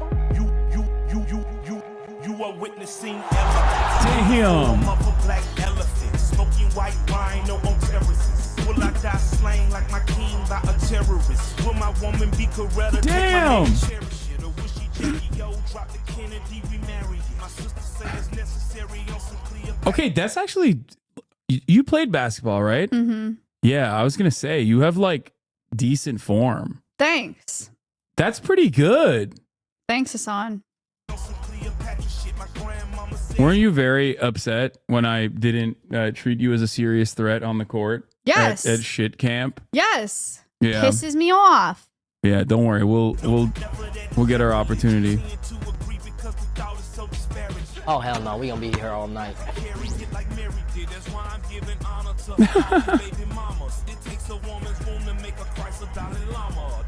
It's fucked up that you're showing Wake. It's just absolutely destroying Jason. I mean, Jason These are just random clips. It's just a compilation. Just they're randomly selected. Oh, from that exact same location too Yep. that you were fucking dialed in on. Just all randomly That's selected crazy. clips. Jason's putting Just up RNG. brawny numbers. That was such a funny mid-off game. Oh, you guys 1v1? Yeah. That's impenetrable defense that you showcased right there. Thank you. Like, it's very obvious that he was terrified by your aura. Thank you. That's so embarrassing, dude. Jason, Jesus Christ. And he tried to foul you. I know. He fouled you? That's you know what's crazy one. too? I didn't even call it because I felt bad for him. Okay, what was the actual outcome of the 1v1? He won like 3-2. Wait, really? Yeah, we only played a 3. That's, oh my God, he's so bad. It's crazy. Yeah. Yep. Okay, I'm proud of you. You almost beat him. Yeah, I'm crazy with it. She I'm crazy destroyed with You're it. up in a 1v1. Okay, this doesn't. I don't like this video. Hey! God damn! God damn! Yeah, I'm pretty crazy with it. You're actually cracked. That's crazy. Lol, you go backwards then forwards. Whatever works. Shut up, loser. It fucking worked. Yeah. That's oh, I'm sorry. Loser. Yeah, when you do it, you call it a hezzy, okay? When what? she does it, it's like, oh, she went forward and then backwards. It's like, oh, my bad. I didn't realize that we were calling it something different when a woman was doing it. Sexist asshole. Yeah, fucking get him. Ow. Backboard elitist, yeah. You know who else was a backboard elitist? Tim Duncan, okay? One of the greatest fucking NBA players of all time. Maya and Tim Duncan are up there in the halls of the greats, okay? Maya, how long have you been balling? You know what's something weird actually? What? I played in Asian League basketball until I was in like high school. I don't even know what that means anymore. Asian League basketball? It was Asian League basketball. Me and my sister played Asian League basketball. What the fuck? I'm half Japanese. I was the whitest girl in my league, and it was just all Asians, mostly Japanese girls. There's a lot of like not real, I guess like not serious, super organized Asian League basketball happening in a lot of the courts in West Hollywood. There's a Pinoy gang, Filipino league. It's crazy though. I guess They it's go something hard. like that. I don't know. It was pretty recreational. I mean, it was organized. Like we had tournaments and stuff, but Yeah, I don't know if they have tournaments, even though they do get like they get baller gear. They're like very serious. It's a bunch of old Swagapino men and young Swagapinos as well, duking it out in the court. huh? Yeah. No, but I wish I played. I played intramurals in college for basketball, but I played soccer through high school. You know, I played keeper in high school for soccer. How is that physically possible? Do you have like an insane? As long as you can reach. It's not even vertical, I guess, as long at that as you point. can get It's two fingies horizontal. on the post on the crossbar, you're good. Yeah, I played keeper. Someone said, "Do you speak Japanese, Maya?" No, my parents both do, but I do not. But I am doing Duolingo right now. Is your dad or your mom white? My mom is white. My dad moved here when he was 17. Oh, cool. Yeah, But she learned Japanese. she did her master's in Japan. So she learned Japanese before she Damn, met she's my the dad. OG weeb. Yeah, she's crazy with She's it. a bigger weeb than me. That's crazy. So you think that What? you think we're a good matchup? On the court? Yeah. I'm a little scared. I'm a little He scared is what after I'm seeing saying. this. Because you're pretty lethal. You're pretty devastating from the 3-point range, you know? And you're a bit of a 3-point merchant. I mean, I am too. You know, they call me buckets, Barry buckets out there. Yeah, Steph Curry versus LeBron James type matchup. You know what I mean? Who knows? Who knows who wins in that situation? More like bricks. Bro, you're 2 feet taller than her? What are you talking about? We're like matched up evenly. One will fall. Maya Dang versus Hosto. That's fucking awesome. Crazy. What do you mean? You got Moodang in that one. I would have rather been Moodang. You love Moodang. I do love Moodang. She's pretty cute. Yeah. What? But you've taken on the MCU and BB, so there's that. What does that mean? What? I don't know. Moodang. They do call me Turk Nowitzki. Oh, wait, when are you leaving Los Angeles? Wednesday. Wait, so we could technically ball tomorrow. Oh, really? What are you doing? Hanging out with Cutie. That boo. This is why she couldn't do it this weekend. I would have set it up. If That we were is to do it actually on the funny. weekend. Hassan was like, "Oh, we'll stream this weekend," and I was like, "I'm gonna be honest. I just want to hang out with Cutie this weekend. Yeah. So I'm not gonna stream." Yeah. And tomorrow then I'm you also did just hanging out stream. with Cutie. You went to Disney. We went to no? Disneyland, but Yeah. that's still hanging out with Cutie. Yeah. And yeah, you guys went to Disney without me. Nobody even asked me to come. Whatever. Like you would have come to Disney at Yeah, I 1 would've. p.m. Yeah, I Prime would've. freaking news Yeah, I hour, would've. Whatever. He would not have come, and he also wouldn't have had fun. But you're going to Disneyland anyway. She said on Wine About It, only one stream with Hassan. Yeah, it's fucked up. I know. At least I'm here. It's been years, has it not? That is true. I think it's been like 2 years since I've been here. Yeah, last time you were here, you and Cutie made me eat some weird ass shit. Speaking of which, What? I'm pissed that you had Stavros here and you didn't invite me. I think he might have left by now. Wait, what do you mean? I love you that could guy. have come. He was here yesterday. If you didn't want to hang out with Cutie, You didn't tell me. you could have hung out with me and Stavros instead. You could have balled up with Stavi. Balled Think up about that. Basketball. Yeah. What else could that be? I don't know. You talk like a Zoomer sometimes. I What can't keep balled up. up is not Zoomer lexicon. Very well could be. No, They say it's some not. Stuff I Balled just up do is- not recognize all the time. Okay, that's crazy. I do not speak like a Zoomer. I'm Yeah, a you 30. do. I'm a 33-year-old man, sometimes baby girl, but also still a 30. God, Still a 33-year-old Hassan. man. That's all I'm saying. I think I just Also, ruined yeah, that aren't clip you a with the fucking gag. Zoomer? How old are you? I'm 26. Damn. What? No, I'm just kidding. I was born in 98. 1998. That's crazy. Famous picture from the Maya Stavi stream? Yeah. Ah, yes. Classic. Yeah. He was throating it. Dude, I love that guy. He's so He is funny. He's so funny. That's a Zoomer. Yeah. No. You speak more like a Zoomer than me, dude. I think it's because Twitch brain rot. Wait, he's 33. What the fuck? Shut up, Connor. Hello, Mr. Pants. I know your old ass did not just damn. I did. I always do it though. Do what? I have to pee again. Do you guys think I legitimately need a bladder augmentation? Don't ask them. They're gonna say yes. They're gonna be like, they do this to me.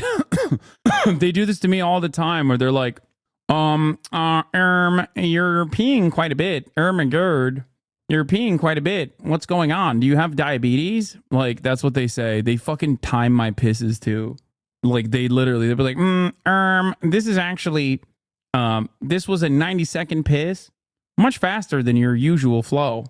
Ew. Yeah, literally. Ew, guys, don't do that. Straight up. That's It's not weird. a joke. Straight up. All right, I'm gonna pee. Okay. It's just a baby kicking your bladder. Yeah, that's true. That's probably what it is. It's fine. It means your kidneys are working. Yeah. You asked that question and someone said, I see a pelvic floor physical therapist. Bro pissed on the mic at the DNC. Okay, chill, dude.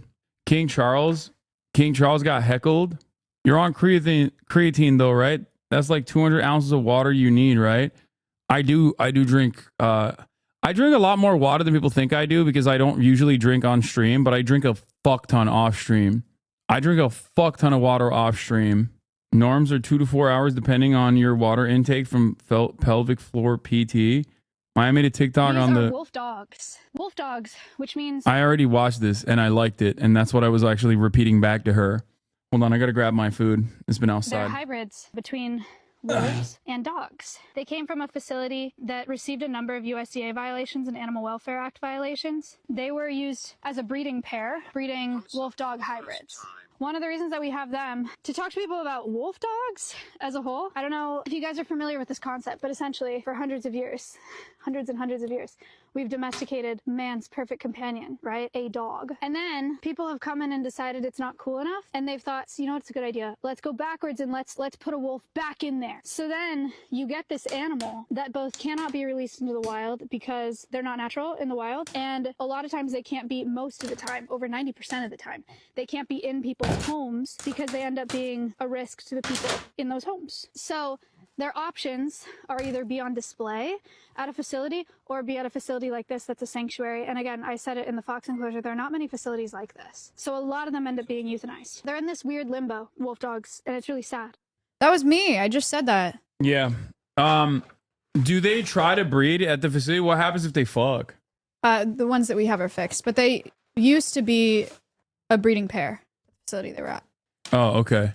Did you fix them or did they extract them and then fix them? I think they fixed them before. What if they They want to came fuck? Like, what then? Isn't that bad that you guys don't let them? Oh! Balls. Okay. Well, I asked you if you wanted food and you said no, but this is my feasting time. Okay. Do you want to try some pide? It's Turkish bread. It's going to be kind of mid on its own. You got to dip it into some cacık tzatziki. What do you do while you eat?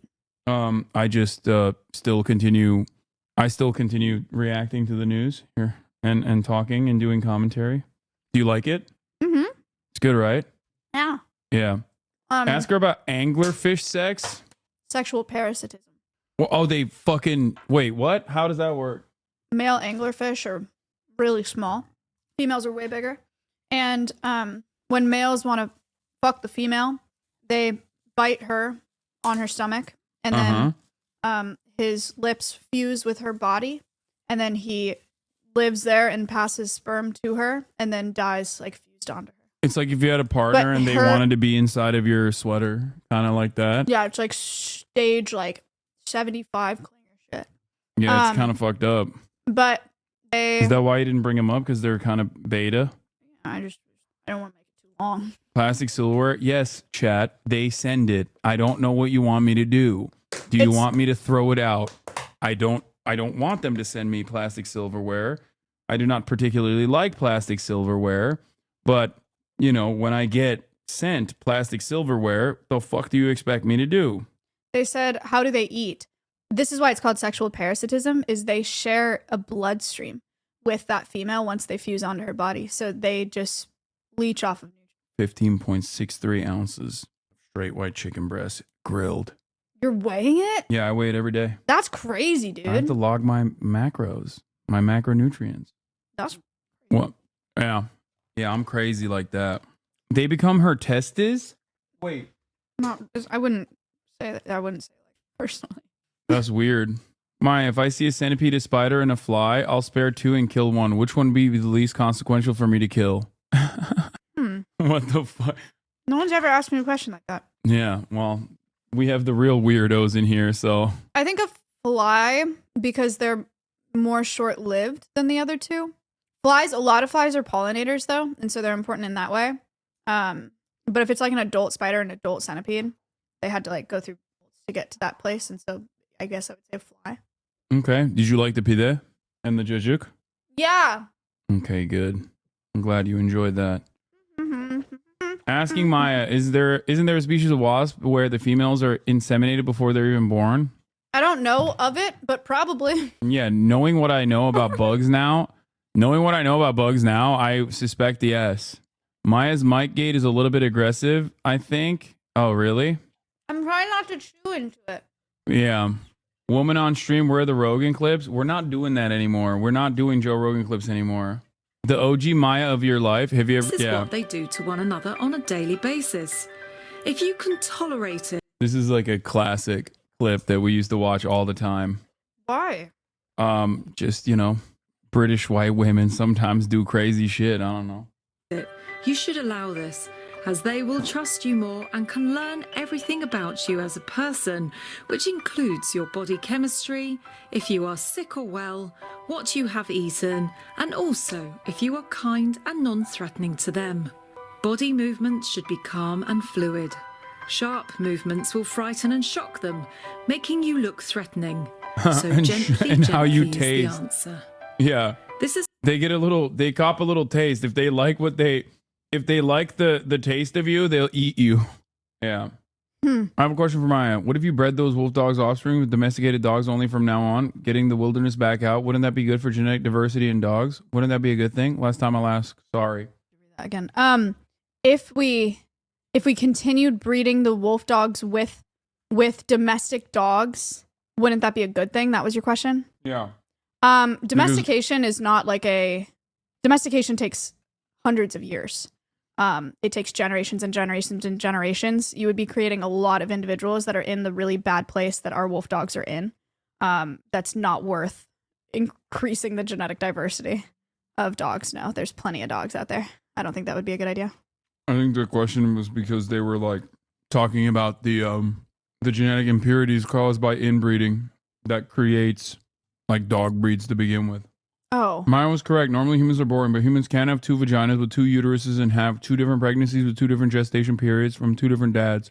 There have been cases of it I learned about during my OBGYN rotation. Women have it so hard, dog. Kangaroos, I think, have 3 vaginas. I don't know about that with humans, but I believe you. I think kangaroos have 3 vaginas. Or maybe it's 2. Someone One's said like my a false sister-in-law vagina. has 2 vaginas. That's wild. Yeah, so they're like perpetually pregnant because they're marsupial. So they have like, they're pregnant, plus they have one in the pouch, plus they have one outside the pouch. Endless cycle. A woman's labor. That's cool. Yeah, that's cool. Okay. Is there anything you Wait, what? Hello and welcome to Animal Watch, and today we're Why going to be wolves hate talking men and about not why women? wolves are not very keen on men. As someone who has worked and mixed with wolves and wolf dogs for over 20 years, What the fuck? one thing is apparent. Captive wolves definitely treat biological males different to females, especially human males that Guys, have had I don't know about y'all, but contribution I'm to their gearing up for some upbringing misinformation and are right now. classified as strangers. This fear can manifest in retreating, growling, and general inability to bring themselves to bond close to a fully adult man. So today I'm going to try to introduce Bosch, a fully intact white wolf, to my son Kai, who What is the 16 fuck? years old. We're We gonna will throw him see in how there and Bosch see what reacts to him, happens. and see if through certain mannerisms and body language, which I'm going to get Kai to do, if we can encourage Bosch to accept him like he would any woman. Or perhaps find out if even a 16-year-old boy is still too much man for him. Plus, This is we will weird, survive right? fly strike. As for the I first hate time on her. Animal Watch, we encounter a fluke explosion of thousands of flies whilst filming. Yuck. Stay tuned to find out. She also doesn't like flies, which, you know, Yeah, fuck that. yeah, we don't like that. Yeah. Now, dogs are our best friends. That means both women and men. But did you know that wolves and many wolf dogs are not so keen on the male species? This is so stupid. Now, if you raise a wolf or wolf dog from a I feel like wolf dogs in actually general are not pissing me so off. keen about anybody. This is like so. What is It's she like a talking luck of the draw about? type situation, right? Like maybe some might be like better natured. The like male more- species. Maybe some wolf dogs might be like better, like chiller, right? But It's overall, it's it's like absolutely too big of about a risk, right? The individual. Yes. This is a stupid video. Pisses me off. Pisses me off. baby and you are a man, you are often okay with the wolf. But if you are a strange man meeting a mature wolf or wolf dog, it is often a very different story. Many captive wolves and wolf dogs are far more fearful of a man than a woman. So why is this? Well, the general consensus is that men give off a strong scent of testosterone, and this can be very threatening to wolves or wolf dogs, especially male wolves. Men are also taller, which is more intimidating than women. They speak with deeper voices than women, and often walk and behave with larger, more demonstrative mannerisms God, than this women is do. so frustrating. All of this can be quite This is such a threatening to frustrating the video wolf. because it's actually produced and it's actually edited and it's like voiced over. Like it's not just like someone saying something in passing and they're actually just stupid. Like this is so curated just to for what? So it's wrong. Yes, this is stupid as hell. Pissing me off. Okay, what? Address it. I don't know. Because I don't know. I'm actually asking. First of all, I think it's like you see this a lot online. By the way, another pitch for y'all. Actually, I'll get to it in a second. A lot of things that you see online, people will talk about how like, oh, you don't want this as a pet. Like this isn't a pet, but then they're like laying on the ground with it or they're swimming with it in the water, like swimming with tigers or like cuddling with it in their house. And they're like, well, he loves me. He knows me, but people shouldn't have these as pets. Like people should respect them. Like I'm just special because I'm part of the pack. Whatever the fuck people do. I hate when people do that. And this lady is just doing this off the jump and she literally has the wolves in her mouth. Like, and then she's talking about them as if she respects their wildness, which she does not. If you guys see shit like that, if you see people selling live animals or like for the pet trade or something online, World Wildlife Fund has a coalition to end online wildlife trafficking. And they have a report for them. It's cool. It's like new within the past couple of years. So if you see stuff like that on TikTok or people being like, buy this monkey for $5,000, you can take that link and you can put it in that form on World Wildlife Fund. Just a note. Anyway, I don't know. It's just like it's all very anthropomorphic and like gross and stupid. It's like I hate it. But she's getting crazy views, so I guess that's why. It's got 1.5 million views. Who, contrary to belief, is a very timid and scared creature. Cough. Hassan talking about bears. Cough. Okay, dude. Hassan thinks you could vibe with a bear. Okay, that's different. He's not like the other guys. That's different because like definitely could, but I wouldn't like get a pet bear. You know what I mean? I wouldn't like go and purchase a pet bear. I guess like I adopted a pet bear-like dog. Yeah, see, that's fine. Just get a dog. Just get a dog, everybody. Wolves work well as a pack and use each other as each other's strength. So when you see a captive wolf alone or a pet wolf dog without a pack, he can often run the opposite way when a man approaches. Now, Animal Watch has met the white wolf Bosch before. Bosch is an intact male and a very confident wolf. He lives in the most unbelievable setting in Shropshire. Maybe she just hates men. Remember when we visited last and stayed in cozy luxury wolf lodge? And I got to wake to the sound of howls. Wait, is this like a natural habitat? Well, or? I was back again at Wolfwatch UK, and Bosch is now in his adult. Okay, I don't get it. It's an ad. If this would be a natural fucking habitat, I suspect that they would not let you roam around with like wild wolves. Right? I mean, it certainly doesn't help their chance of survival if it really is a wolf that does not have boundaries. 3 years like fence boundaries. Bosch is cared for by Tony, who struck up his bond with Bosch when he was only 1 year old, meaning it was easier to cement a bond. Despite this, even Tony struggles in the breeding winter months, from November to January, when wolves develop winter wolf syndrome, a slang expression for a rise in testosterone during the breeding winter months for wolves. Tony has told me that Bosch didn't even let him close at times. However, still allowed women close by during this season. Well, Bosch loves me and I love him. We bonded when he first arrived and he feels very happy and safe around me, as you can see here. My son Kai visited Wolfwatch UK many years ago when Maddie the wolf was very old, almost 19 years of age, and he was about 12. Kai was allowed to walk her under supervision. He has great experience with Czechoslovakian wolf dogs and any other very large dog. Last time I filmed at Wolfwatch UK, Bosch was very fearful to both male cameramen I brought with me, especially the very tall drone operator. You don't think maybe it was the fucking drone? Also, or the big ass DSLR? She is pretty crazy for like trusting a fucking wolf with a 12-year-old child. Stupid as hell. Like, I feel like you're tempting fate at that point. You're just like, yeah, eat my child. It's fine. It'll make for a great video on YouTube. All right. I've had enough. You're done? I've had enough of this shitty video and this stupid lady and this stupid bitch.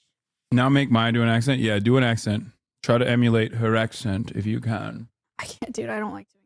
Feel silly after. And then I get embarrassed.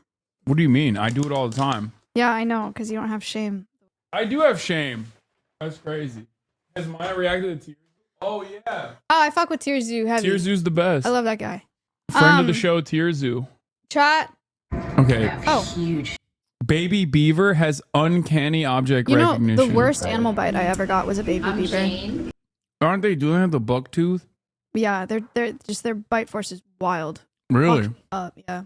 I used to work at a zoo. And this is Libby's story for GeoBeats. We rehabilitate. Wait, have you ever watched Grizzly Man? The Werner Herzog documentary about a man who thought that they could live in the wild with the bears. I haven't watched it, but I know what you're talking about. A fate. Another tragic case.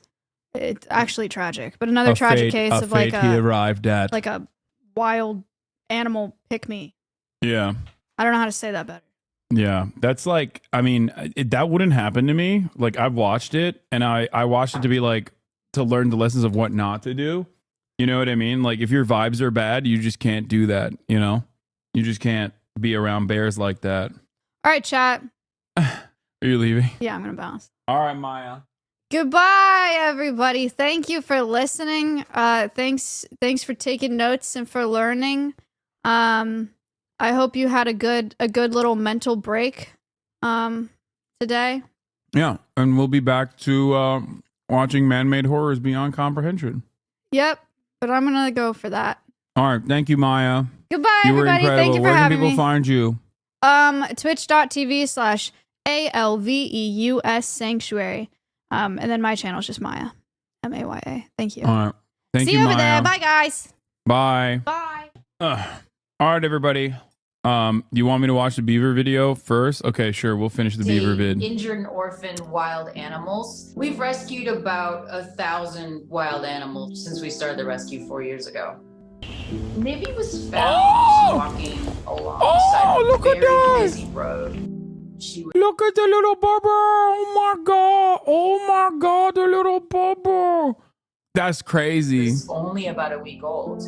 Someone pulled over and called us. We made efforts over the next few days to try to reunite her, but reuniting with beavers is I muted the other mic already. We went to the nearest beaver dam and we let her cry out and we waited to see if any beavers would come, but nobody did. And she's been with us ever since, almost a year now.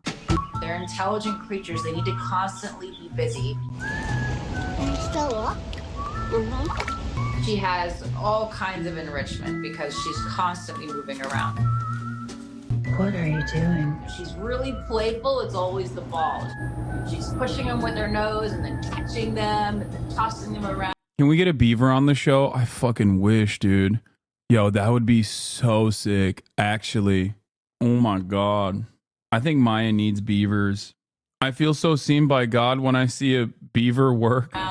When she's in work mode, Beaver or Kaya? Kaya. That's not a question. Guys, come on. They're like, I love. she builds dams. She's very particular about what she builds dams with. So she only puts sticks in it and arrange them in very specific ways. When she's playing, That's so fucking, that's insane, dude. That is the cutest thing on the planet, dude. Oh my god. It's making a makeshift dam right around the she only door. plays Come with on. toys. She won't play with the sticks. She'll separate, if they're all in one pile together, she will separate the toys from the sticks, like play from work stuff. Beavers build dams as a self-preservation. They're very clumsy on land. They're very slow when they're walking on land, but in the water, they're amazing. Good job, Nibby. The more they raise the water table, the safer they are. They can get away from predators. There's not a lot of information about beavers in rehabilitation. So as far as separating toys from work stuff, this is the first I've ever heard of it. Nibby. Nibby regularly hops when she's excited. I heard from multiple biologists, it's something only younger beavers do when they're very excited. It's like a dog getting on two legs and hopping because they're excited. She just can't contain all the excitement. It's the most adorable thing. When something bothers her, we know. I think she's very OCD. For example, when we change the cages around the rehab room, Nibby gets very upset. She won't eat for the whole next day. When she was a baby, if you offered her a bottle, she wouldn't take it because you wanted to give it to her. You had to sit the bottle in front of her and wait until she was ready to take it. She's just very interesting to watch. We got her at a week old. She's never seen another beaver build a dam, but you would swear that she had. It's so ingrained in her. The goal is when she's 2 or 3 to release her and hopefully she can live a life free out there in the wild. She has lots of energy. She's a great swimmer. She's good with the dams. I saw him kick his legs. The only thing we have to work on with Nibby. Okay. I think we've done enough beaver watch. Okay. Put on Star Trek? No. Look at that. It's Alveus. This one has a weird face. No disrespect. Freaks me out a little bit. Okay. Let's get back to the real news of the world. Okay. Are you going to get banned from Twitch? Love the streams? No. What? Frogan banned? Frogan Denims and Capri all banned? Twitch is doing a ban wave right now. Caprice on Frogan and some other Arabs. Well, everyone on that panel copped a 30-day ban. Yeah. I think Twitch is responding to a lot of the outside pressure in the same exact way that they responded to it when they banned me They even VO got banned and she didn't even do anything but wear an egg costume. Wait, what? Twitch is suspending all the members of TwitchCon rating streamers panel for 30 days for hateful conduct, according to sources familiar with the matter. Yeah. Thanks to your ex-podcast host. He's talking about how he hopes is a perma. Also telling his audience you're pro-genocide in Tibet. Crazy. What? Yeah, dude, it doesn't matter. A certain Reddit community teamed up with the ADL to and stop anti-Semitism to pressure them. Yeah, there is no end to the amount of he said you're a creep towards women. Who said that? I think you're making that up. Ignore that. I believe his words were, you're an extremist who platforms and disseminates terrorism. You support the annex of Crimea, Donetsk, and Tibet. He said Dan Clancy was a creep, not you. I think you should seriously consider setting up a stream for YouTube for the election. It does matter. He's literally weaponizing his insane audience. We need to fight back, bro. Bro, if you heard some of the things he said about you today, it's messed up. We're not making it up. Yeah, guys, there is no winning in this battle. Okay? There is no winning in this battle. There's nothing you and I or this community or anyone can do. Nothing at all. This is precisely the reason why I just eat it every fucking day. Okay? For the past 12 months, this has been endless. Okay? When they can't get anything off of me and my statements, then they fucking turn around and, pick apart different statements from the chat. If they can't do that, they go after people that are also pro-Palestinian, but have smaller audiences. Okay? He said you support the ethnic displacement of all Israelis. Yeah, I very clearly do not. And actually, I've had a conversation with him directly about how I do not, which is why I am a supporter of a one-state solution. There's two things I can do, okay? There's two things I can do in this situation. I can hyper-focus on the direct targeted attacks against me and everyone else that is pro-Palestine with all of the Islamophobic sentiments baked into it and the cynical weaponizations of certain constructs, while there is a real ethnic displacement that is currently happening. Or I can shift my focus away from these people who are constantly crying and vying for attention and trying to deplatform me and successfully getting to deplatform others in the process as I continue to conduct myself the way that I do. There is no way out of it. Yeah, Chatters thinks this is a PR battle or we can debate ourselves out of this. No, you have to ignore it. Exactly. There is no, you cannot PR your way out of this. You cannot debate your way out of this. When there are, a lot of you are very white, I think. And for that reason, I don't think you understand that when you represent a certain background, okay, a lot of the additional shit, a lot of the common memes and the stereotypes of said background will stick to you regardless of whether it is true or not, okay? Black people talking about police brutality will always be met with, well, they're actually trying to kill cops. They hate white people. They want to kill white people, depending on the severity of the fucking lies that are being told. For Muslims, it's you're anti-Semitic. You love Islamist fundamentalism. You are not contextualizing the violence in a region that has been destroyed by both American and Israeli settler colonial actions and many of the other dire consequences of this, colonial extraction. And instead, you are just an Islamist fundamentalist who would love to redefine America and make American governance look like Hezbollah. Okay? There is nothing I can do. There is nothing I can do. All I can do is just take it. Just like all Capri Sun Poppy and Frogan and everyone else that's getting banned in this mass ban wave, that all they can do is take it.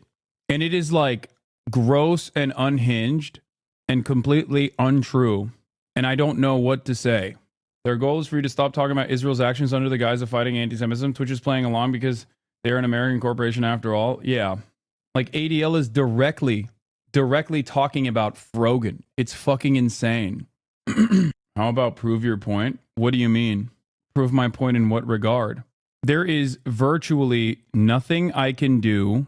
I just have to continue being careful. And I urge everyone to also put their best foot forward and maintain being careful. Okay? Trollolol.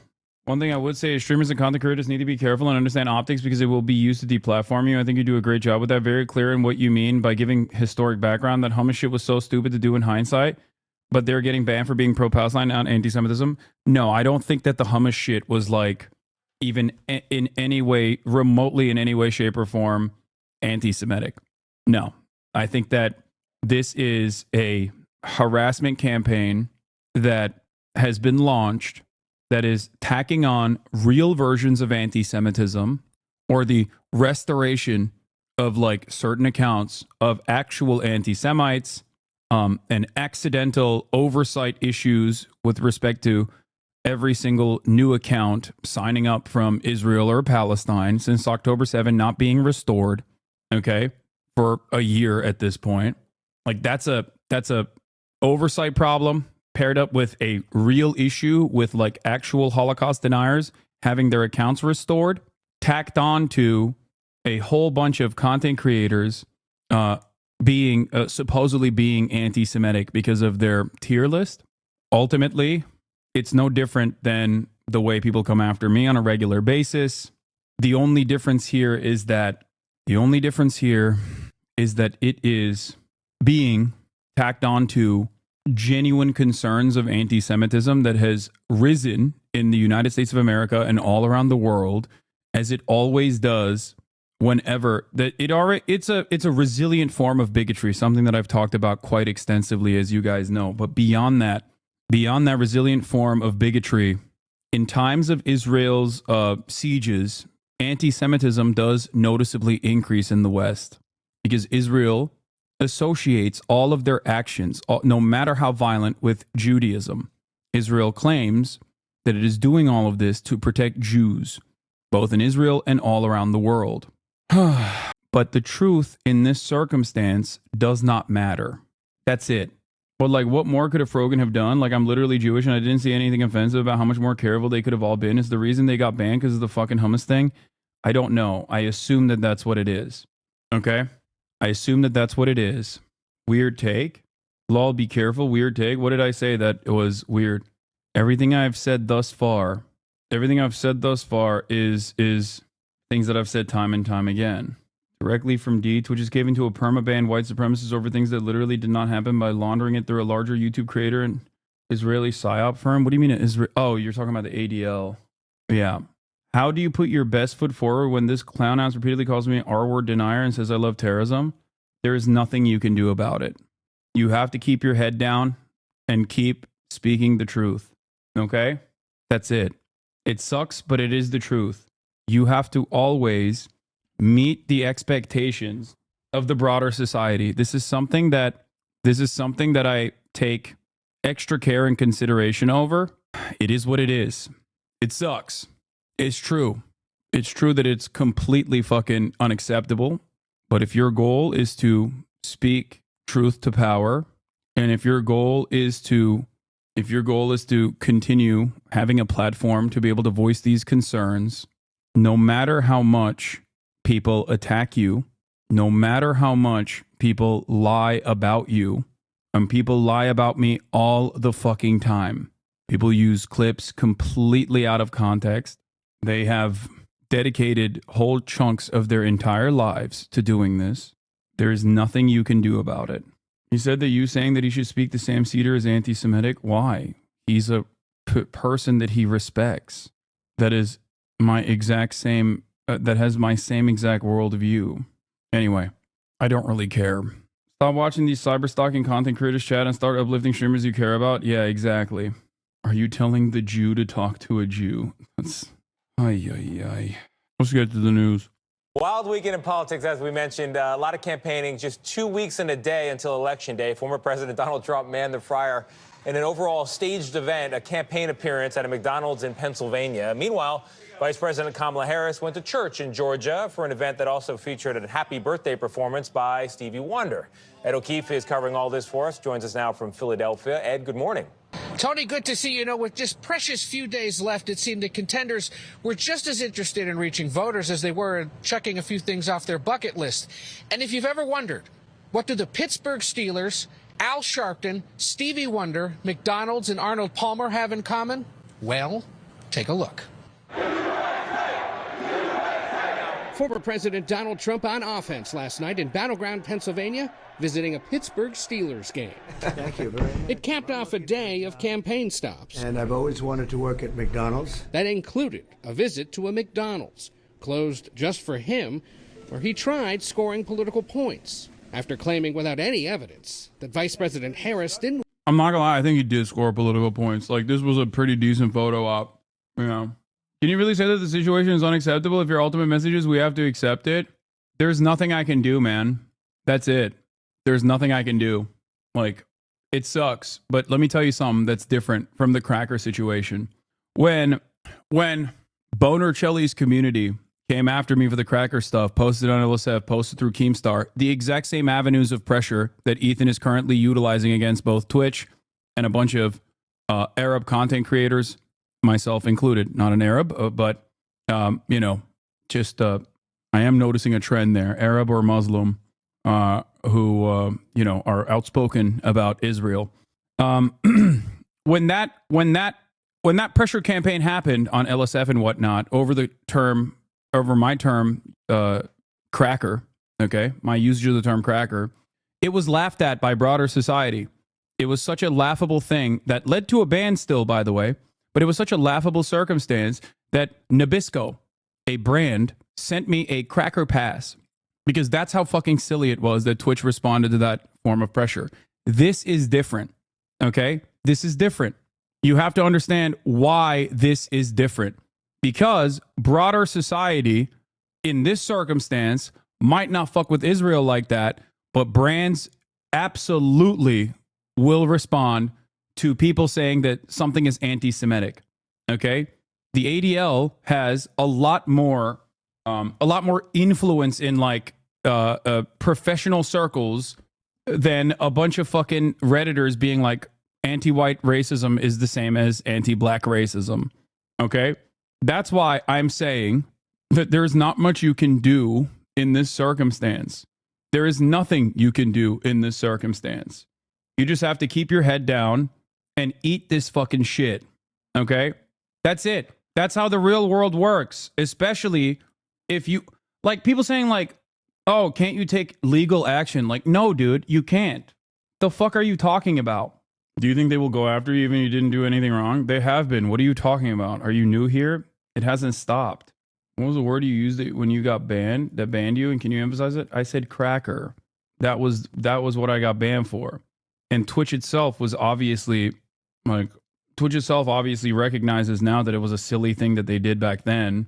So much so that I had a Twitch produced show at TwitchCon where the first joke out of the gate was me using that. They're trying to get you banned again. It won't happen. Not over cracker. He's also using Bonarelli's community to brigade shit. He literally platformed the D-Reddit and took anti-Hasan talking points from the Reddit and then used them today. It's fine. It is what it is, man. It is what it is. I think that it is endlessly selfish to engage in petty squabbles that you claim are genuinely consequential, more consequential than literal children being burned alive every single day. There's nothing you can do. Society and our rules have not adapted to the way that, you know, cyber harassment works. It just simply has not. I don't even know what the correct way to address any of this stuff is from a legal perspective, but the unfortunate reality is that you can pretty much get away with normal shit that you would go to jail for, like stalking and you know, leaking personal details of people, trying to blackmail them, trying to slander them. But you can kind of get away with that under the guise of anonymity online, especially if you have enough people with a shit ton of time, free time. If you look at an ongoing act of genocide and you go, how can I make this about my least favorite content creator? You are a deeply unserious person. That's it. It's sad. And no matter what happens to me, no matter what happens to others around us, ultimately, I will still maintain my moral conviction that Israel is an apartheid state, and that is unconscionable. And Israel is currently conducting a genocide in Gaza, and that is also unconscionable, inhumane, barbaric. That's it. Everything else that people try to hyper focus on is just to derail the conversation away from that. Anyway, it's honestly a mechanism of control. These online communities need to feel like they're morally in the right, so they get wins by bringing down people blatantly contradicting it, so they don't have to face it themselves. I think there are a lot of people there that don't actually even have any sort of personal interest in the matter, and they're just simply brigading for the fun of it. I think I would go so far as to say that in terms of like real fears of anti-Semitism, I'm sure Ethan has plenty of that. I think that there are certainly, like, I'm sure he sees the rise of anti-Semitism, some of which he considers, some of which is just straight up a criticism of Israel that he, I think, misunderstands as anti-Semitism. But then there's very real anti-Semitism directed towards him, directed towards Hila, directed towards Jewish people across the board, and that fucking terrifies him. And I think that there's a real element there. But if we're talking about Destiny, he doesn't give a shit. How many times has he made fucking Holocaust jokes? Are you kidding me? The fuck? Associating himself with like out and about Nazis, platforming them, like literally platforming them. People talk about the Houthi interview. They're like, oh, you interviewed a Houthi who said he wasn't a Houthi. Like, he gave a fucking lifeline of a career and has defended Nazis over and over again. He doesn't give a shit. He doesn't care about any of this stuff. He advocates for white people to say the N-word. Like, what are we talking about? He's just doing this because it's a great way to fucking... He's just doing this because it's a great way to open up a new vector of attack against someone that he just truly despises. And there's not really anything I can do about it. It's not an accident that so many of these fucking straight up Nazis are up in my fucking mentions all the time, acting like now they actually care about anti-Semitism. Like, get the fuck out of here. Is there any thought that you might have done something wrong at all? I don't think any of the things that people are addressing in terms of like festering and manifesting anti-Semitism is even remotely correct. I'm sorry. You have to be completely oblivious to my coverage on the matter. If you ever think that I let anti-Semitism foster, manifest, you're out of your mind. I keep saying fester. Didn't you say it was cool marching on the Israeli and American flag? You think that there is something wrong with that? The fuck? It's called free speech, bitch. I can fucking burn an American flag tomorrow if I want to. You got a problem with that? You're not American, dog. You're goddamn un-American. The fuck is this shit? I can't go back to Turkey for all my fucking criticisms of the Turkish government. That's the one thing that Americans are supposed to hold on to. And here you are crying and complaining about the fucking American and the Israeli flag being marched on. That's crazy, man. That's crazy. Especially when it's directly being mentioned in the framework of like Israel and America doing a genocide. Good luck. This is a D-troll. At this point, I don't know if it's a D-troll or an Ethan Klein fan, considering he gets his talking points from Destiny. I didn't even know what the fuck H3 snark was for the longest goddamn time. And as soon as I saw the subreddit, I was like, this is unhinged. Okay? Because I'm a normal person. And it's kind of weird that Ethan turned around and is basically using the H3 snark subreddit, which is Destiny's subreddit, against me. Much more active, much more robust, network of orbiter content creators, many of which who fucking despise Ethan, Destiny included. Time and time again, Destiny has called him an R-word, mentally deficient, all these things. But now that it's like actually a good opportunity for him to draw a wedge, you know, he just went back and is like posting Keemstar and all these fucking drama losers that Ethan normally shits on. And not a single step of that direction has he ever thought, man, I'm really fucking making some weird choices here, making some weird allegiances. I'm saying the Destiny subreddit is like H3 snark, but for me. A subreddit that I saw for 1 second and I was like, nah, this is not for me. Not interested in any of this. That's the difference, I guess, between me and Ethan. He called you pro-Russia today, Lamau. Yeah. Anyway, snark is not insane, though. No, dude. Anyone that is that invested in a content creator is not all there. I'm sorry. You might have been a fucking foot soldier at a certain point and now you hate Ethan. But like going to communities like that, and I repeat this all the fucking time, and I'm saying this at a time when Ethan is basically using, once again, a cyber stalking operation that has been ongoing for 6 fucking years, something that he knows very well, something that he has also been in the crosshairs of as well, to launch ridiculously cynical attacks against me and all of these other people whose livelihood he has now successfully taken away for the crime of saying Sabra hummus is dog shit. Anyway, in the midst of an ongoing genocide, and that's your own that's the only output you have, of course people are going to assume that you're pro-Israel in that situation. Like, what are we talking about? Like, I'm so disappointed. I don't know what else to say. You got it wrong. The snark stub is pro-Palestine. No, dude. you're getting what I'm saying wrong. That subreddit might be pro-Palestine, but that level of hyper-focus on fucking Ethan Klein or Gila or anyone is unhealthy. That's my point.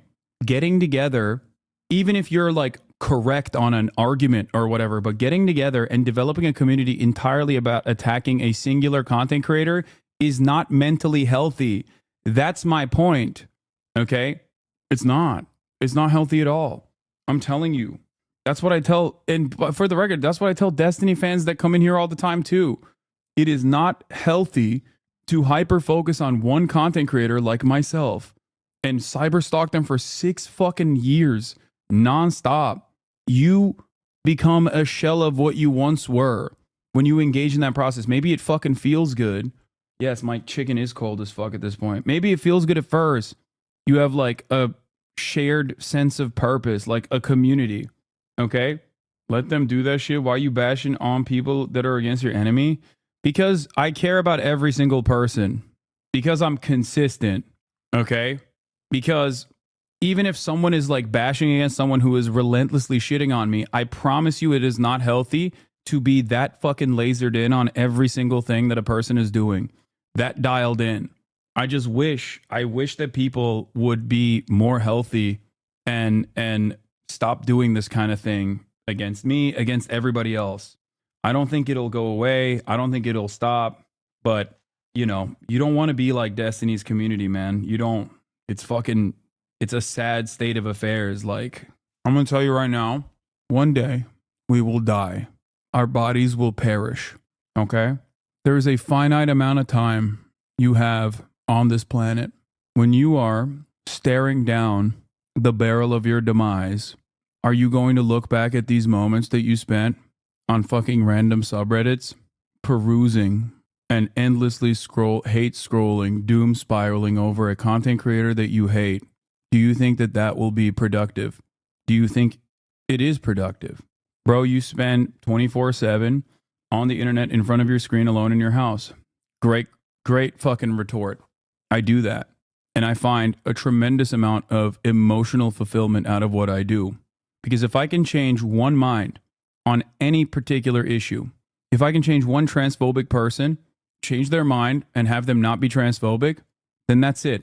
I've done my job. If I can change one person who unconditionally repeated statements that they've heard, like Israel's the only democracy in the Middle East, if I can change that one person's mind from thinking that and repeating it unquestioningly to recognizing the reality of the apartheid, and there are thousands of you in here right now who have had their minds changed on any given matter. It doesn't have to be on everything, but on something, one thing.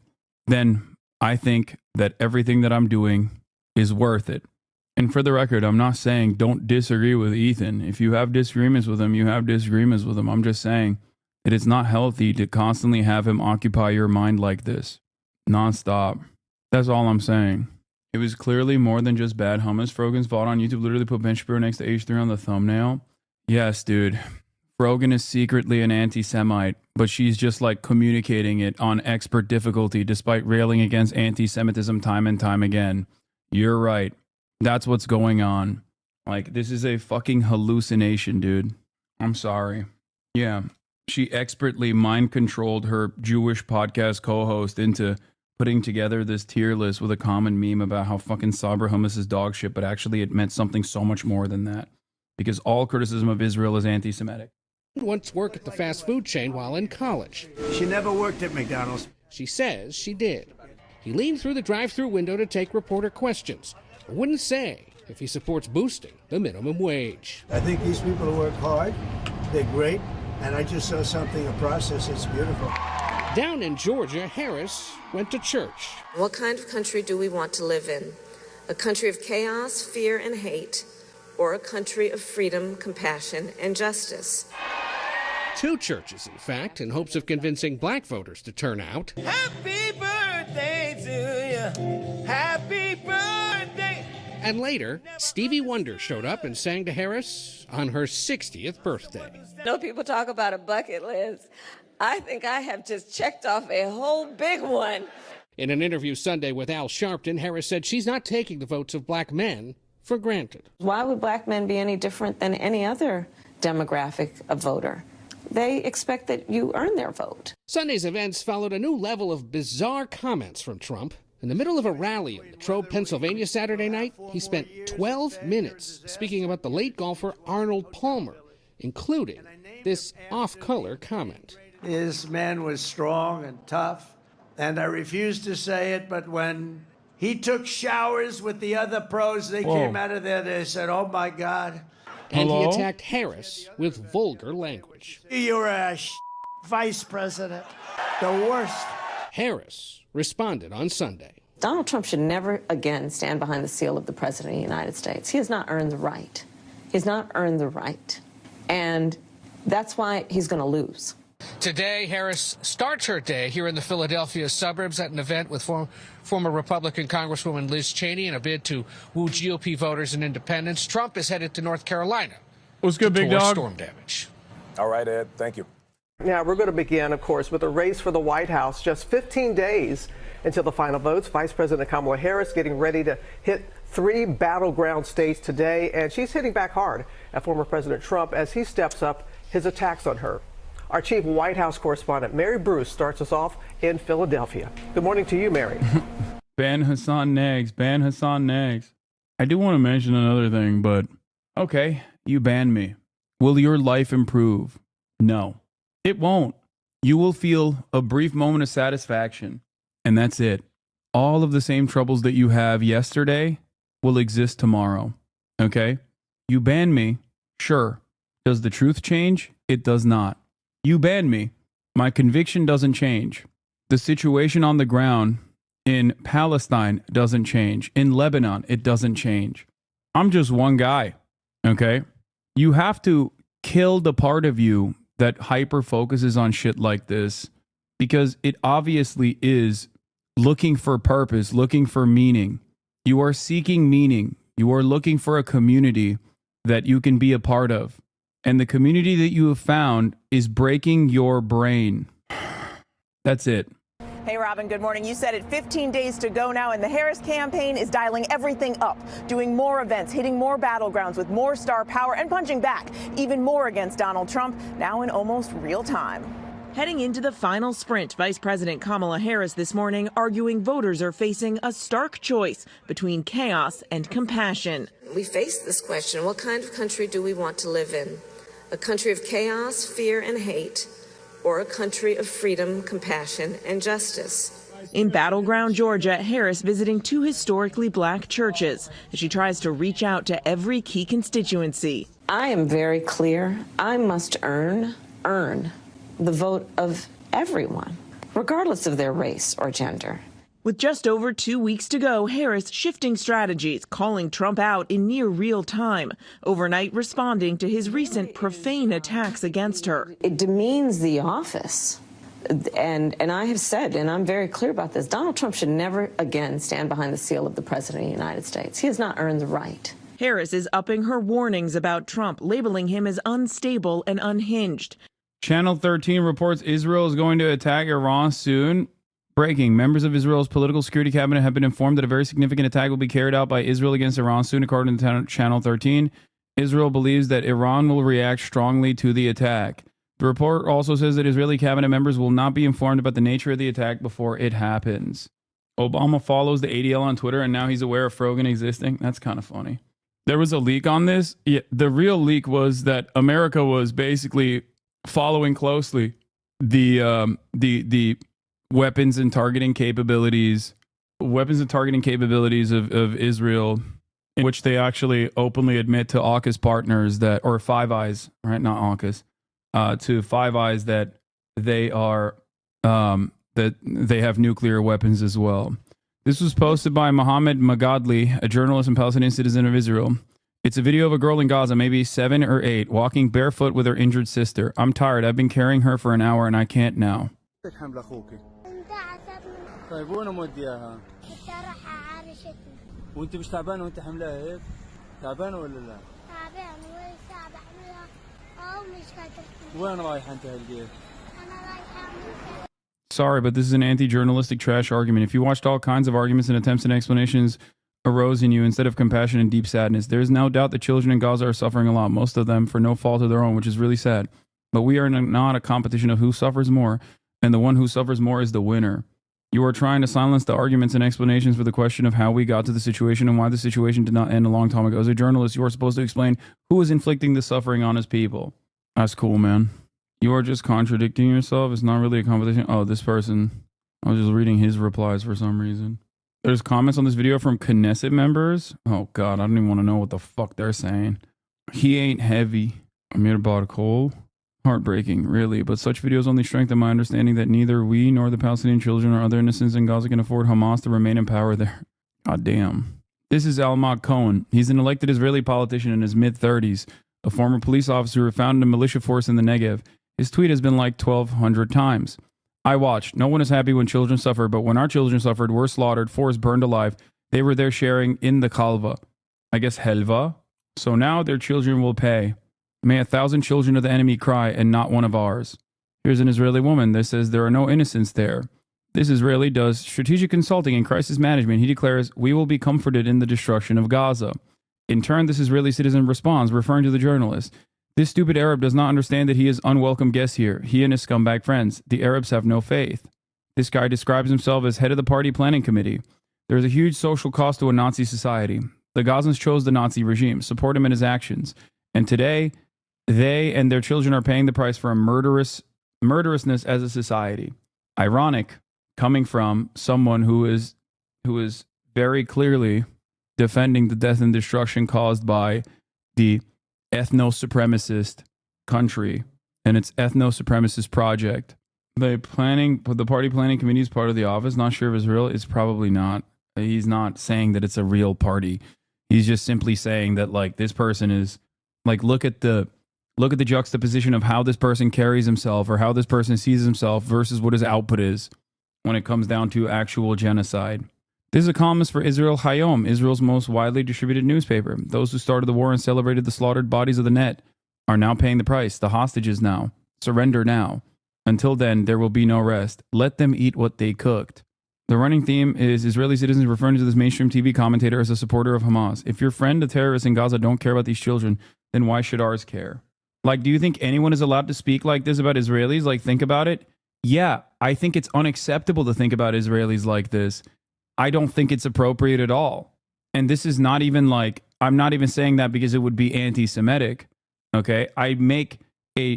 You will never be able to get me to see Israel as like anything that is remotely Jewish.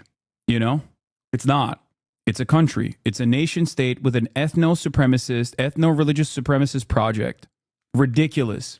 Just because some people voluntarily associate with this ethno-religious supremacist project as a good thing, as a positive association with a religion, does not change that dynamic at all. It's fucking ridiculous. I feel like I'm losing my mind. It's like a forcible concession that is being extracted, demanded from me. No, it doesn't matter what the truth is. I need you to say lies. You need to say lies right now. And if you don't say the lies, I will fucking try to get you deplatformed. Like, get out of here. A bit ago, you said you learned a lot about politics from older Jewish men. That one stuck with me. I mean, that was a meme for the most part, but yeah, of course. Michael Jamal Brooks used to say, my Jewish values teach me to oppose apartheid. My Jewish values teach me to oppose genocide. And he was right. Everything I know, everything I've seen from the revolutionary culture of Judaism historically, overcoming great odds, overcoming pogroms, like, it is damn near antithetical to Jewish culture and Jewish history to be in support of an apartheid ethno-state.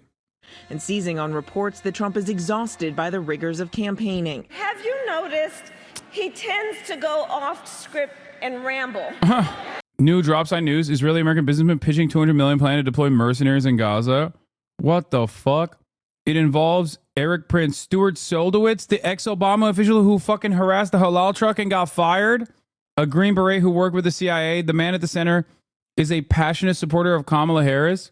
Moti Kahana says he's talking to the Israeli government about creating a pilot program for gated communities controlled by private U.S. security forces.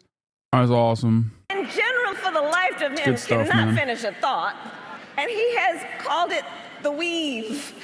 She's also increasingly using Trump's own words against him in campaign ads and at her rallies, especially to highlight the issue of abortion.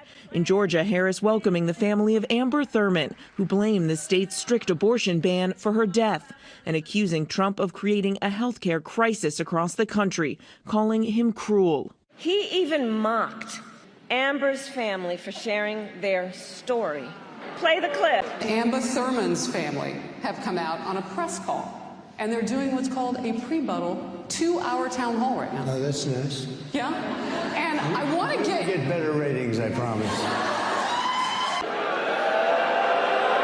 What we see continually from Donald Trump is exactly what that clip shows. He belittles their sorrow, making it about himself and his television ratings. It is cruel. And listen, I promised Amber's mother that we will always remember her story and speak her name, Amber Nicole Thurman. Now, Harris is also leaning into her star power, appearing this past weekend with Stevie Wonder, Usher, and Lizzo. And this week, she'll be out on the trail for the first time alongside the Obamas. Now, today, she's hitting all 3 of those critical blue wall states, Pennsylvania, Michigan, Wisconsin. She'll be out with Liz Cheney. The final sprint, now on. Yep, just a couple weeks to go. Mary Bruce, thank you. Good evening and welcome to Politics Nation. Tonight's lead, in her own words. I'm coming to you from Atlanta, Georgia tonight, where just a couple of hours ago I sat down with Vice President Kamala Harris. We spoke about the historic nature of her race as she is now facing as an extraordinary historic campaign with just 16 days to go until the election. In just 3 months, that election will take place. Vice President Harris has managed to introduce herself to the American people and pull into a dead heat in the polls. Now she's seeking to draw contrast and mobilize her supporters in the final days of the race, including African-American voters.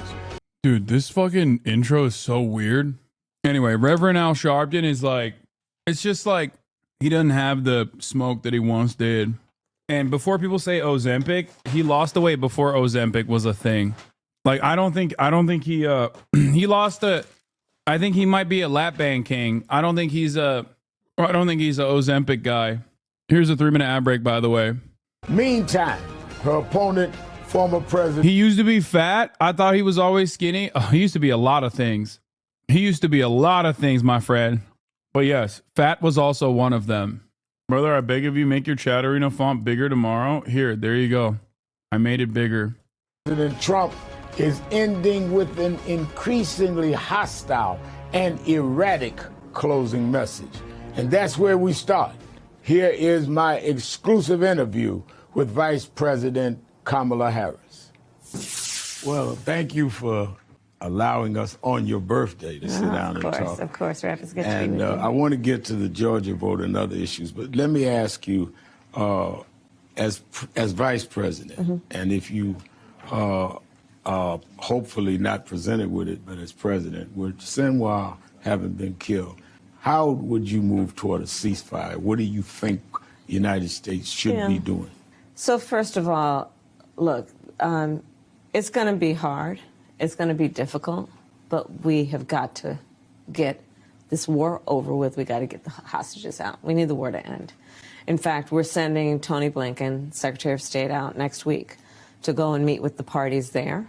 And the death of Sinwar, I believe, has removed an obstacle to that end. And so we've got to work at it, and we've got to work at it through diplomatic means, and that's what we intend to do.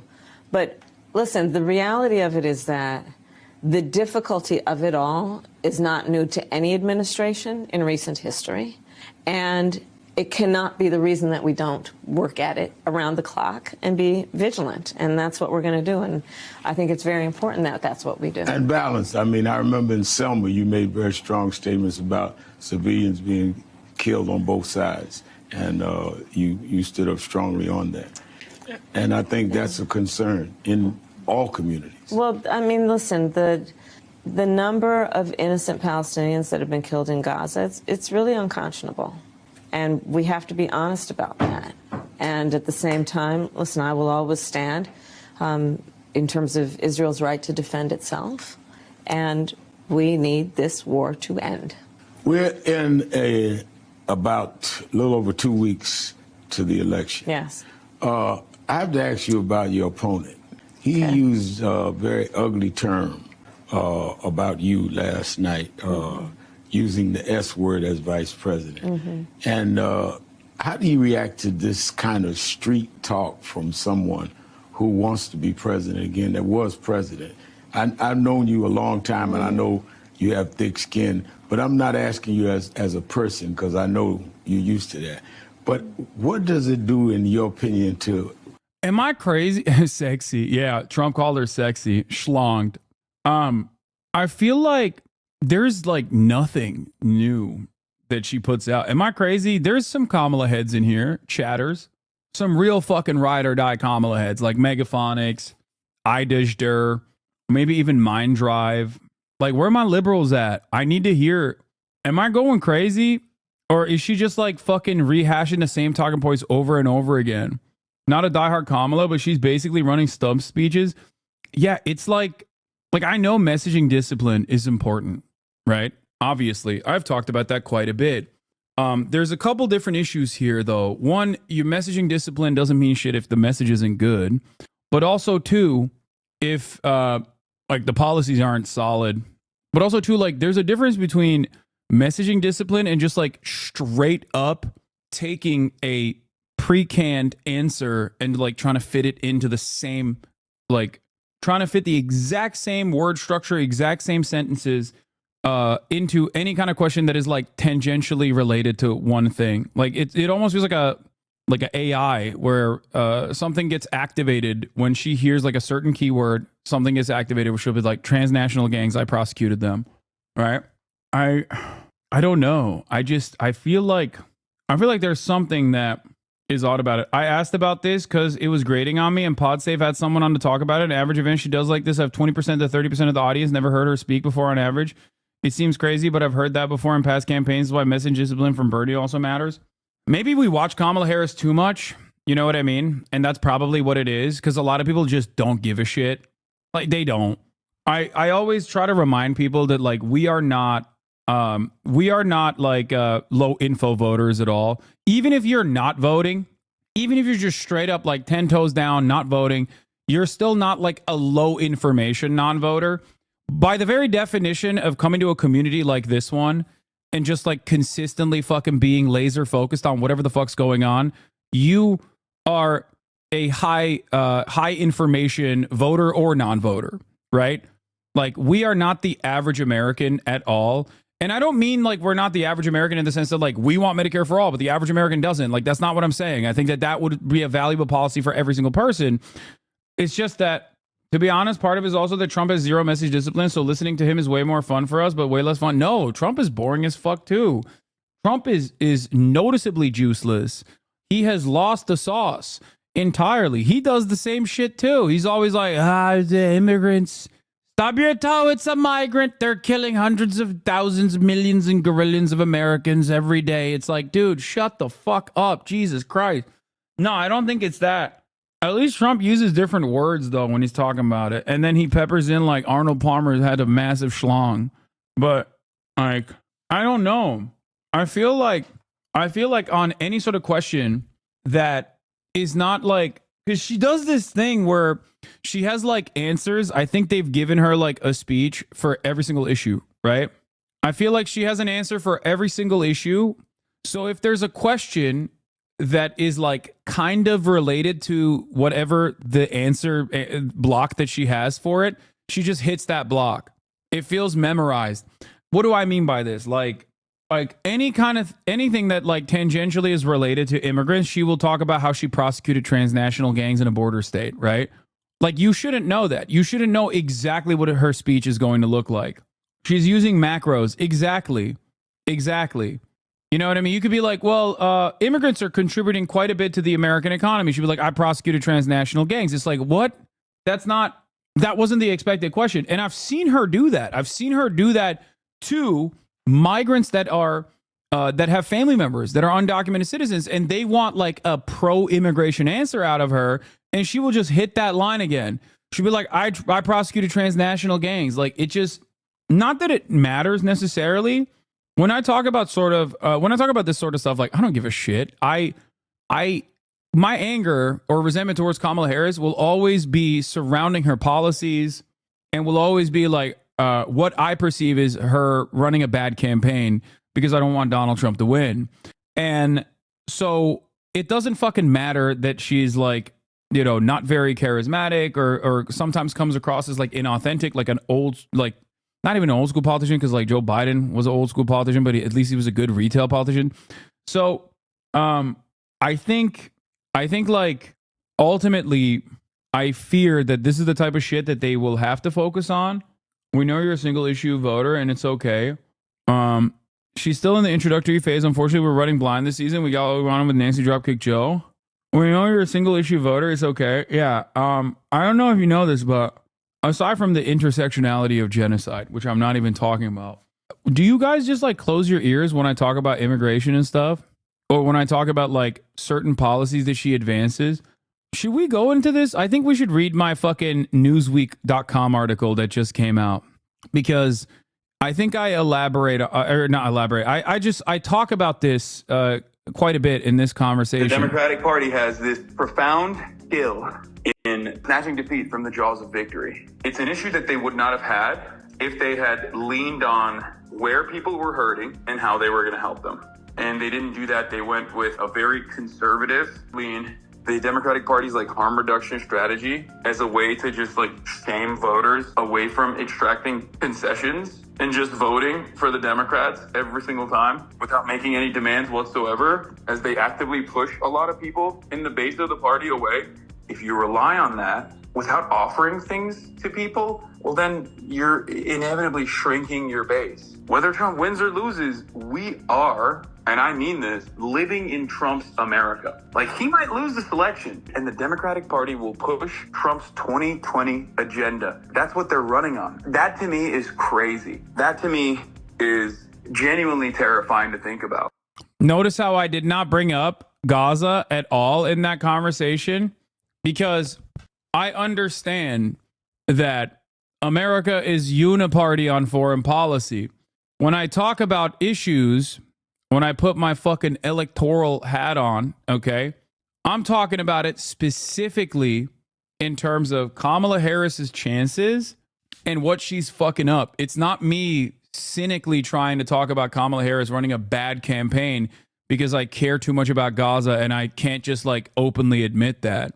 If you think that I have an issue personally stating that like an ongoing genocide with our participation is unconscionable, you're making a mistake. I have no issue saying that. Okay. Genocide is intersectional. It touches everything. That's not what I'm talking about when I'm talking about electoral analysis. Okay. Which is why, like I always do, I wear many hats. Okay. Don't make me wear the hat again. Look, you see this? When I put this fucking hat on, I'm talking, what is the Democratic Party not doing that it should be doing? Okay? It's not like for some cynical secret reason. I am very stubborn to a fault and very honest. Okay? Just so you know. Just like when I talk about Trump and how dog shit his campaign is and how much he goes above and beyond, I'm not saying that because I'm pro-Trump and I want him to win. I don't want him to win. I want him to fucking lose. I think that much is very clear. But you can somehow understand my criticisms of Trump and like thinking about Trump's electoral chances. You have the capacity, or you have the tendency to understand. That I'm not a Trump supporter, and I'm like talking about this in terms of like the broader electorate. You should be able to understand that for the Democratic Party too. Anyway, the biggest influencer in young progressive politics is a problem with Vice President Kamala Harris. This is how the article starts. Hasan Piker didn't always feel that way. In fact, like a lot of other dyed-in-the-wool liberals, the Twitch streamer and social media star was pretty stoked 3 months ago. For the first time in a decade that Piker, 33, has covered politics, the Democratic Party appeared to be listening to its base. They did something that was truly unique to the Democratic Party's track record, Piker told Newsweek in an interview. They were responsive to public pressure. Public pressure was what pushed President Joe Biden out in the race in July. It was what Piker believes led Harris to choose a running mate known for his progressive policies over a safety pick like Pennsylvania Governor Josh Shapiro. That excited Piker, having to moss the popular and avuncular, love that fucking word, governor of Minnesota at the top of the ticket, suggested that Democrats would bunker down and defend the policies that Republicans decry as radical. I thought that the Democrats would be trapped in a bind where they would have to actively communicate that feeding children is not radical, that family leave is not radical. These are the things that help Republicans and the Democrats. That Waltz as VP would have forced their hand into a great messaging campaign. And then the DNC happened. Piker has 2.7 million followers on the streaming platform Twitch and 1.42 million followers on YouTube. Surprised even himself when the Democratic Party let him stream from the Democratic National Convention, given his outspoken views on the war in Gaza. Piker was born to Turkish presidents, New Jersey, skyrocketed to fame on the Young Turks, popular progressive YouTube show founded by his uncle Cenk Uygar. They didn't even write his name right. He's since gone out on his own, delivering political content and Democratic Socialist hot takes for 8 hours every day to a largely young and male audience on a platform, Twitch, that he says favors right-wing content. In recent months, Trump is fully... I wouldn't say Twitch favors right-wing content, but, you know. In recent months, Trump has fully embraced those types of platforms over traditional media, appearing on podcasts and streams hosted by other popular influencers like Theo Vaughn and Aiden Ross, a strategy aimed at winning the so-called bro vote. Piker said that while Trump's charismatic personality TV background lends itself well to coming across as almost apolitical for those platforms typically center-right audiences, is a path Harris could never take in the same way authentically and organically. Harris rode into the DNC on a high, despite having less than a month to pull together a presidential campaign. But even with all that working in Harris's favor, Piker said the Democratic Party has a profound skill of snatching defeat from the jaws of victory. I knew if they go right, they will cut away this momentum, this massive fundraising campaign that they put together almost overnight because they respond to public pressure, it could all go away. The momentum could swing, and it could swing wildly in favor of the Republican Party. That appears to be happening. Since the convention, Harris's standings have stalled, leaving political pundits wondering if her campaign's honeymoon phase has ended, and whether she is doing enough to break from Joe Biden and stand out the voters. Even after you said there wasn't a prominent leftist streamer on Twitch and tons of right ones when you started, that's probably what they mean. Yeah, I think so, yeah. Even after a well-received debate performance in September and the media blitz seeking the counter-criticism about running a basement campaign, Harris is still locked in a dead heat with Trump.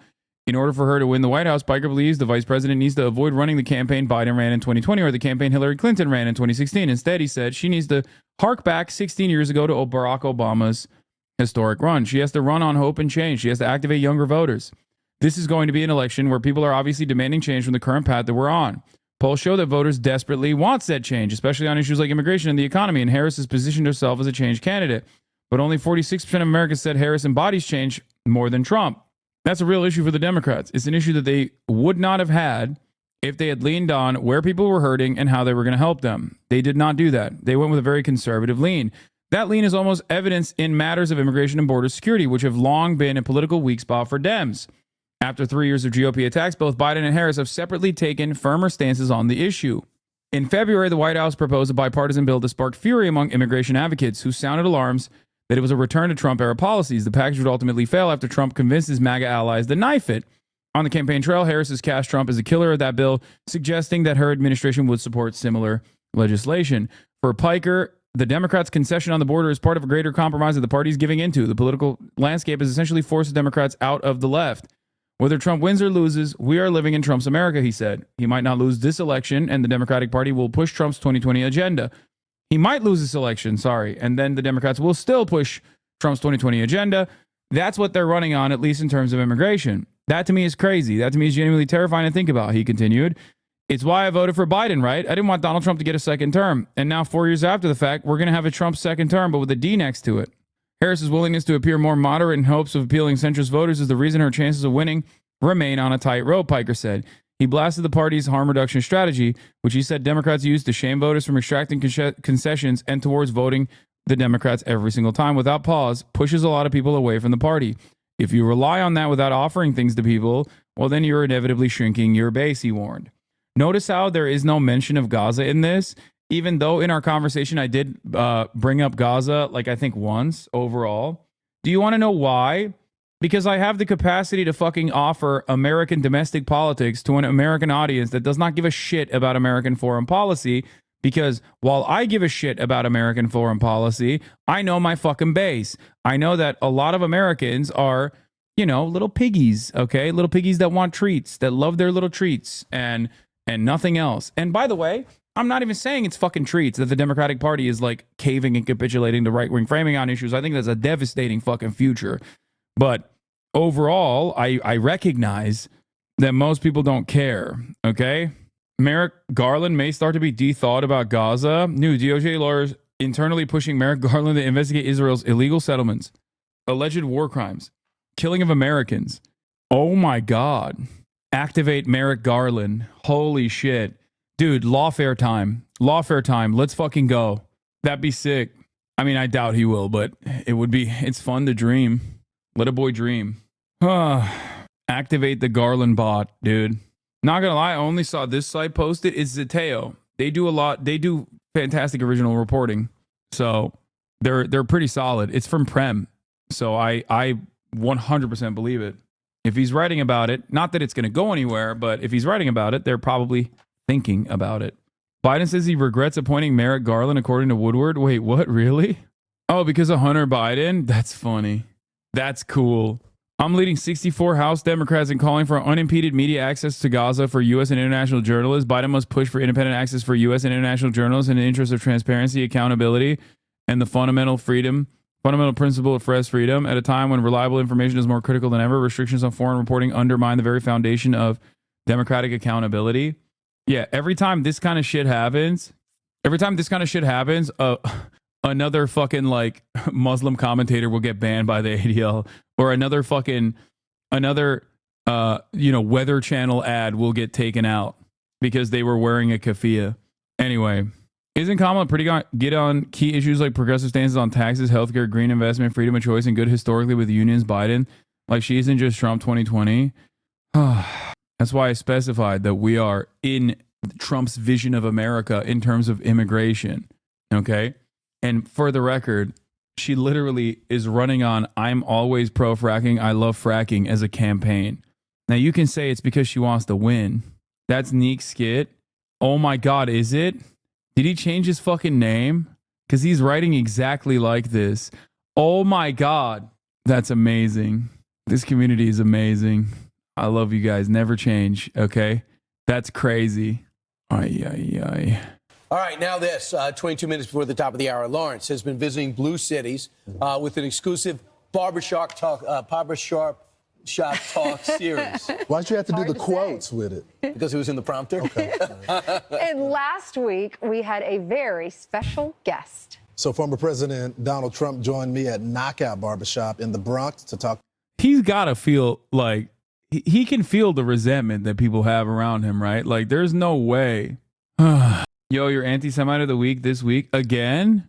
Have I been branded anti-Semite of the week again, dude? Damn, 2 weeks? The two-time champion, dude? What the fuck? Just like literal neo-Nazis in the United States of America.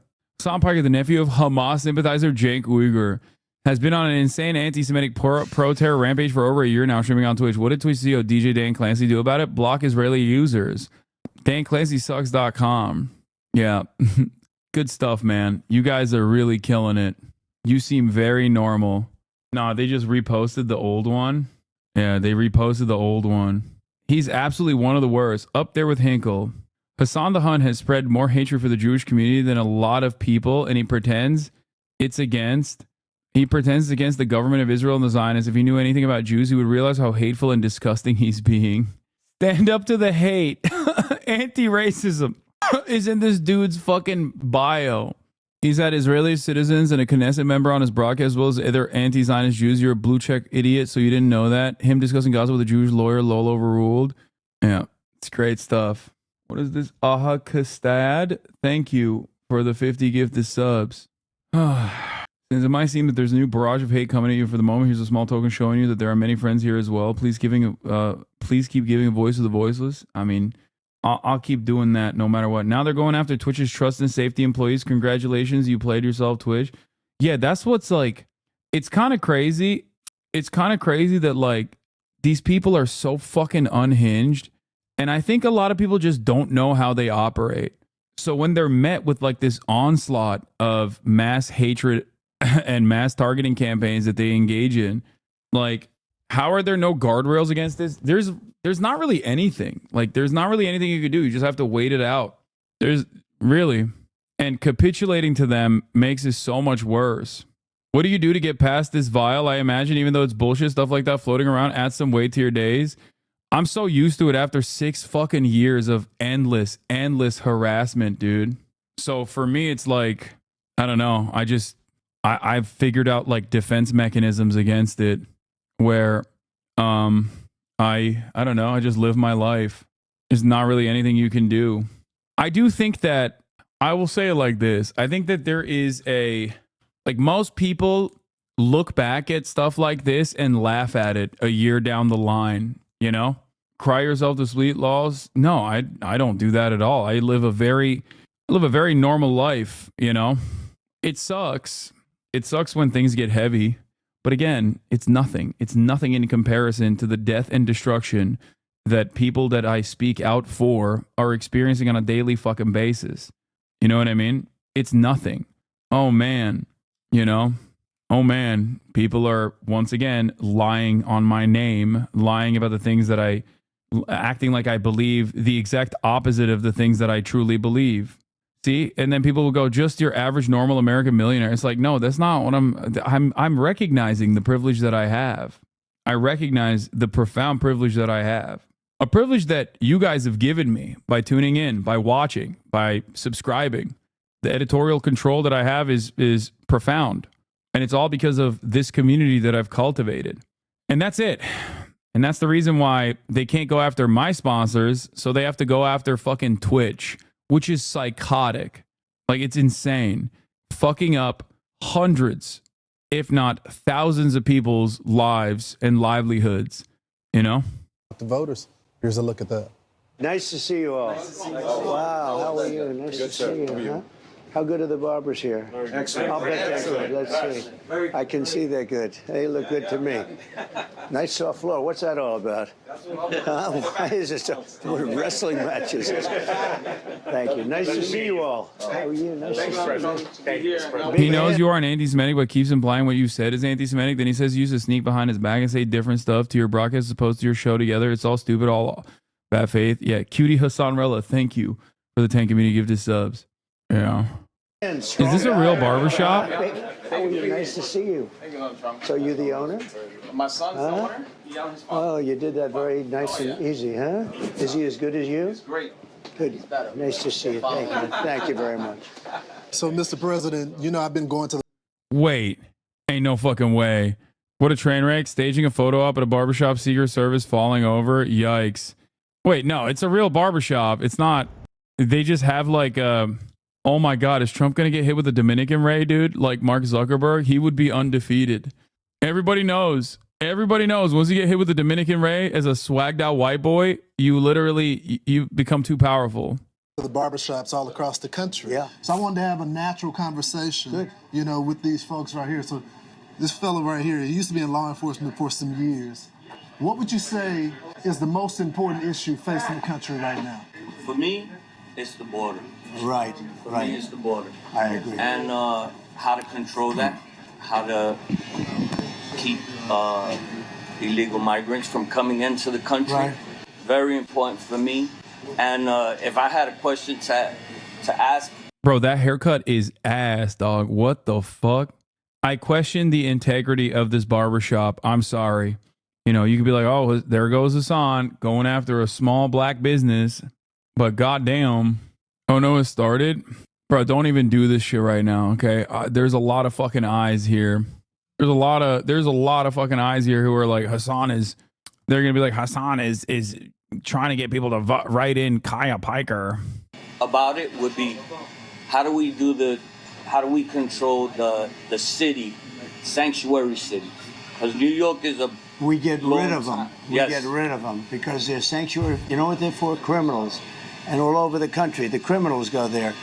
But you're right. You know, the polls are showing that inflation and the border's third. They have inflation and the economy. as the number one and number two issue. I disagree. I think inflation is massive.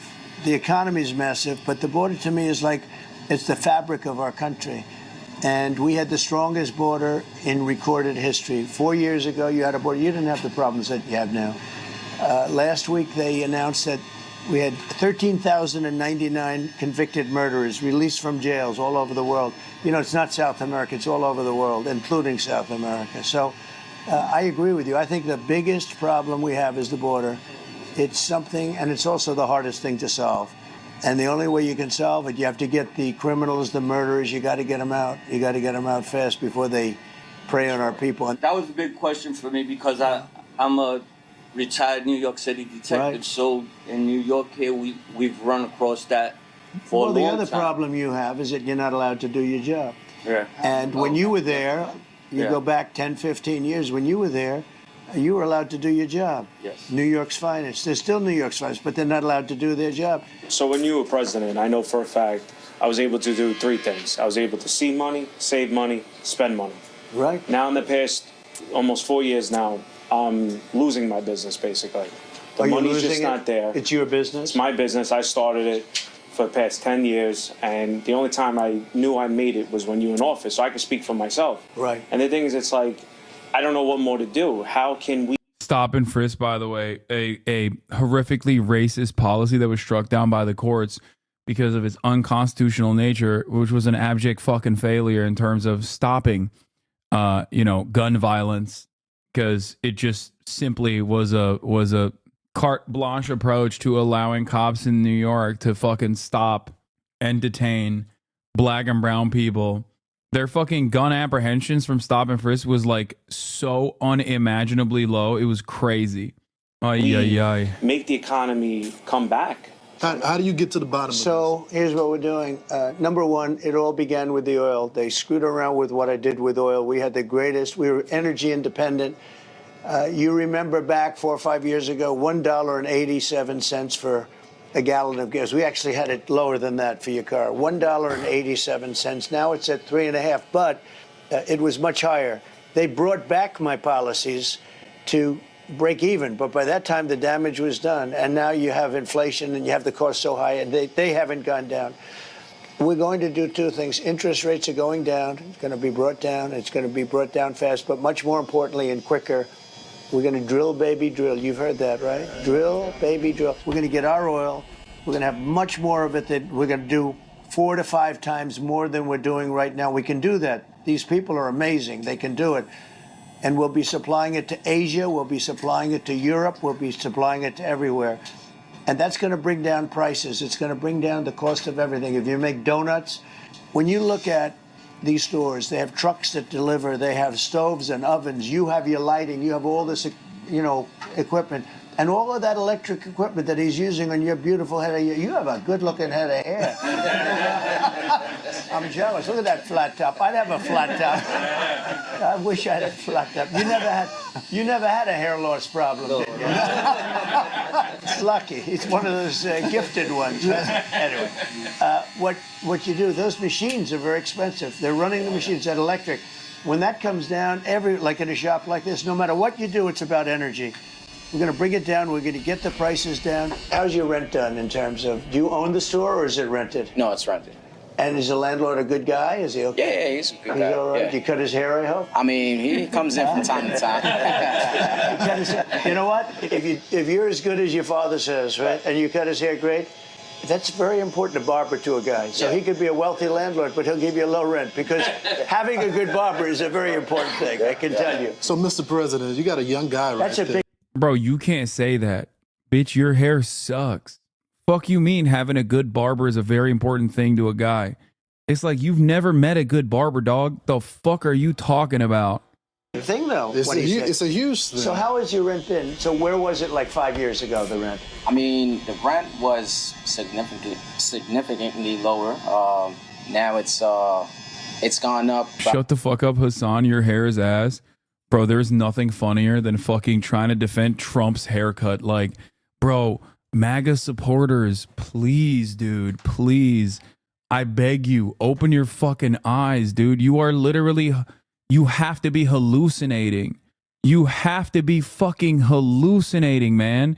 It doesn't make any sense. Like, you can point to anything else. Like, you could be like, oh, you just hate how, like, I don't know, charismatic he is being, or how he can just like talk to normal folks, some shit like that. Okay.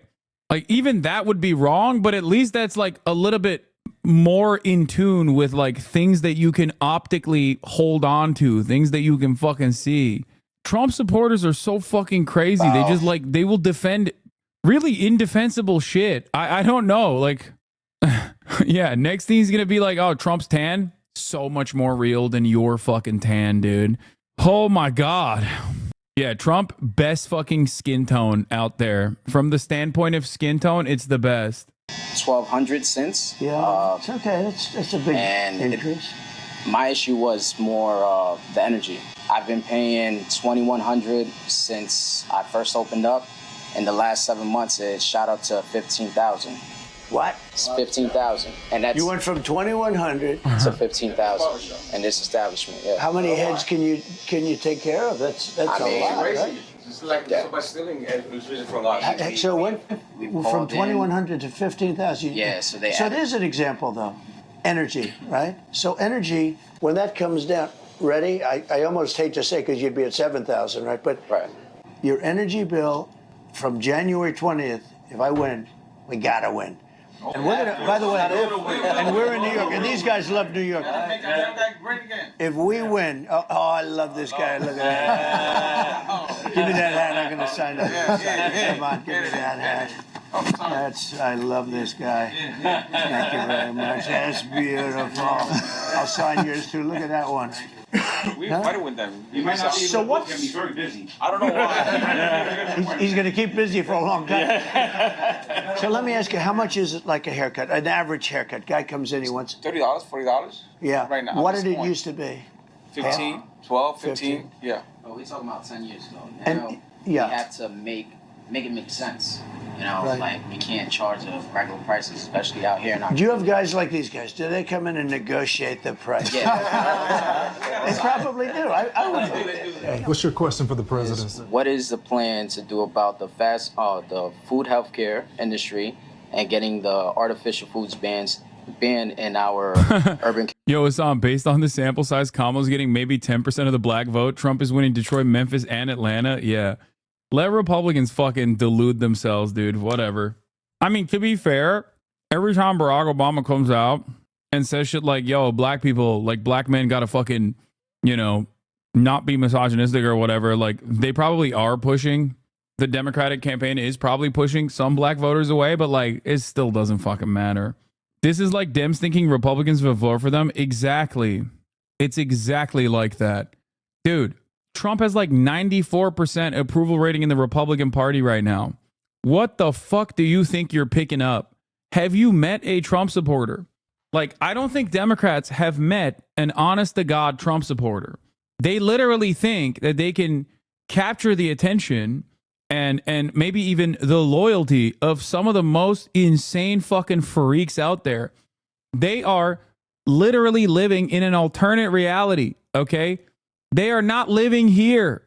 What are you doing? And the other part of this is like, Trump says he wants to do mass deportations. Kamala says like, we're going to do deportations as well, but we're like responsible. You know what I mean? Trump is not. Okay. If Kamala Harris came out tomorrow and was like, we are the party of mass deportations. Okay. Ain't nobody that is a Republican is going to fucking believe her. They're not going to be like, hell yeah, that's the real mass deportation party. That's what I'm doing now. I'm voting for the Democrats. Like, that's not going to happen. That's just not going to happen. Want to see actual polls? Look at Polymarket. Isn't that the fucking betting website, dude? Are you fucking crazy? You think I would ever look at some random fucking betting website as instead of a fucking actual real poll? Like, holy shit. Dude, come on. It's a crypto trading, crypto betting website. Get out of here. Like, those odds are fucking ultimately meaningless because they can be manipulated by like one guy, one fucking dude who has a shit ton of money. Your worst take? Oh no. Pretty sure they're also backed by Peter Thiel. Oh no. Like, I don't know anything about Polymarket, but I do know about how these fucking websites work, okay? You could just dump like $10 million and greatly improve Trump's odds, seemingly, on that fucking website. Why would you ever fucking take that shit seriously? Come on, dude. You haven't shit on crypto enough recently? Yeah, I know. Because white men are the only one punting crypto on a presidential election? Excuse me.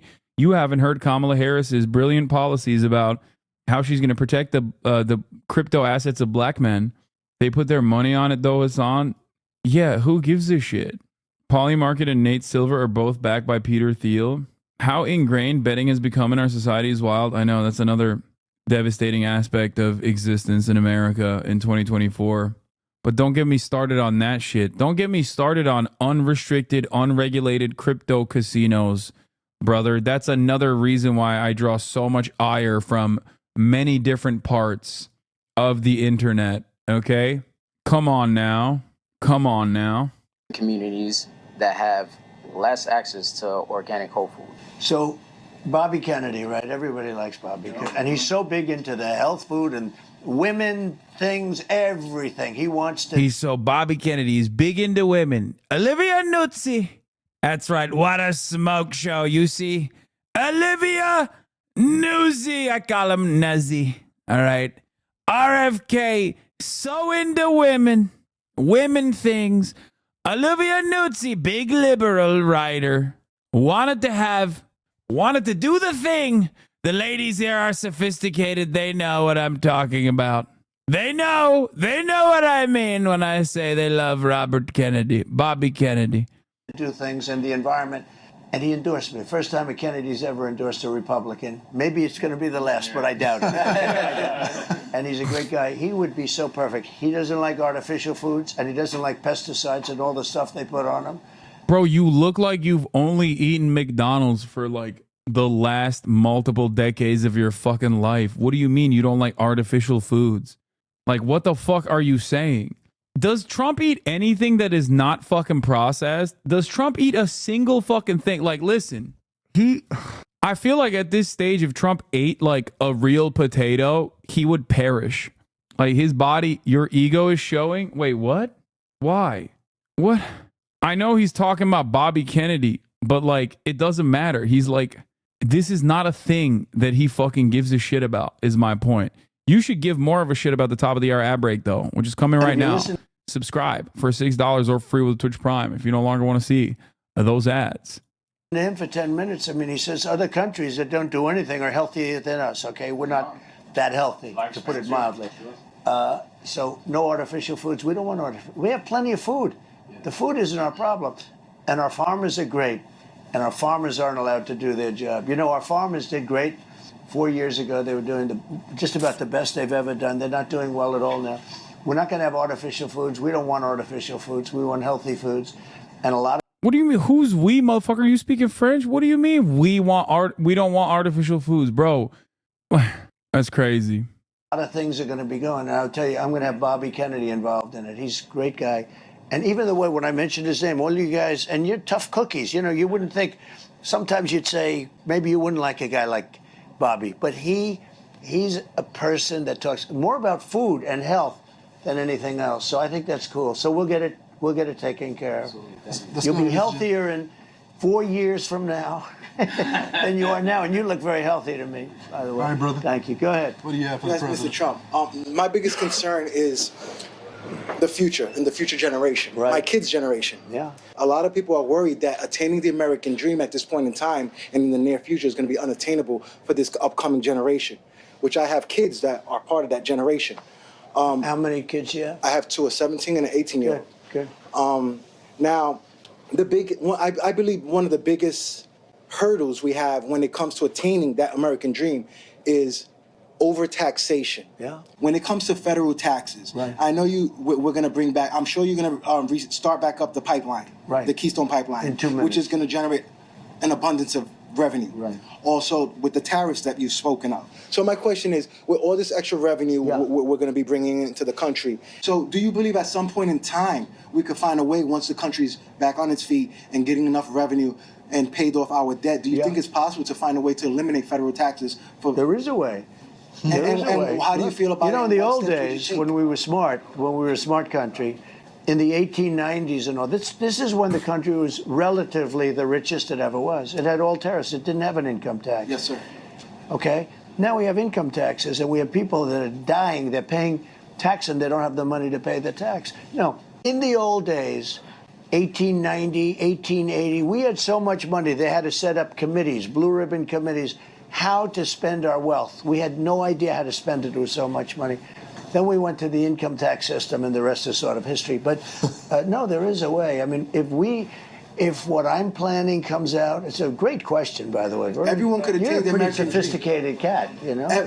Everyone could attain the American dream if it wasn't for the high cost, the burden of high taxes, and we're taxed at every step of the way. Yeah. When we make it, when we spend regulations.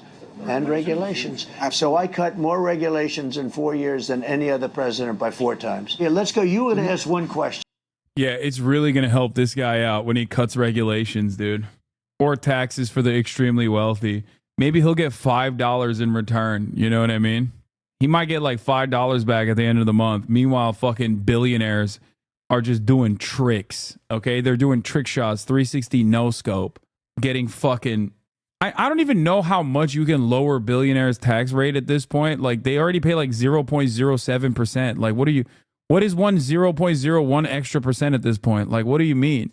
It's just, I don't know, man. I don't know. I don't know what to fucking say about this shit. Like, oh, it's so stupid.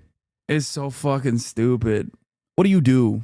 What do you fucking do? What do you do at this point? Give them money back? We already do. It's called subsidies for the corporations that they fucking inevitably take out in the form of profits. Like, that's what subsidies are. We are already paying for their bottom line. Ay, ay, ay.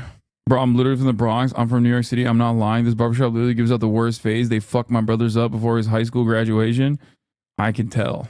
I can tell from what I'm currently listening to. What is one thing that you probably feel like you didn't do in your first term that you feel like you could do better now? I'll tell you the one thing, because I did, look, we had the best economy with the best border. We had so I did a lot of good stuff, rebuilt the military. It's all about people. I got to get the right people. You know, when I went there, I won 92% of the presidents, 92% for the whole history of our country were politicians. 8% were generals. No admirals, 8% were, that's it. That's 100%, 92 and 8. They were politicians and they were generals. General Washington, you know, et cetera, George Washington. Thank you. You're doing very good at that. I'm just going to sign this. I got longer arms than you. Yeah, you do have longer arms. So here's what we do. We take all of that and we come, and here comes Donald Trump down the line. And so it's about people. It's all about people. I went to Washington 17 times in my entire life. So I wasn't a Washington person. I was a New York person. So when I went to Washington, all of a sudden I'm standing in the White House opposite the Lincoln bedroom. And I said, man, this is so amazing. But I didn't really know too many. So I had to rely on people to give me recommendations for people, to run agencies, to be secretary of this, secretary of that, all big stuff. And I didn't know anybody. I had to rely. And I still did great. Look, we rebuilt the military. We knocked out ISIS. We did all these things. We did great. We had the best economy. We had the best everything. Everything was good. But I had some people that if I had it to do again, I wouldn't have used. Now I've been there 4 years, plus another 4 that I'm sort of there in a way. I know the best people. To me, it's all about people. You got to have the right people. We have the best people lined up. We're going to do a great job. Listen, so I'm going down to see the Wall Street Journal. If I had my choice, I'd stay with you for 2-3 hours because you guys are great. You guys are the same as me. It's the same stuff. We were born the same way.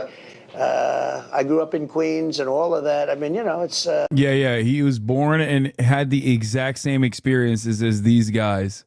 Yeah. Just the same. Man, come on, dude.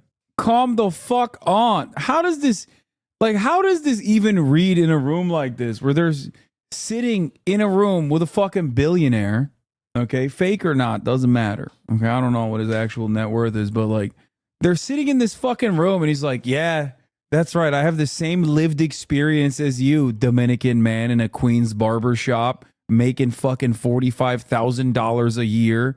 Like born into a profound, in Bronx, sorry.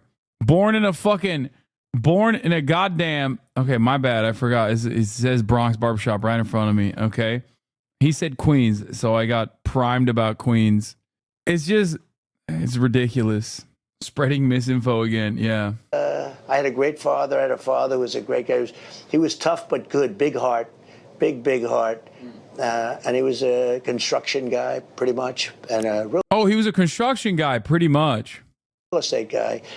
And I learned a lot from him. He was great. But I know you people so well without knowing you. I know you so well. When I walked in here, I said, this is home territory. And I really appreciate it. And you are fantastic. I bet he's a fantastic father. Take care of that guy, right? I think we got time for one more, okay, Mr. President. Go ahead, Mr. President, are there things that... Is he a good barber, too? Yeah. Who's better, you or him as a barber? How long have you worked here? 11 years. That's fantastic. Yeah. Yeah, make no mistake. Trump and his father, Fred Trump, literally were investigated, prosecuted by the New York State for refusing to rent out their properties to people that are in this room, that look like the people that are in this room. So that's like, that makes matters even more interesting. Like, you know, lawfare. They've been coming after me even before. They knew I would run for president. They knew I would run for president. And that's why they came after me and my father 45 years before I ran for president. Could he give me a good haircut yet? You gonna do it? I mean, that's the master right there. Who's the master? Is he the best? Right there. These are all these guys. 35 years. I've been coming in 35 years. He looks like a young guy. I've been coming to him since good job. You did a good job with your boy, I tell you, right? Yeah. You did a good job with your son, huh? He's a great kid. He's doing good. I'm proud of And him. you have other kids too? Yeah, I got four altogether. Two girls and two All boys. good. I'll bet all good. Right? They're all doing great. I can look at him and see that. I doubt the girls are voting for Trump. Let's be real. You all I'm turned out happy. good. I'm in peace. Do they work here too at all? No. One of them works with him in his restaurant. Two of them works with me. Oh, good. What do you do? I'm a real estate investor and I own a restaurant and a bar. Good, great. You look great. I'm You here look great. That's a lie, dog. Look at his hair. Bro, this barbershop got the absolute fucking worst advertising you could have ever gotten from this entire fucking situation. It's like I have seen only a sea of fucked up haircuts. Shit's looking like Yakuza side characters, bro. It's just like this is the type of haircut you see in like a 90s anime, okay? What is happening, dude? How did they find one fucking barber in the Bronx that successfully has created some of the worst haircuts ever seen? Maybe that's what he was going for. Chill. I mean, dude, that is malpractice. Okay. That is criminal negligence. You go to the barber and you're like, yo, can you give me the fucking guile cut? Okay. And also look at this. It's all kinds of fucked up. They haven't even blended it. Like, I don't know what the hell happened here, but let me tell you something. Okay. You go to the barber and you're like, I want the guile cut. And the barber says, yeah, no, I got you, fam. That's like, you can sue that person. Okay. You can sue that person. It's malpractice, dude. It's barbarism. to the president. I got to look great. President, I think we can say here collectively, I met all these guys. Bro, he looks like he got the haircut that looks like, you know, that Turkish barber in Germany that like will fucking freeze your head. That's what it looks like. It looks like a big ice cube. You know what I'm talking about? Today, for the first time, but we all love America just like you. And that's why we're here. Thank you. Thank you, Mr. Really President. nice. Thank you. Thank you. It's great, Lauren. So I got to tell you, if you've been watching Fox for years, I've been talking about the barbershop for years. And oh my God. Okay, dude. Come on. Oh, it's a thorny issue, honing on the legality of Musk's $1 million daily giveaways to voters. I'm just gonna fucking skip that. I don't really care.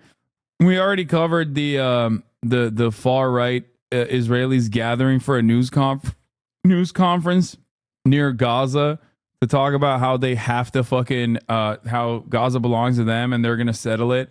I saw something, of course, very interesting about that article and the way that it's written. New York Times push notification comes in hot. Settler activists encouraged by Israel's far right meet at the Gaza border for the Jewish holiday of Sukkot. Haaretz, conquer, kick out, resettle. At the Preparing to Resettle Gaza conference, wishful thinking made way to concrete plans. At a Sukkot-themed gathering near the Gaza border, settlers and far-right leaders outlined plans to reestablish Jewish settlements of the Strip within a year. Police blocked counter-protests from entering the event as speakers called for the voluntary transfer of Gazans and the redrawing of Israel's borders to stretch from the Euphrates to the Nile. This is why I was like kind of shocked. This is why I was kind of shocked when I saw the Haaretz article that like talked about me spreading misinformation and anti-Israeli sentiment, because like they are a legitimate publication. Like they are a legitimate fucking publication. Yes, brother, you heard it. To the Nile, Euphrates to the Nile. Here's another legitimate publication from Israel, a fantastic investigative reporting outlet, Plus 972 magazine. Israeli settlers gather at an event near Gaza to promote plans for building Jewish settlements in the Strip. The event was attended by Israeli National Security Minister Itamar Ben-Gvir and members of the Knesset from Netanyahu's Likud. They actually coming after you now, or has it always been this way? Yeah, of course it's always been this way. What do you mean? When have they not? Anyway, it's I don't know, outside somewhere.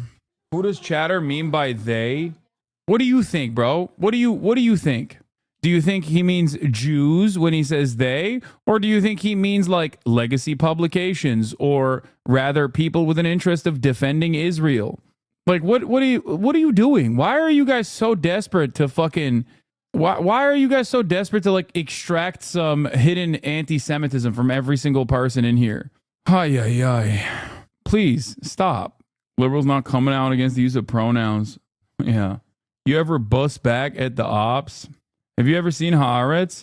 Yes, I have. And there are decent journalists on Haaretz, and there are some that I do not fucking agree with. Okay, it's normal, but by and large, they are an outlet that is like significantly more respectable than. Answer the question. What? Answer the question, dude. What? What do you mean? Answer the question. You ever bust at the ops? No, I don't bust at the ops. How is Haaretz viewed within Israel? They think it's liberal bullshit. Depending on who you ask. It ranges from, in the eyes of the broader Israeli society, it ranges from like liberal bullshit to like communist bullshit. And when people say commie bullshit in Israel, they mean it. It's more of a pejorative. Haaretz is hated by everyone because if you're a right winger, you hate it, and if you're a left winger, you hate it. In my experience, most Israelis think of Haaretz the same way Republicans think about the New York Times. Yeah, kind of. That one teen you guest star called Haaretz fake news. Yeah, I know. I remember. I think you find the stand-up bit funny. I saw it already. He's great. It's what is it? Giancarlo, right? Italian on my dad's side. I'm Jewish on my mom's side, Italian on my dad's side. I'm part of a secret group that runs the world's plumbing.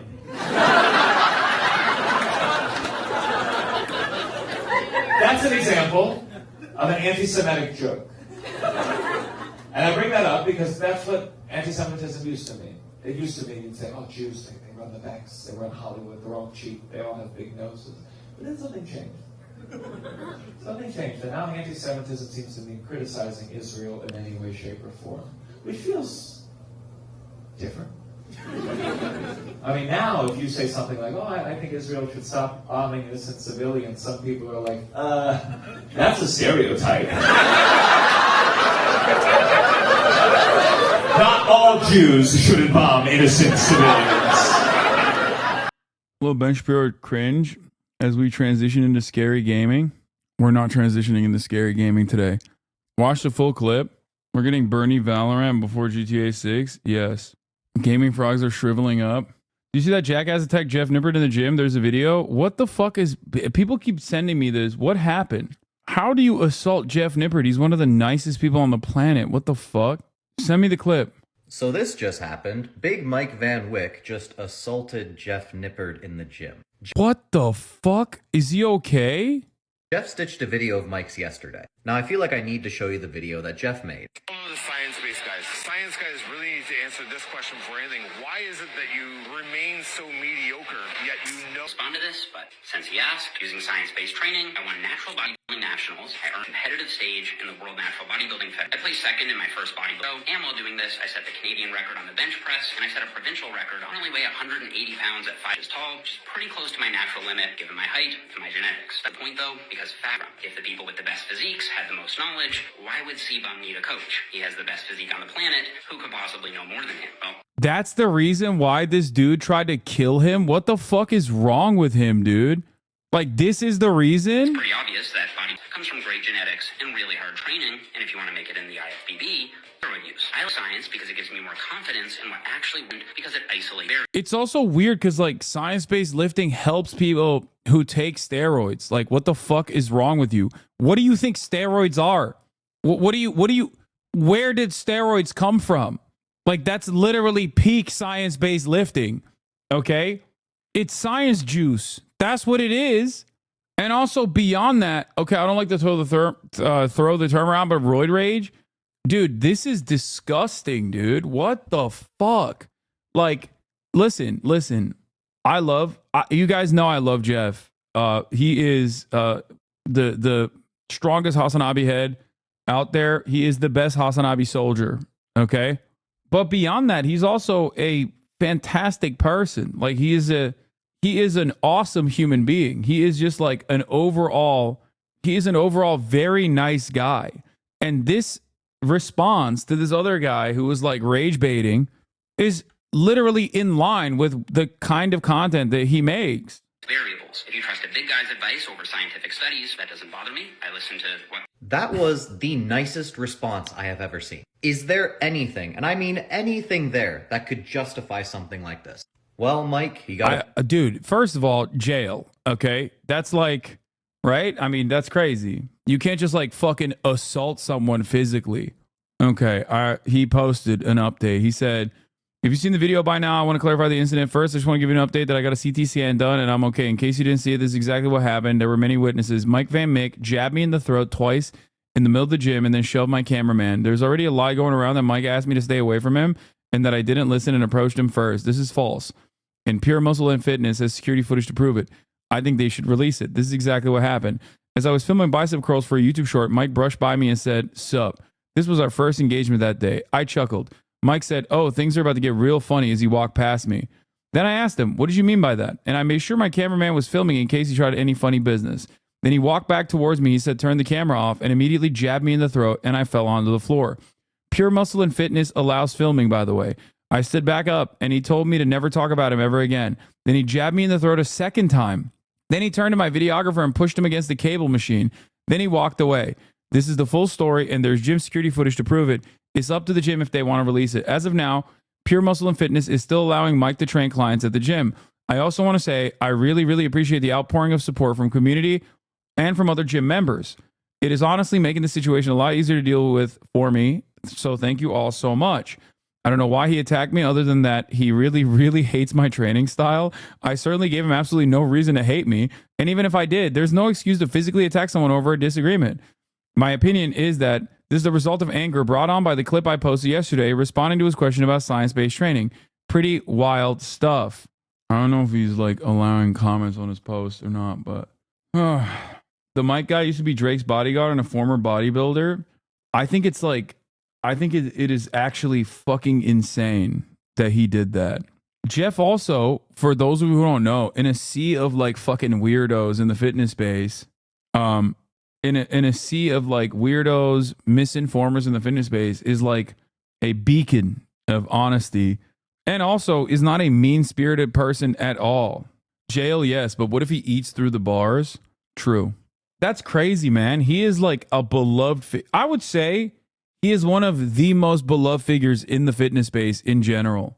I have never heard from anyone, okay, regardless of what their political worldview is, I have never heard from a single person I've never heard from a single personal trainer, fitness guy, bodybuilder, a single fucking mean thing about Jeff.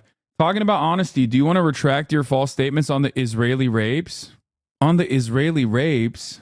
What false statements have I made about the Israeli rapes? What are you talking about? The pro-rape riots that the Israeli far-right conducted? Saying that they never happened? No, they did. Israel tried to prosecute 8 concentration camp guards at Sde Tayman for raping Palestinians to death. Like, that is real. That's a real thing that happened. Hello? Are you confused? What do you mean?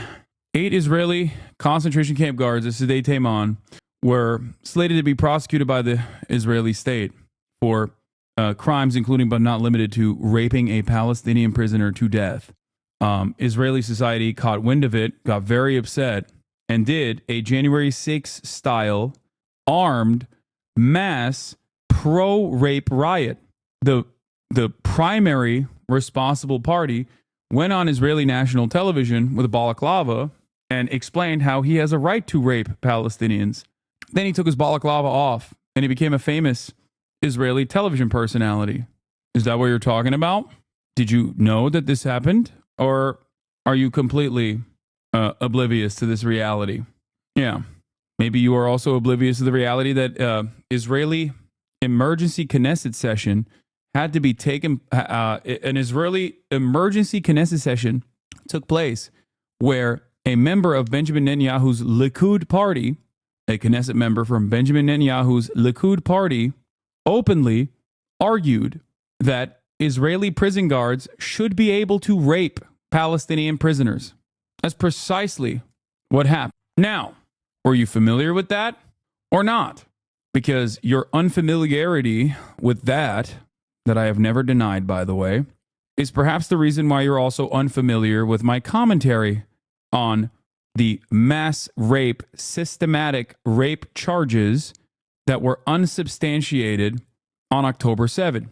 I have never denied the possibility of rape occurring on October 7. You will never be able to find an instance where I have actually denied rapes happening on October 7. As a matter of fact, I said it is highly likely that rapes occurred on October 7, especially considering that once the Gaza boundary was penetrated, there were criminal elements beyond the Palestinian Resistance Front that actually went into Israel that were uncontrollable. Okay?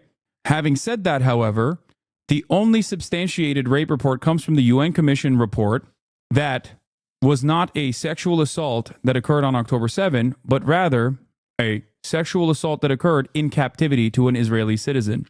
This is the only substantiated primary account of sexual assault happening to an Israeli citizen in the hands of a Palestinian. Not only have I never denied that rapes might have occurred, I have always said that there is a high likelihood that rapes did occur. As of now, given the unfortunate reality that Zaka, highly controversial group, and the Israeli government completely fucked up any kind of real investigation from occurring into sexual assault on October 7, that there are victims out there that will most likely never know the truth. But once again, considering that you are unfamiliar with, I suspect, the pro-rape riots that occurred in Israel not that long ago, is actually new reporting from Israeli publications came out literally last week on this matter. I suspect that you are completely oblivious to a lot of things. How is Zaka controversial? Here, I'll give you an example of this from, I think it was Haaretz's reporting. You were super vocal about this early on too. It's all on your old videos. Yeah, I know. Maybe the chatter's really high. No, I think that there's a lot of chatters that are coming in here with a false interest just to fucking try to get a clip, hoping that I slip up or say something that they can package in a way that comes across like I'm being cynical or in a way that comes across like I'm being dismissive. That's all it is. Haaretz's original reporting from April debunking the December New York Times article and then the UN report also debunked. That's what it is. I think that they are, it's a sad, pathetic state of affairs, but it is what it is. You're getting noticeably brigaded. When am I not getting brigaded? Come on. Yeah. Israel forbade doctors from speaking to UN group investigating the October 7 atrocities as well. A separate commission was sent to Israel in which Israel, 1, denied the terms of inquiry as, first, not an investigation, just information gathering on sexual violence, pretty much in a vacuum. 2, determined who the UN officials got to speak with: the president of Israel, Israeli ministries, IDF, the Israeli Shin Bet, the Israeli National Police, the Shura military base, the morgue, and Israeli National Center for Forensic Medicine. The result was Premier Patton's UN report. An excellent analysis of the report has been produced by Feminist Solidarity Network for Palestine and published by Mondo Weiss. Times of Israel reporting also on the Israeli restrictions on the UN group trying to conduct an actual investigation into the matter. This is also part of the problem with vibes-based hallucinations and analysis rather than like actually paying attention to what I have said. And there is no real, Twitch blocked Israel for making Twitch accounts. Talk about that yet? Yeah, I did yesterday. Oh, and also, the Zakah, Times of Israel reported on it. Haaretz reported on it. In terms of like the Haaretz investigation reveals cases of negligence in the spreading of misinformation by the Zakah volunteer group, which began collecting bodies in the devastated communities in southern Israel immediately after the Hamas attack. Death and donations. Did the Israeli volunteer group handling the dead of October 7 exploit its role? The Zakah volunteer group began collecting bodies in the devastated communities of southern Israel after the Hamas attack, while the IDF sideline soldiers trained to retrieve remains. An investigation reveals cases of negligence, misinformation, and a fundraising campaign that used the dead as props. They spent time, I remember some of the fucking details. Zakah spent time literally taking bodies out of fucking body bags and putting them into Zakah body bags. That's what they were doing with the fucking time. Police said suspect Zakah officials hushed reports of founders' alleged crimes. Members of emergency services organization to be questioned by investigators. This is like a previous reporting on Zakah from before. Can't believe we've had all this info on how and who to spread misinformation for so long and it still gets spread around like it's true, because it does not matter. If I remember correctly, your position was that rape couldn't have happened. It was that it wasn't systemic or as reported. Yes. I said that there is a likelihood that rape did occur. It's just that New York Times' screams without words reporting on the matter did not meet the New York Times' own journalistic standards. Yeah. You literally got into arguments with people saying, I'm not going to claim 0 rapes happened. That's fucking stupid. Yes, I did. Just like I also spent a decent amount of fucking time, since early October of 2023 in the beginning phases of this genocide, where I featured heavily the perspective of Jewish people in America, the perspective of anti-Zionist Jews, the perspective of Israeli society, and routinely offered coverage to the humanity of every side in this equation. And yet people still make it seem as though I did not do that when I did it every single day. That's why I had that conversation with that one chatter who was like, well, the vibes were kind of fucked in the first 6 months. There are very few people on this planet that have such a clear accounting of all of the things that they have said every single fucking day. Every single day. I am one of the very few people that has been live almost every single fucking day since October 8. So I can directly point to a moment where I've done the exact opposite of the thing that people are claiming that I did. You have the opportunity to seek this information out yourself. You have the opportunity to look at my commentary from back then with today's eyes. Okay? You can look back at it. It's on my YouTube page. VODs are also directly on YouTube and elsewhere. If you are truly curious about the truth of what my opinion is on any particular issue, Hasan, you're unironically above reproach here. I think it's bad that people are bringing misinformation here that's obviously wrong. No, I know.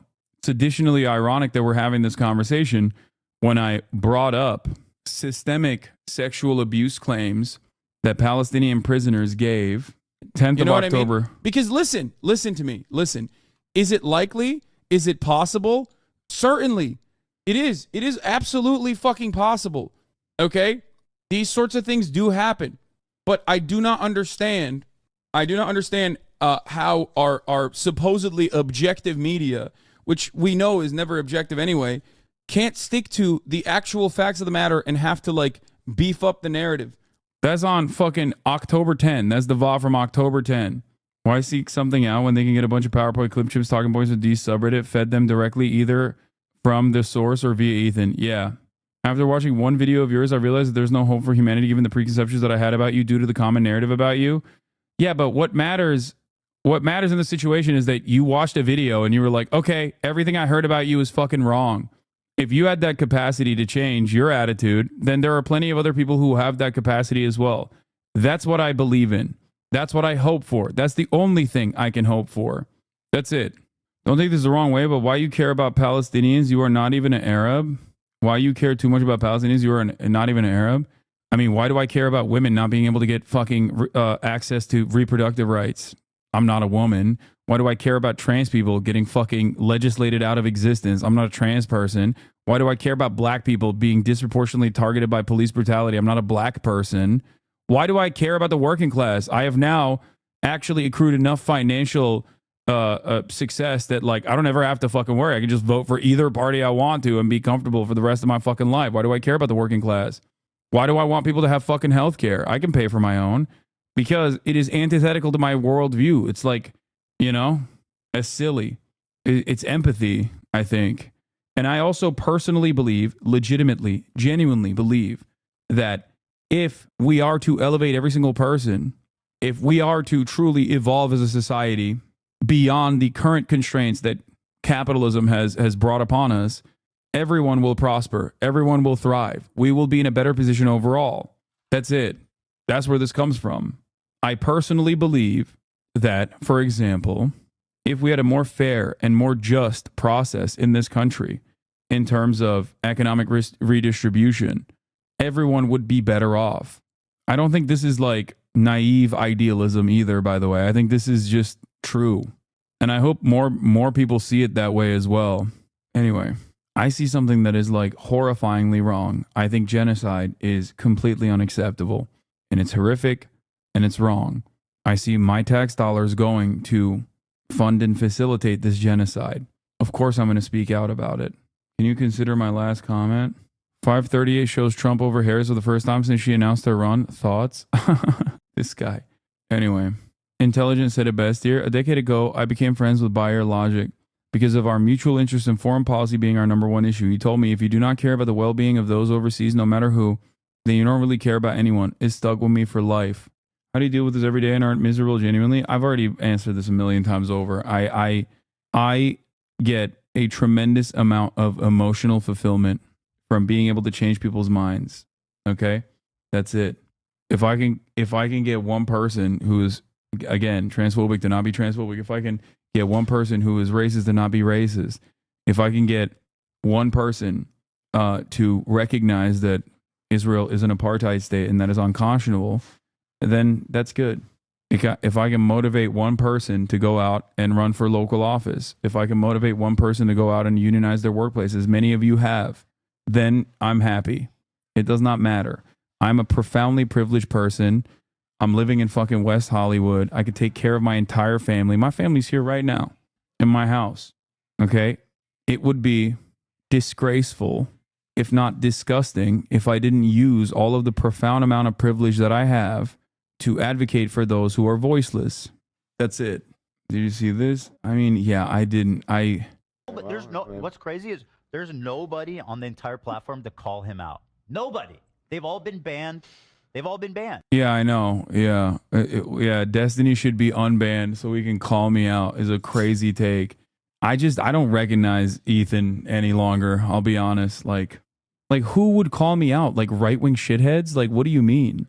Not only that, but I do get fucking yelled at all the time. Who do you want? Like some fucking weirdo Nazi? Like who? There's only one guy I think he means, and that's Destiny, which is crazy. Nobody. There's not a single dissenting voice with his fucking straight up radical, anti-American, anti-Semitic fucking... Bro, I can't believe this man went from dunking on Steven Crowder to saying Steven Crowder ass shit. He's anti-American, radical anti-American. Like, what's next, dude? Should I leave the country? Should I go back to my own country, dude? The fuck is this? This is the reason why I didn't want to watch a single fucking clip of Ethan, because I feel like I'm gonna lose my goddamn mind, okay? Not because I'm like escaping accountability. Like, come on, dude. Come the fuck on. You think I haven't heard these fucking talking points a million times over? I know the fucking subreddit that you basically scraped these fucking bottom of the barrel talking points from. I know. I hear it all the time from his pathetic fucking fans that come in here and hit me with it every single fucking day. The real reason why I don't want to fucking watch these videos is because I don't want to like lean into the fucking mania that he is expressing every single damn day, because I think it's utterly irrelevant in the grander point that Israel is committing a fucking genocide, that Israel is an apartheid state. And I think it's like very selfish to have a conversation about my radical anti-American views over and over again. Wow. No one ever says that, except plenty of people do, okay? Steven Crowder, Ben Shapiro, Tucker Carlson, Fox News, and now your favorite, Destiny. A person who has literally told me to go back to my own country, okay? A person who has fantasized about executing me numerous times over. A person who has had prominent Nazi figures on his broadcast talk about killing me. Prominent Nazi figures who hate you too. Now you like Destiny? Really? Fucking Sam Hyde doesn't like you either, dog. That's so crazy. That's the craziest part. Like, how do you not recognize that these people who fucking call for your death and have said horrifying shit about you over and over again, now you are aligned with? Now you're reposting fucking Keemstar and shit. What a silly, sad, pathetic state of affairs, dude. Jesus Christ. It makes me so fucking sad. Snails are kind of, so they're just like, snails are kind of doing the thing that people meme about, like docking penises, basically. I don't know what that means. Docking, when two guys get together and like one has a circumcised penis and the other one doesn't, and then the non-circumcised penis you like put into the circumcised penis, basically. Like you unfold the contrast is fantastic. Oh, he says pro-Russia and pro-China. Pro-China, pro-Russia, pro-terrorism takes. This is fringe, psychotic shit that is not normal. And it is the only acceptable voice on Twitch. Explain that to me. How is there not one dissenting voice on that I'm so pro-Russia, dude. You're right. entire platform? Is the whole crew against you? Fuck no. What the fuck are you talking about? You keep stopping it and making comments off of assumption. Stopping it. We watched the whole clip. Yeah, I'm pro-Russia. That's why this community fundraised for Ukrainian refugees immediately after Russia unjustifiably fucking invaded Ukraine. Something that I've railed against time and time again. But hey, I know. Once a narrative is solidly set, it's a clip. There you go. You wanted me to watch a clip. I did. What do you want me to do? Parse through every single fucking smear, every single lie over and over again? Are you guys fucking delusional? He said I'm pro-Russia. He said I'm pro-terrorism and pro-Russia. He sounds like fucking Steven Crowder, dog. You are so lost, my friend. Are you talking about me? I'm lost. Man wants to debate you hard and probably do a surprise D-debate like he did with Sam Cedar and Crowder. I know, it's fucking gross. People are brigading. You jumped in views. Yeah, immediately. As soon as I looked at a fucking single Ethan clip, chat shot up from 27 to 30K. That's crazy. Yeah, I'm anti-America because I think we shouldn't be fucking giving unlimited funds to our death and destruction campaign overseas, and instead we should fund ourselves, a thing that Ethan, I thought, also agreed with. But I guess the dynamic has shifted now. Yeah. It's also weird that he thinks that there's no other large content creator that disagrees with me on the fucking platform when this literally happened straight up. Maybe that's what he means. Maybe that's what he means. That like they banned the only one large content creator on the platform that was brave enough to disagree with me. I guess it was a very cordial conversation for the record, but I don't know.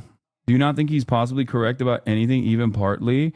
Aren't you literally doing exactly what he criticizes of you, though? Do you think that may be what he wants? Actually asking so you can think of it? Aren't you doing literally exactly what he criticizes you of, though? Yes, dude, you're right. I am. I am pro-terrorism, pro-China, pro-Russia. Yes, what he criticized me of is actually correct. You're right. What the fuck are you talking about? Just say what you mean. Just say what you think out of these criticisms is correct. Just say it. I don't mean that exactly, dude, but just assuming like that, Assuming just like that, I mean, what do you mean assuming? That is the clip. Please, just say what you think is wrong and I can address it, okay? I don't think I can articulate it possibly, then I apologize. I don't understand. Then why? Why is it? Why? It's not that hard. It's not that hard, man. It's not. You can just tell me exactly what it is. His criticism is that you won't listen to his takes and you will only pick out the worst things that Chad says. The reason why I don't want to fucking watch his video is because I don't want to be more disappointed than I already am. It doesn't fucking matter. He's going to probably clip this and fucking cry about that too. Okay? That's why. He explicitly said he wants Asmongold fans to stay away and he agrees with the ban. I watched the whole video and don't want you to be misinformed like him. Yeah, I know. I'm embellishing when I say, what does he want? Asmongold? That's a fucking person who disagrees with me. Wait, what? Anyway, I got to get a haircut. And Todic's going to be here too. I saw the Jeff Nipper thing. We'll get back to all this stuff later. Don't go to Trump's barber. Yeah, I know. Love you all. Be kind to one another, okay? See you tomorrow. Bye-bye.